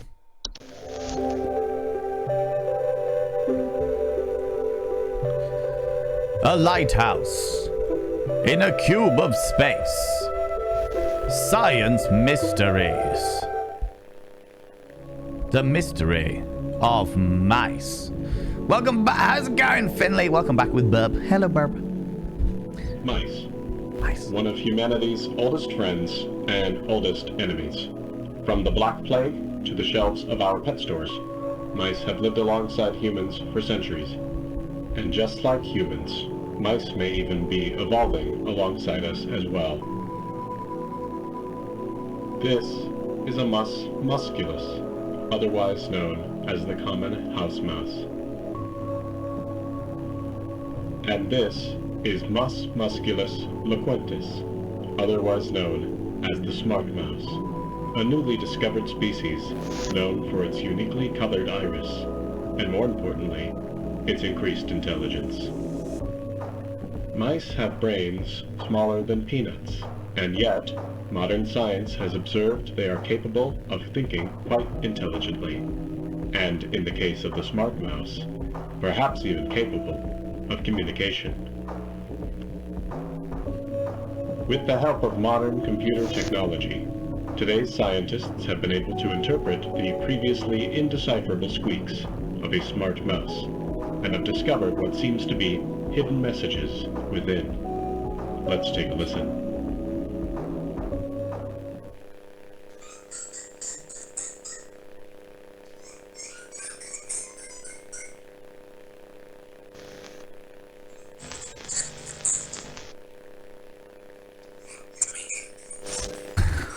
Help me! Help me! What do you think? Is this a wonder of evolution? Or are we just hearing things that aren't there? It's a stretch. Do mice and men have more in common than previously thought? For fuck's sake. Well, I suppose that's what makes this a science mystery. Science mysteries. All right. He wanted to hear you. How's it going, Nikki? Hello, you beautiful individual. A little cheeky little burb. I hope you're doing well, Nikki. I miss your face. And your feathers. And your climbing up my top and what have yous. You wonderful, wonderful burb, you. Did some experiments recently to prove that mice share knowledge biologically. The child of a parent knew the maze or something like that. Yeah, they've done quite a few of those like experiments, those style of experiments anyway. Seem to recall reading about something about that. Yeah, like genetic memory and stuff. They definitely get taught it by definitely get taught things by their parents, but like genetic memory is a different thing entirely. Asked my local mice if they were evolving, but they said that's just a stereotype, so I guess it's fake news. A nice calming video. Yeah, it's nice and calming. Musculus loquentes is Latin for speaking house mouse. No, really? That's amazing. That's amazing. Sure, he misses the bedtime stories. We had quite a few. We had some good bedtime stories. There's some good bedtime stories. It has to be said. It has to be said. What emails have we got today? Oh, just one from corporate. Introducing the new office pet. Hello, Home Safety Hotline family. We're excited to introduce all of you to our brand new office pet, Whiskers. Whiskers is loyal, friendly, and is as serious about pest control as we are. Give Whiskers a warm welcome if you see him wandering by your desk. That's a great call. Great idea. Put a cat in an office environment. Please refrain from picking up or feeding Whiskers, as he is still getting to know everyone in the office and has scheduled feeding times. Understandable. However, Whiskers being a ginger cat is definitely going to beg for food. 110%. 110%. Okay, let's start the day's work, I suppose. Thursday. Let's go. Didn't a caller have a cat named Whiskers? Good question. I can't remember.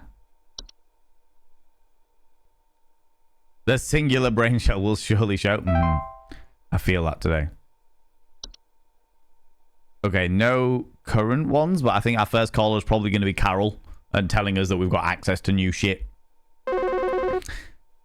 Hello, the Home Safety Hotline. How can I direct your call? Oh, it's you fuck. Hello, Supervisor Carol here again. I've been watching the closely, employee. I'm impressed so far by your dedication to accuracy. I have once again updated your permission, so you should have access to more extensive household hazard information. Keep up the great work, employee. Our eyes rest upon me. Our eyes rest upon thee? I have been watching thee closely. Aha. Thanks, Carol. Are you doing a course in Shakespearean acting? Is that what's going on here? Is that what's happening? Okay. Okay, we've got the attic gnome. Attic gnomes are a sub... Hello, the Home Safety Hotline. How may I direct your call? I think there might be something wrong with her faucet. Recently, I've been having the worst kind of stomach bug, just aches and pains constantly. But after a month, it still hasn't gone away, and I'm thinking there's got to be something wrong with the water, because we only eat fresh, homegrown fruits and vegetables here, and we ain't ever had any problems up till now. I keep hearing things about rusted pipes and water poisoning and all kinds of terrible things that can happen to the water, so can you just send someone out to get this fixed for us? Yeah, hi Ash. Yeah, I think that might be something else, but I tell you what I will do just for you today. I will just check our database to be 100% sure that I'm giving you the right information. However, there's a good chance that it might not be something, it might not be the rusty pipes, it might be something completely different, okay? So give me a moment, I will just check the database, and I'll be right back with you, okay? Okay, it won't be a second. Please hold. Fucking hell. I've got a feeling I'm going to read a bit more about the attic gnome first, and then I've got a feeling it's going to be the false beat. Attic gnomes are a subspecies of gnome known to nest in attics and ceilings. Homeowners infested with attic gnomes will often report a knocking or rapping sound coming from their ceilings, or a surplus of dust coming out of their ventilation systems. That could have been the guy earlier that was constantly sneezing. But we didn't have access to the attic gnome before, so there was no way I was going to get that right. Attic gnomes' feeding habits can often be a boon to homeowners as they consume dust, cobwebs, and household pests such as spiders in large quantities. However, when frightened, they will violently expel their meals, which can send large quantities of dust particulates into the air, causing air quality issues in the household. They are very easily frightened. To remove the attic gnome from the household, it is recommended to dust and clean your attic and ceilings regularly to avoid giving it a source of food. They will also prevent other attic gnomes from nesting in your home. AKA, this is how they gated some creatures to not have the massive list of creatures all at once. So once you start the game, yeah, it just seemed like the gating of the creatures is perfectly fine. That's grand. But like this would have been perfect. Like this would have been the perfect answer to one of the previous options. Do you know what I mean? Found my old copy of Picture of Dorian Gray in the attic. It's not aged well. Oh my fucking god. Zabadian. God damn it. God damn it. The Cellar Grotto. Cellar grottos are large cave-like networks known to sometimes appear spontaneously in cellars and basements. Homeowners with cellar grottos will often report a bad smell coming from the basement, higher humidity in the home, and a notable increase in large beetles, frogs, or related pests. Cellar grottos can introduce a number of dangerous pests into the home, and the heightened humidity they introduce can cause warped floorboards, weakened foundations, and other hazards. Cellar grottos can be removed by finding their creator and presenting them with a gift of gold. Their creators often reside somewhere within the grotto's subterranean lake. For safety, bring spelunking and snorkeling equipment on your excursion, or consider utilizing the HSA's grotto removal team. I love the fact that there's a Home Safety Hotline grotto removal team.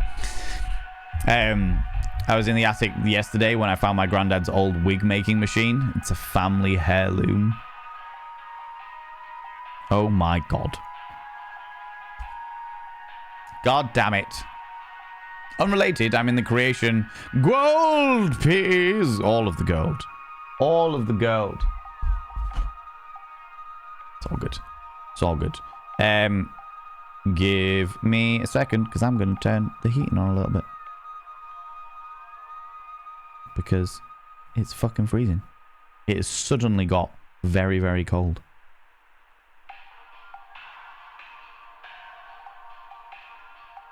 I'm just going to put the heating on a bit of a boost for a bit. Because the temperature has just gone, drop down. You are the creator. I would like more gold. That would be nice. Gold would be good. Told my wife that a husband is like a fine wine. We just get better with age. The next day, she locked me in the cellar. Oh my god. Oh my god, Zabadian. The Fey Feast. Feasts are a mid to large sized pile of various edible food substances, frequently including flour, cornmeal, and various species of fungi. They are known to appear near eating areas of the home. Feasts are not dangerous if consumed, but if left untouched, they can provoke more dangerous activity, or else its continued presence can attract other household pests, such as cockroaches or carpenter ants. Feasts are a sign of a hospitable presence, and as such should be consumed immediately once sighted to prevent provoking or offending the gifter. For a maximum assurity, oh my god, so the way to deal with this is to eat it. Amazing. Fey flu. Fey flu is a rare and dangerous disease commonly spreading by household fey. Symptoms of fey flu include headaches, fever, eye discoloration, seeds taking root in skin pores, and blooming. Fey flu is rarely fatal and can have long-lasting effects on the lifetime health of an infected human. Long-term symptoms commonly include dizziness, fatigue, monocolored vision, deliriousness, and endless dreams. There is no cure for Fey flu. However, one can take precautions against it by keeping a clean Fey-free home. Floor roots. What's the difference between bird flu and swine flu? One requires a treatment and the other requires ointment. You wound me. You wound me, alright? Floor roots are like tree-like brown roots that are known to grow upwards from the floor to wrap themselves around various objects or humans in their vicinity. Floor roots grow slowly enough that they serve very little danger to awake or aware human adults. However, if not spotted quickly, they are known to they are known as a strangling hazard for human children and pets while they sleep. Removal should be a priority in the family's household. Floor roots require something to wrap around before they will cease their growth. So it is advised to acquire dolls or similar human-shaped facsimiles to give them safer alternatives. Place the dolls in the affected room and leave the roots alone for the night. By morning, the doll and roots should be gone, and the room safe to inhabit once more. But make any repairs to the floor as needed, or utilize the Home Safety Hotline repair service team. The Horde! Oh, good lord, look at it. Look at it. My phone fell from the 20th floor. Good thing it was in airplane mode. I've heard that one before. I've heard that one before. The Horde is an invisible, odorless collective consciousness that is known to collect and store large quantities of common household refuse. The Horde's tendencies to store vast quantities of trash in the home make him prone to spreading disease to the home's inhabitants. Rotten food, used syringes, and rusty metal are among more common household hazardous waste. Or more common household hazards that can be introduced by the Horde's presence. Once introduced into a home, the Horde will continue to gather and hoard their treasures indefinitely. It's advised to sell one's home at the first sign of the Horde's presence and make the relocation process go over more smoothly. To prevent the Horde from gathering in one's home, it is advised to keep one's home as tidy as possible as to not to attract the Horde's attention. In the introduction of a hob to the household can often assist in this process. Makes sense. Okay, laundry gnome. Hi, Ash. Yeah, give me 2 seconds. I'm just double checking it. There's a couple of things it could be, but I want to give you the correct information. Okay? Yeah, it won't be a moment. Won't be a moment. Okay, thank you. Give me a moment.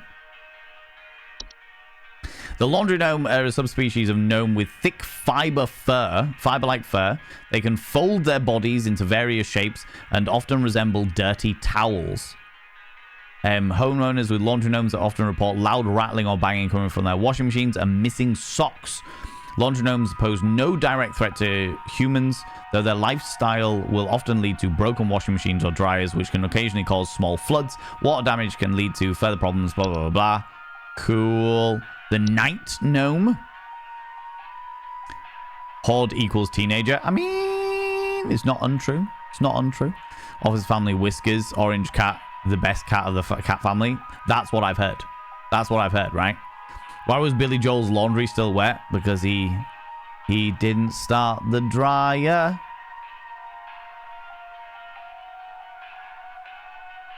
That's a good one. It is not a good one. That is not a good one, Inky Z. Zabadian has done one good one. In the entirety of the time that Zabadian has been a part of this community, Zabadian has done one good joke. Do you think it's a good one? No, it's not. You're using that one like, what is wrong with you people? You enable this shit. You enable this. The night gnome are small, hairy creatures with a pointed head. They are known for their tendencies to enter the sleeping quarters of a human to watch them while they sleep. Homeowners affected by the night gnomes frequently report sighting them in the middle of the night or reporting heavy breathing sounds during late hours. They're not known to be deadly to humans, but those suffering from heart conditions should consider wearing sleeping masks to prevent them being startled by their presence. Move on to other homes if they get bored or restless by your inhabitants' sleeping activities. No guarantee, however, they will become bored by you if they find your sleeping sufficiently entertaining. Sounds glorious. The Night Wisp. What do they call a gnome who lives in a city? A metro gnome.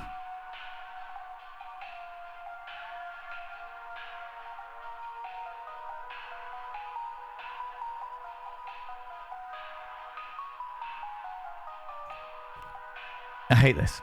I hate this. Why won't Rick Astley let you borrow his favorite move? Because he's never going to give you up.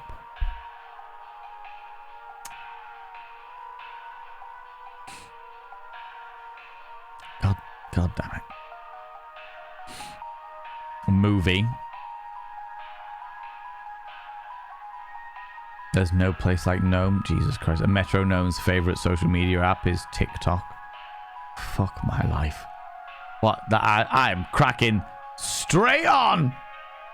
Night wisps are a subspecies of wisp in the form of bright floating lights. They are known to hover outside windows at night while whispering promises of wealth and good fortune. They are not dangerous to humans unless listened to, refraining from listening to their whispers and following their directions. Night wisps will move on to other homes after a week, so if they're ignored consistently, etc.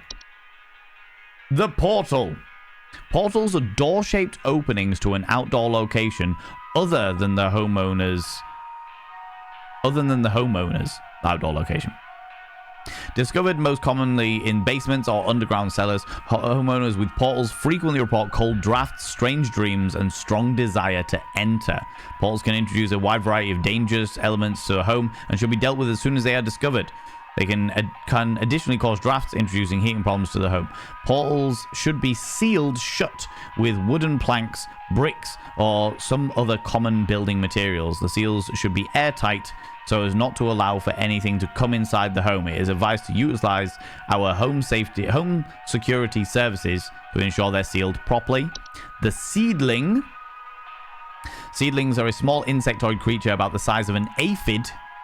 They are known for burrowing into outdoor planters or gardens, feeding off the root of nearby weeds. Though their weed-killing lifestyle can make them useful for gardens, seedlings are extremely territorial and react violently to anything competing for their food source. Never remove a weed from a seedling-infested garden. They are known to compel competitors to commit to violent acts upon themselves or others. To remove seedlings from a garden, you should not go near them once established feeding ground. Instead, they should be one should use a hose, sprinkler, or other range device to overwater the garden and drown out the seedlings from afar. And finally, a travel gnome. Jesus Christ, there's so many things. Travel gnomes are highly invasive. There it is. Cheeky little devil. Highly invasive subspecies of gnome that are known to stow away inside luggage of unsuspecting travelers to introduce themselves to new households. They are found most commonly in highly forested areas of the globe. Travel gnomes can affect households in various ways. They will often create expansive gardens inside their new homes, leaving soil, plants, and common outdoor pests in their wake. These gardens, in addition to introducing a variety of dangerous pests, can also create foundational problems in a home that, if they continue to grow unabated. Spraying pesticides and weed killers deter the traveling gnome gardening prospects, at which point it will wait for a new opportunity to travel to a better location. To encourage a traveler gnome to relocate, one can invite others to stay at their household and create new opportunities for the traveling gnome to stow away in visitors' luggage. That's hilarious. Right, what did this guy say? Yeah, so he eats natural vegetables. So I think it's going to be the false beet. How's it going, Dabber Cogsworth? How you doing? False beets are a creature with beet-like appearance known to trick gardeners into harvesting and eating them by disguising themselves among their vegetables. False beets are harmless unless eaten by a human, at which point they can take root in a human stomach, feeding off the nutrients for its lifetime. This can cause digestive issues and potential back problems over the course of a human's life. False beets only find themselves in gardens that grow beets. Do not wish to contend with false beet. To be advised to avoid growing beets. Swallowed false beet cannot be removed without killing its host.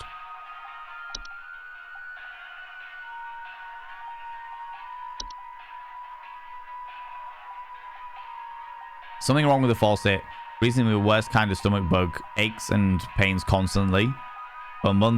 After a month, it still hasn't gone away. I think there's something wrong with the water because we only eat fresh fruit, homegrown vegetables. We never have any problems until now.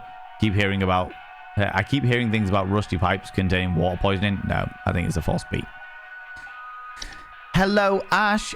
Thank you so much for waiting. I very, very much appreciate that. Yeah. Yeah, I think we've got some good news and some bad news. Yeah, I think I know what it is. Yeah, it's what they call a false beet. So do you grow beetroot in your garden? You do. Natural homegrown beetroot. Yeah. So it looks like a false beet has somehow infected your beetroot patch. And you have accidentally consumed it, which does cause all kinds of issues in regards to digestive issues and back pains and bits and pieces. How do you deal with it? Well, that's where we get to the bad news. Unfortunately, once a false beet has rooted itself in your internal digestive system, you are condemned to death. Yeah, not the news you were hoping for, was it? No. You can live out the rest of your life by maintaining a healthy lifestyle. By being healthy yourself, it will help quell the beet feeding off your life force. That's right, yeah. it does mean that you will be dying a little early and you will have to do far more healthy stuff in order to combat it, and you'll still feel like shit all the time. Excuse me, I shouldn't swear. You'll still feel really badly at all times. Yeah. Yeah. It's affected your whole family. Well, in which case you have plenty of time to start thinking about funeral situations. That's right. Yeah. Okay. Not the news you were hoping for. I know. Isn't that terrible? But at least you now want to know what it is.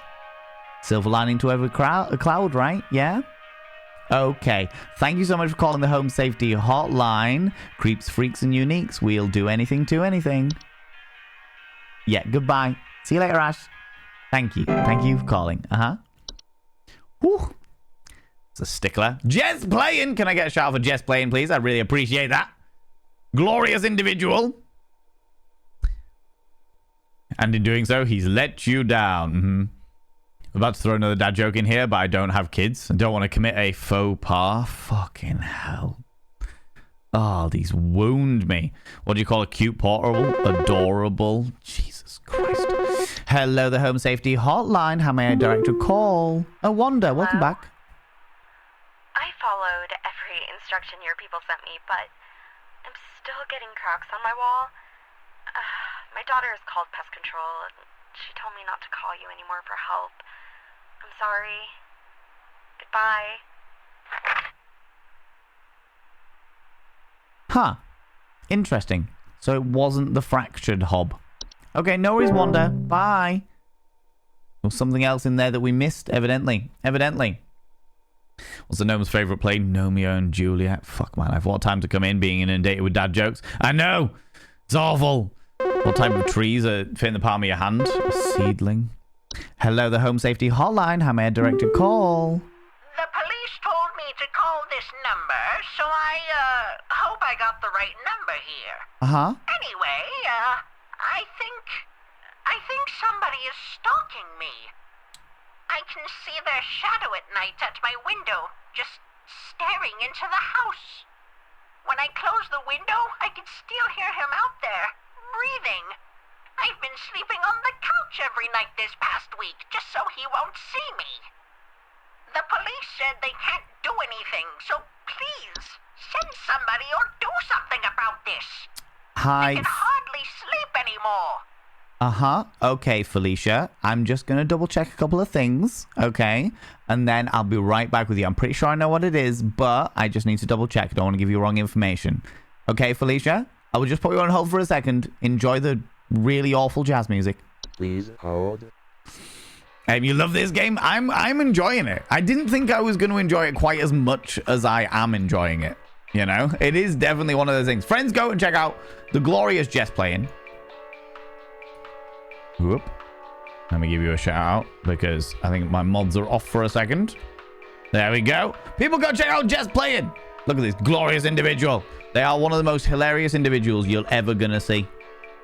One of the most hilarious individuals you will ever do see. All right.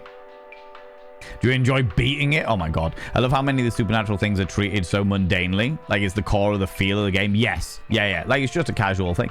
Just a casual thing. And then you get somebody ringing up being like, are you fucking kidding me? Leave a saucer of milk out. What is wrong with you people, all right?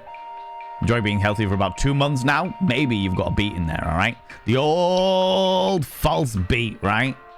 Right. What was it? It was the sleep gnome. The night gnome? The night gnome. The night gnome. Homeowners affected by night gnomes report sighting them in the middle of the night. Reports of heavy breathing sounds during the late hours. Yeah, it's definitely a night gnome.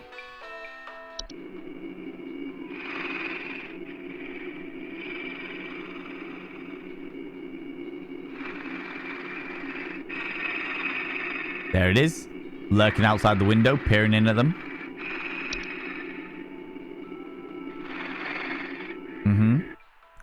Bye, Felicia. There needs to be a caller that's an older woman telling her life story and their kid's life story and a medical history. It's so realistic. That is true. That is so true. Simply can't stay away from your granny goodness. That sexy granny goodness. A customer support that isn't toxic. I did customer support back in the day. And I got a disciplinary for not selling an old woman broadband that she didn't want. I was like, my phone hold music is always soft jazz, always clarinet or sax. Playing piercing over the worst, tinniest recording. Yeah, they were always really tinny as well. It's like, why? Why are they so tinny? Well, this does take place in the 90s with that elevator music. I know, right? But this is still less tinny than it should be. It needs to be far more...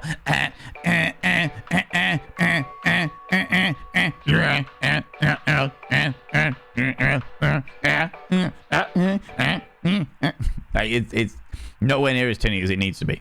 Have to go. Nowhere in Mendiza. You take it easy. Thanks so much for stopping by. I appreciate you. That noise sounds like someone slapping their gums. Yeah.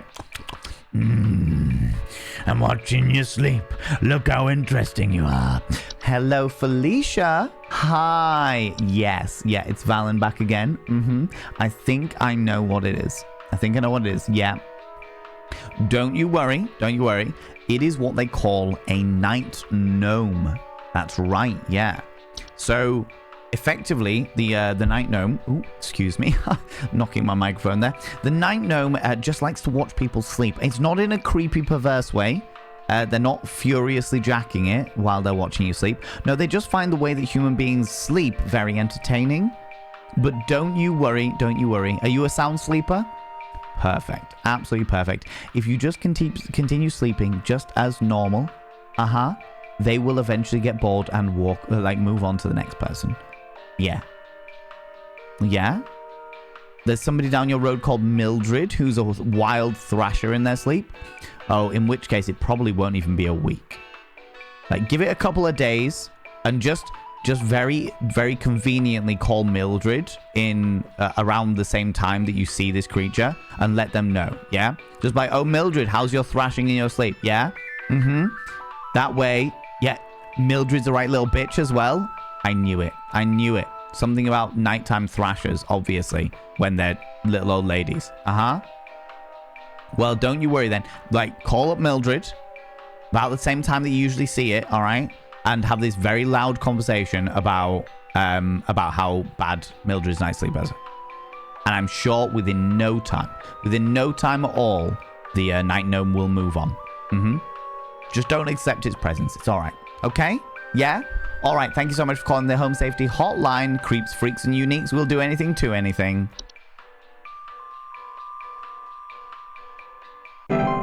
Perfect.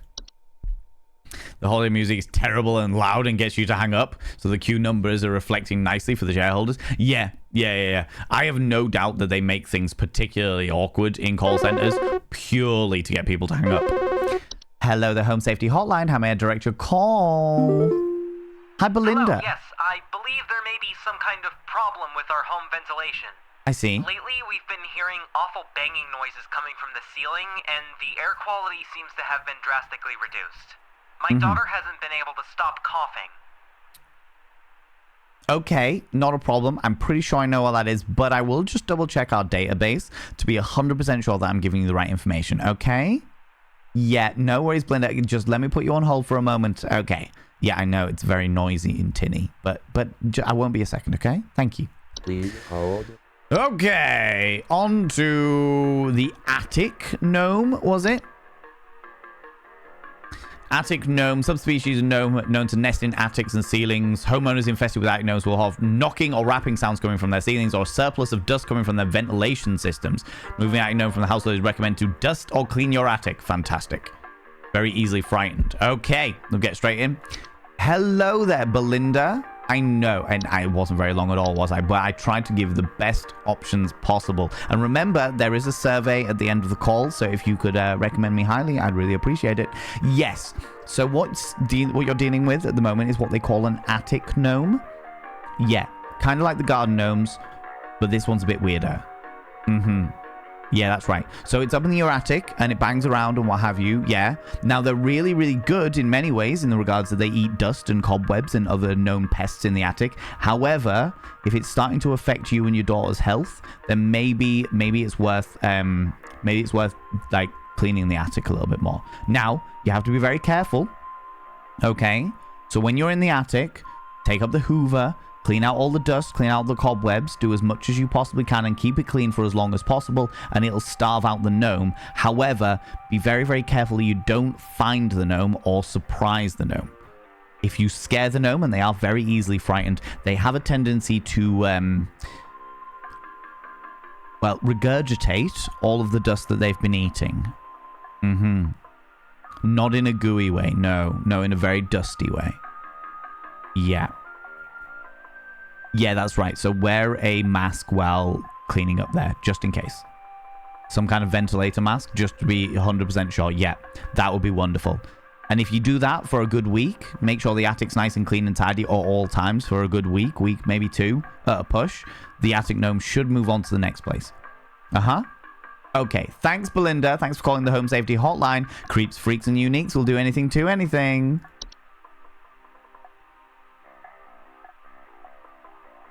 Panda to my ego. Panda to it. Panda to it. Hey Valen, hope you are doing well. I see you are playing some sort of safety game. Speaking of which, why did the safety manager bring a ladder to the bar? Because they heard the drinks were on the house. Oh my god, Europapa. God damn it. Hello, the Home Safety Hotline. How may I direct your call? Please help me. The police refuse to do anything. They told me to call you. Please say you can help. My little boy, Jeremy, has gone missing. He's 8 years old and such a sweetheart. The last time I saw him was when I was tucking him into bed last night and checking his messy closet for bees to calm him down. Oh, it's silly, I know, but my poor Jeremy is always so concerned about bees and wasps and stuff. I miss him. I miss him so much. Oh, please say you can help me find him. He's all that I have. Hi, May. Yeah, okay. I know that this is a very, very traumatic time for you at the moment. Jeremy sounds like a wonderful, wonderful child. Let me just check our database and we'll see what we can do for you, okay? I'll just put you on hold for a moment. I know it's really annoying, but please let me just put on hold so I can check the database, okay? Okay? All right, won't be a second. Okay. Please hold. You're a papa, goddammit, how dare you? Used to work in a call center, had a loud percussion as their whole music, really riled up already angry customers. That sounds very counterintuitive. That sounds really counterintuitive. Okay. There are the bees, but I think... Wasn't the name of Jeremy the name of the kid that's gone missing?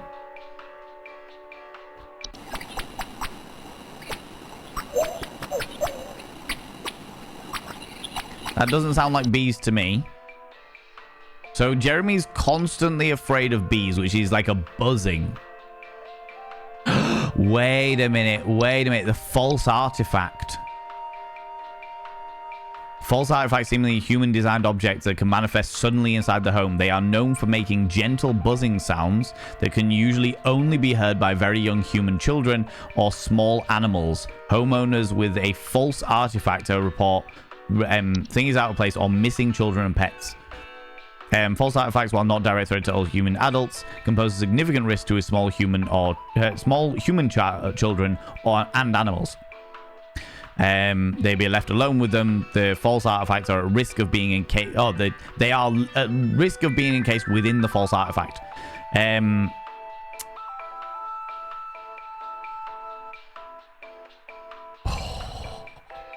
Once false artifacts have been identified, removal is simple as physically moving the object out of one's home. The HSH pest removal team should be called to come and remove the object. Should a pet or a loved one already be encased within it, one can utilize a memory wisp to speed up the grieving process.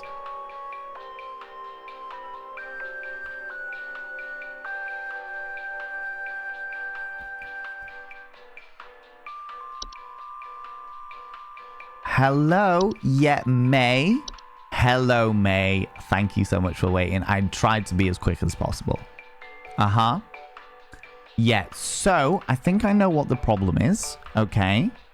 You mentioned about bees and the fact that Young Jeremy. That was his name. Jeremy. Yeah. Right. I will send over the Home Safety Hotline pest removal service. I know it sounds really odd for a missing child to send the pest removal service, but they are the absolute best and they know what they're doing. I will flag something in the system very specifically to let them know to be prepared for the circumstance. Okay, and they should be able to advise on Jeremy's whereabouts and how to deal with the situation as quickly as possible. Yeah, don't worry, you will get through this. No matter what, you will get through this. And though it may be very painful at the moment, as time goes on, this will get easier, right? We'll sort it all out. Don't worry. I will send them over right now. Okay? I've marked it as an urgent call just for you. Okay, May? Okay. All right. Okay, you have a good day. You just hold on in there, all right? Okay, thank you so much for calling the Home Safety Hotline. Creeps, freaks, and uniques. We'll do anything to anything.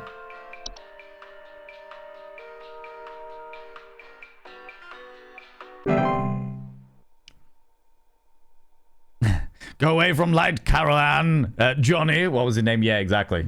Exactly. Wow. So being taken by fairies would be less traumatic? I don't know. Hello, welcome to the Home Safety Hotline. How may I direct your call? Hi. Hi. I'm concerned somewhat about the stability of my new home. I recently finalized the purchase and naturally afterwards found that there are several large cracks in the walls of the basement that were not previously disclosed, as well as several pieces of half-eaten cheese littered across the basement floor. I haven't been able to get in contact with the previous owners about this, and I'm wondering if you can offer any kind of legal advice. Hi, Leo. Yeah, you have called the Home Safety Hotline, not the legal team. But in this current circumstance, there is a good chance that I actually know what that is. Okay? I'm just going to put you on hold so that I can absolutely guarantee what it is, so I don't give you the wrong information. Half-eaten cheese, you say? Cheese? Yeah? Next to the cracks. Okay. I'll be with you in a moment, all right? Won't be a second, just putting you on hold for a brief moment while I just double-check our database, okay? Thank you. Won't be a second. Please hold. Oh, okay, so this is the fracture gnomes. Are they fracture gnomes? Yeah, fracture hob, not fracture gnome. Fracture hob.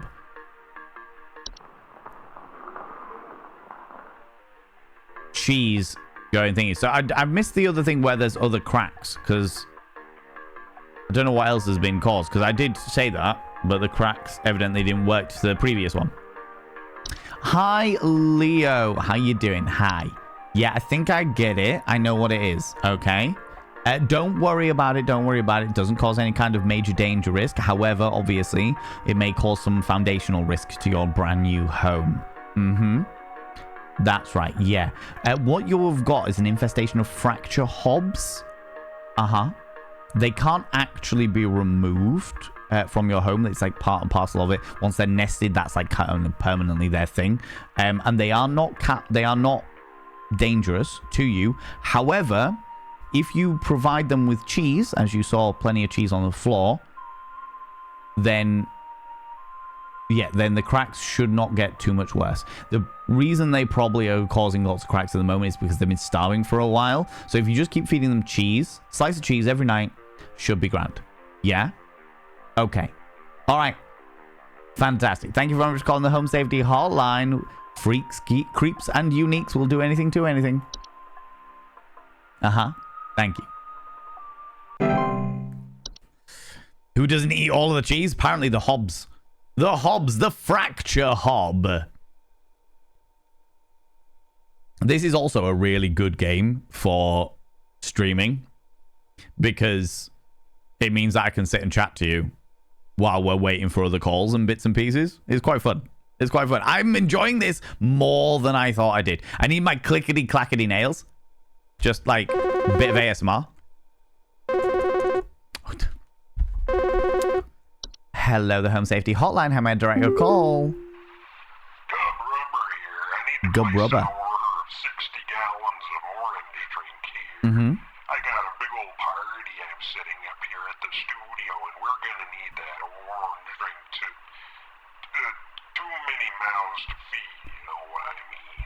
Uh-huh. That orange drink to feed my brew. Second thought, y'all still got that cheesy greasery. Too many mouths. Maybe pepper squeeze. Don't tell me you don't got the pepper squeeze.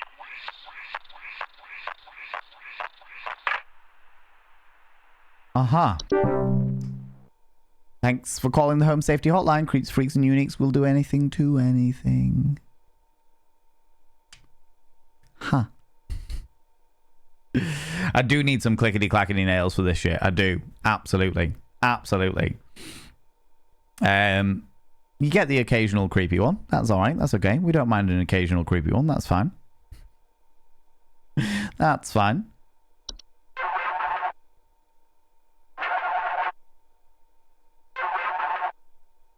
Hello, the Home Safety Hotline. How may I direct your call? Hey, so my doctor told me I should call this number. I have no idea why. He won't tell me anything. He said you could help, so here goes nothing, I guess. So I've recently been having just the worst headaches, and just barely I woke up and felt my eyes were starting to look kind of pink. I'm really freaked out right now, and I'm not sure what I have. I can't find anything online. Can you help me? Pink eyes and really bad headaches. Have your friends been farting in your face? No? Are you sure you haven't? Have you been overindulging in the drug known as marijuana? No, this is all the stuff the doctors talked to you about? Okay, not a problem. Give me a moment. Let me check the database, because I just need to double check a couple of your symptoms, and I'll see what I can do. Yes, this is the Home Safety Hotline. However, a home isn't safe if the person in it isn't safe. Okay? Don't worry, Phil. We'll get you sorted right out. Okay? Just put you on hold for a second. Please hold. Bloody doctors. Always putting us over and what have you. We think this is the Fey flu? Fuck. Fuck. Oh, are they all gonna be out? Oh, I've got to do this one by memory? Oh, no. I think it's gonna... The weird... I thought this was gonna happen because of the weird, like, ringtone that came through. I think it's gonna be the Fey flu. I think it's gonna be the Fey flu. Because I can't think... Like, there's quite a few of them that have that, like, headache thing. I can't remember any that give them, like, the pink eye. Did he say his irises had turned pink? My eyes are starting to look kind of pink. Yeah.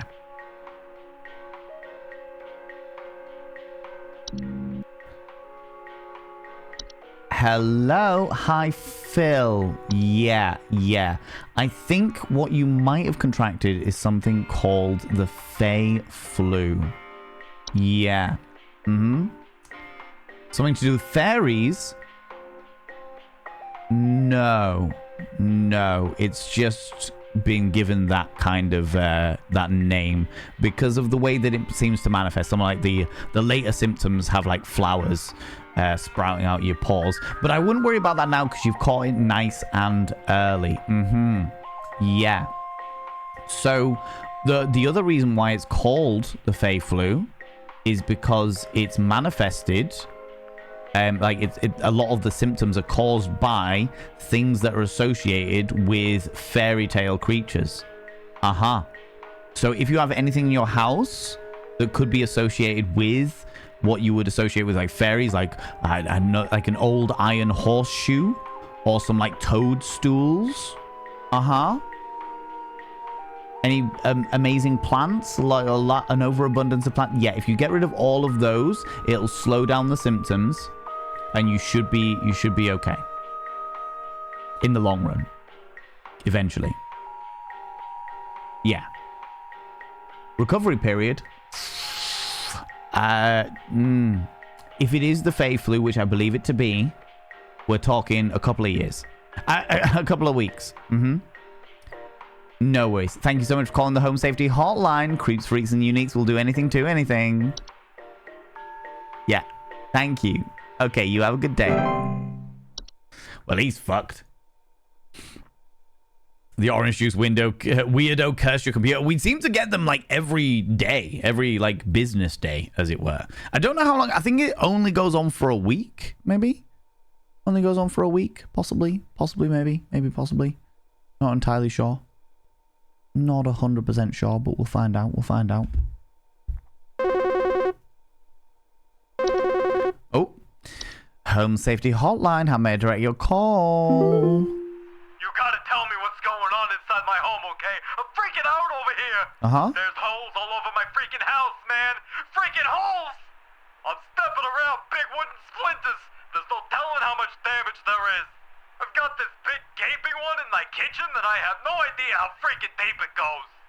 To top it all off, my skittish little greyhound goblin is nowhere to be found. She probably took off after seeing this mess. I need help. Bad. Okay, Kyle. You say you've got a greyhound called Goblin. Great name for a greyhound, I have to say. Yeah, 100%. What I'm going to do is I'm just going to put you on hold while I just double check a couple of things, okay? Yeah, we've got a couple of errors with our database at the moment, but don't worry, I will sort it right out, okay? Won't be a second. All right, thank you. Hold on. Please hold. Whew. Are we working again? We are working again. All right, okay. Okay, the orange juice weirdo thought you were referring to the US president. I'm not kidding. Legitimately thought at first glance he was sitting down at my PC. That was who it was. Realized now my error, but I had to share this thought. Great name, Goblin. Goblin's a great name for any kind of pet, to be fair. I think that is the unicorn fungus. Unicorn fungi are rare horn-shaped fungus that are known to grow on the heads of furry animals and household pets, often affect the animal's disposition, causing them to be drawn to the soil. Homeowners often report their pets furiously digging around or inside their home. They're not directly harmful to humans, but they can often lead to other household problems such as broken floorboards, uprooted plants, or waking up to other things beneath the soil. Unicorn fungi will go away after a few months on its own without treatment. They can also be treated with cryotherapy or removal surgically. If removal needs expediting to prevent unicorn fungi from developing, regularly bathe your pet, especially after any outdoor activities. Could be that. Not wood secretions. Whistling fungus. It hasn't said anything about whistling. Termites, paint peeling, small holes, but not massive things. What's the seedling? That's a garden thing. The portal is literally a doorway. Moles? Look like volcano-shaped mounds that are known to eat insects. Memory wisp, laundry gnome, lamp sprite. The Horde. Fracture gnomes we've already looked at, but Fey Feast, False Artifact, False Beat, Cellar Growth. Could that cause anything? Could also be him. Your language pattern was similar. That is true. That is very true. One of the Clementine Standardine. Oh my god. Dripping strange. The sound of dripping or stretching. Strange glow from the cellar. No. Okay. Bed teeth. Bed books. Okay. Ooh.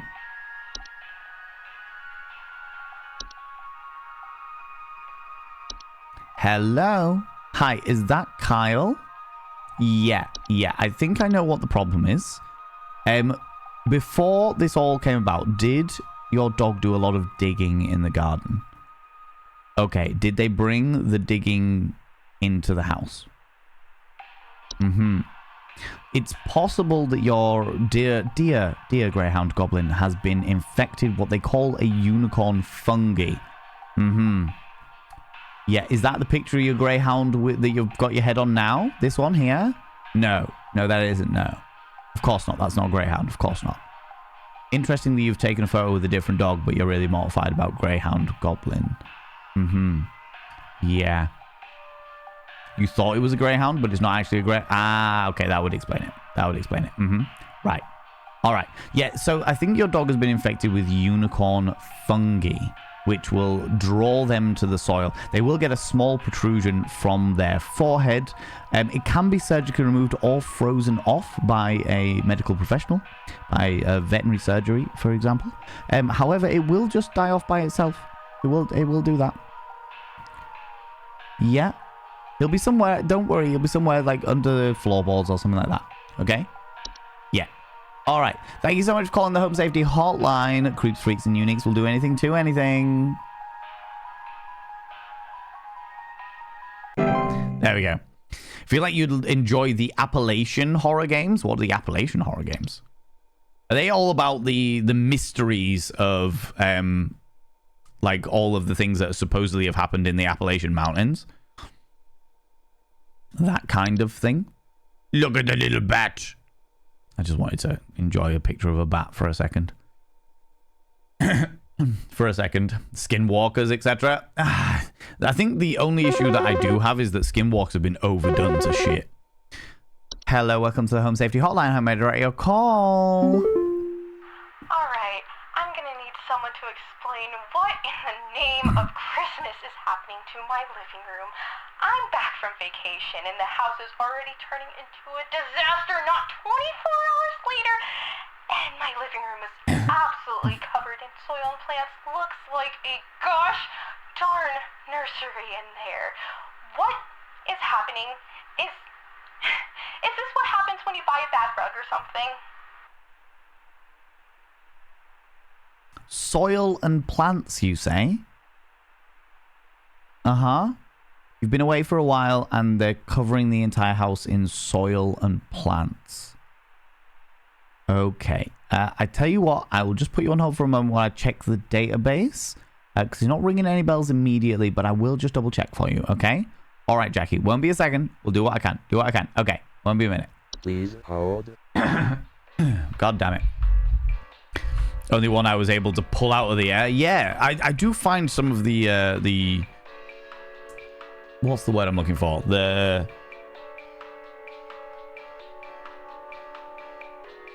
National Park mysteries quite interesting. Some of the things that they have in the national parks and stuff, very interesting.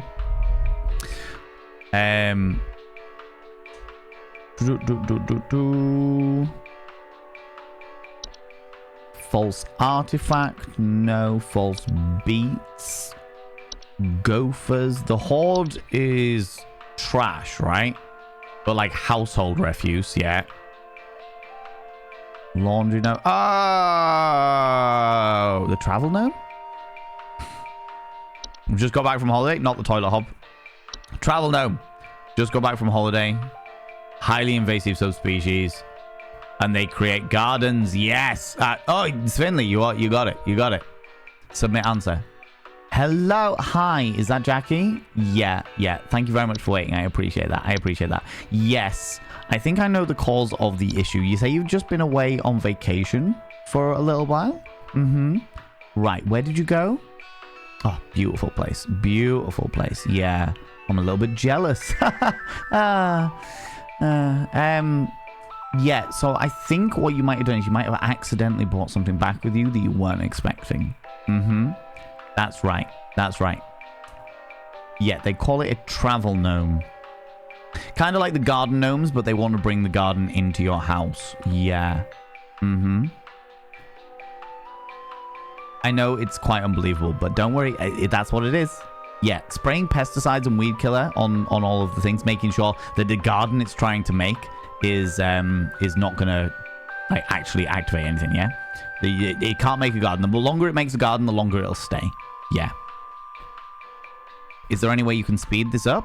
Yeah, you can expedite the scenario by inviting over house guests. Is there anybody that you particularly don't like? Yeah.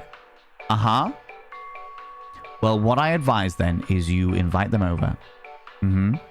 Especially if they're just about to go on holiday. Invite them over and or suggest that they pop in just before they go on for their travels. Yeah. Just for a cup of tea. That'd be great.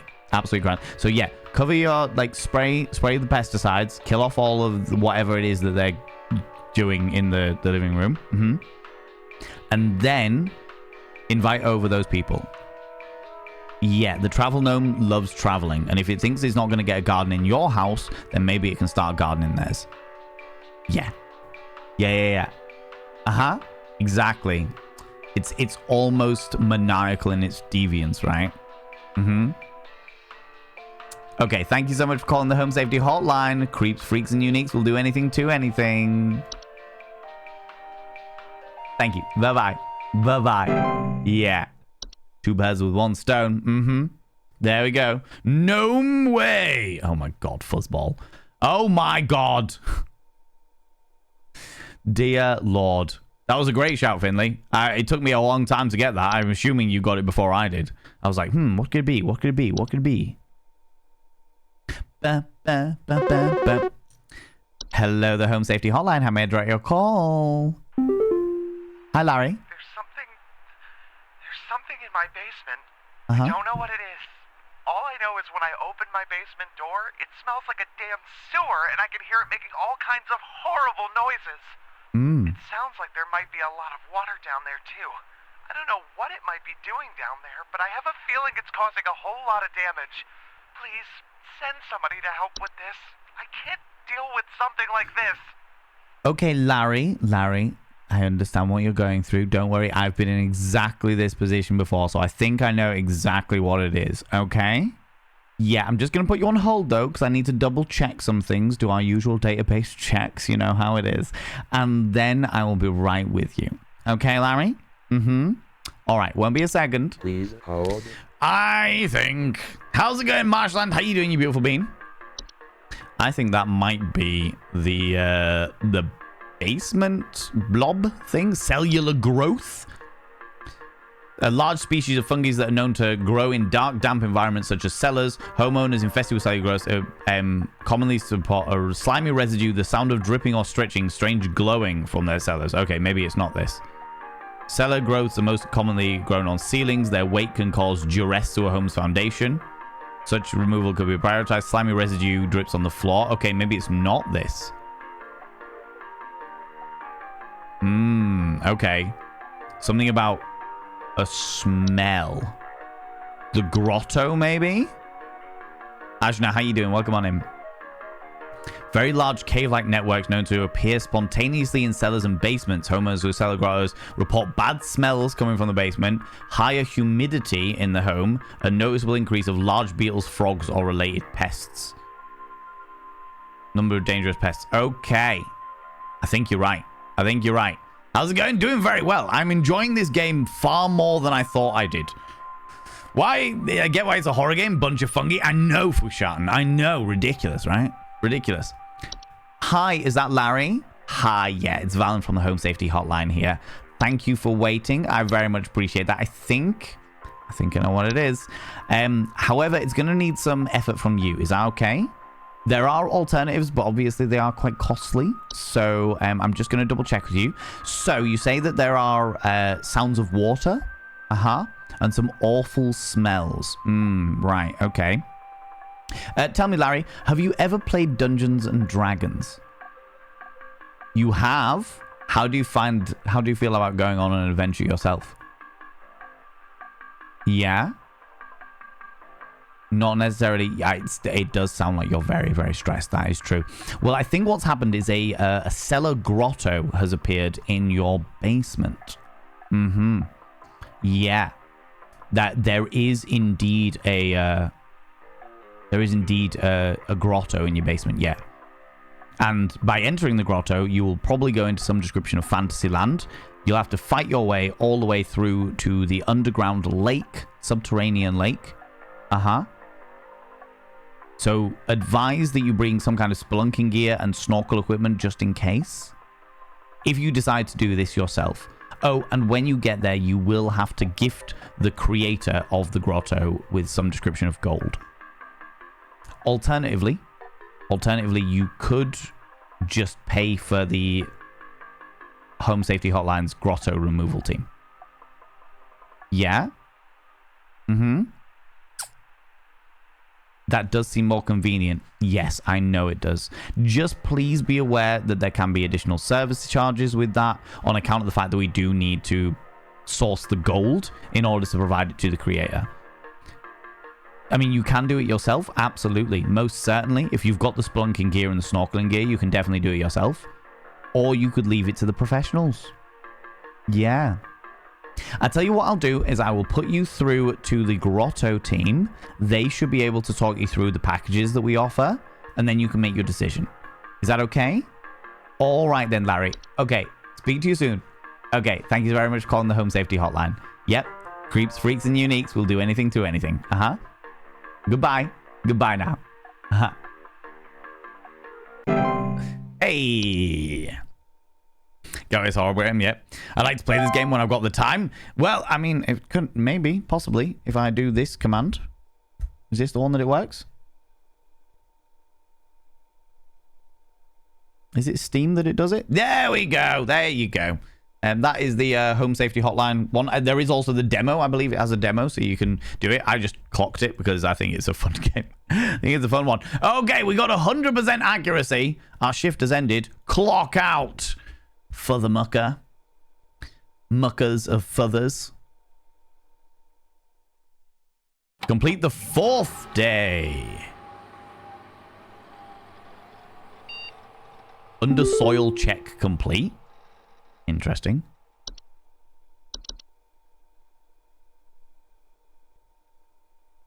Okay, Mike's emailing us again.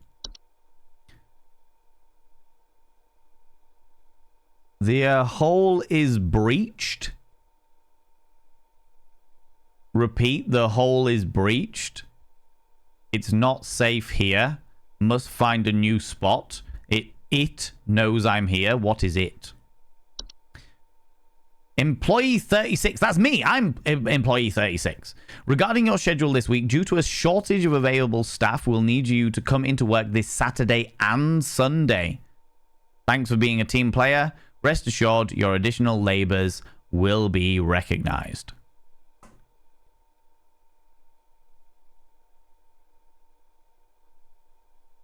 Well, that's annoying.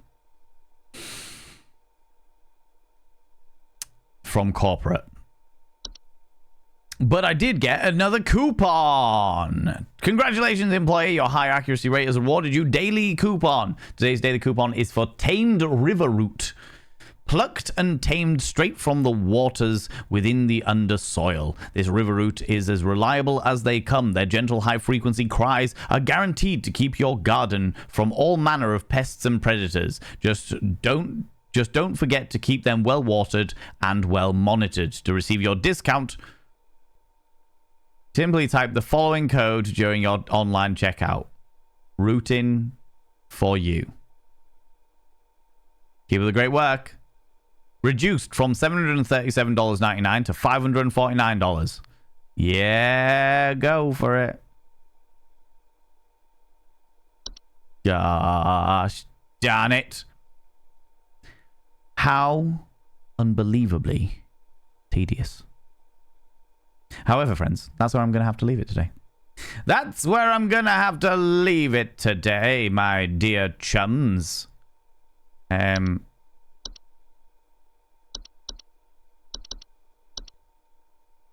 There's no save option, so I'm assuming it just saves for us.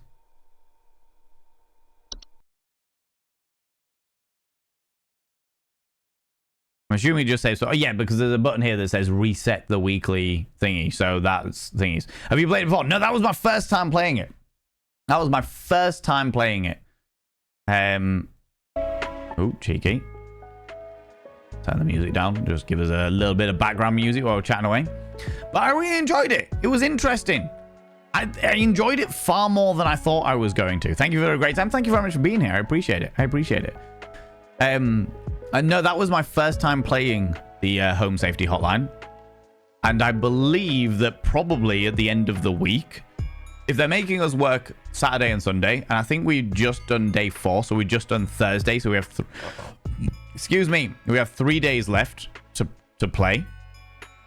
I think that on Sunday, if something happens, given the fact that it literally has a button that says reset the weekly progress, etc., that at the end of day 7, something will happen. Something will occur. Whatever that thing may be. But I enjoyed it. I enjoyed it far more than I thought I was going to enjoy it. Which was weird. Because I was just like, oh, it'll be a really fun, interesting, chill game or what have you. But it is quite weird. And I like the fact that it's a really slow burn for the lingering dread that is sort of like progressing through. Like steadily but surely, something is going on. Something happened with Mike. Is his name Mike? Something happened with Mike in that he is being... I mean, he took our job before we had it. And then... he's now a creature in the walls or in some kind of pocket dimension or something. Yeah, interesting. Very, very interesting. I would be well up for playing the next, like the closing off the week at the very least.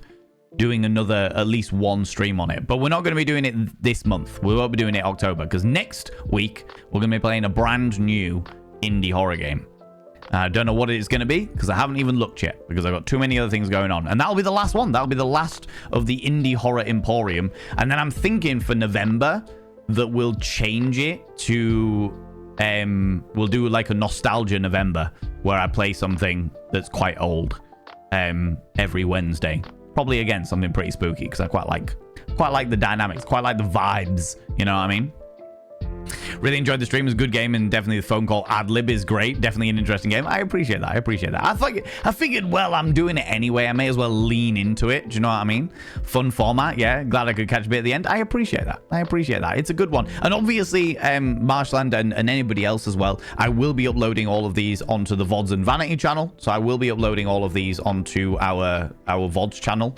Let me get the link for that there. So that you can all follow my wonderful VODs and Vanity channel. Because, yeah, youtube.com/@VODs and Vanity. So if you did want to see the beginning bit of it or what have you, then you could watch it on the VODs and Vanity channel. And that'll be available for you. And if you are watching the VOD, thank you so much. I really appreciate it. If you would consider pressing that subscribe button. I need to get to 1,000 subscribers in order to, make money on this channel, on the VODs and Vanity channel. So you know. But friends, it is time that we go for a raid. Go throw some love at another delightful individual. That would be absolutely wonderful. If you can stick around for that raid, I would very, very, very much appreciate it.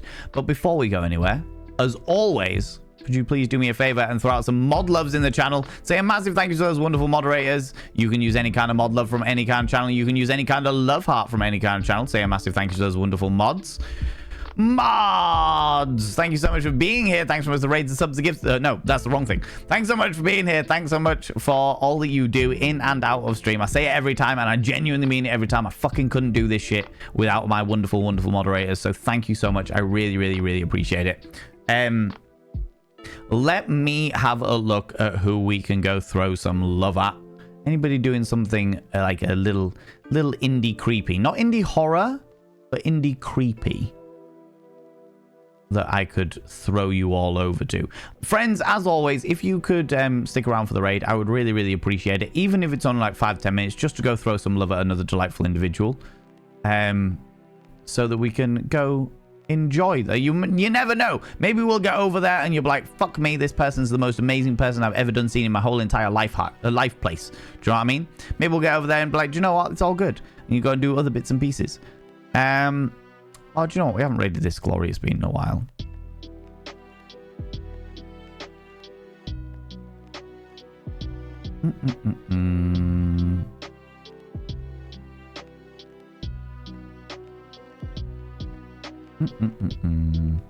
Okay.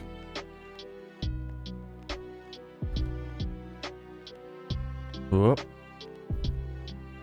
Nope, that's the wrong one, Val. Friends, if you are a subscriber, please copy and paste the first raid message. If you are not a subscriber, please copy and paste the second raid message. That's the first bot of vein raid message for subscribers. The second bot of vein raid message for non-subscribers. Oh, do you know what? Fuck this noise.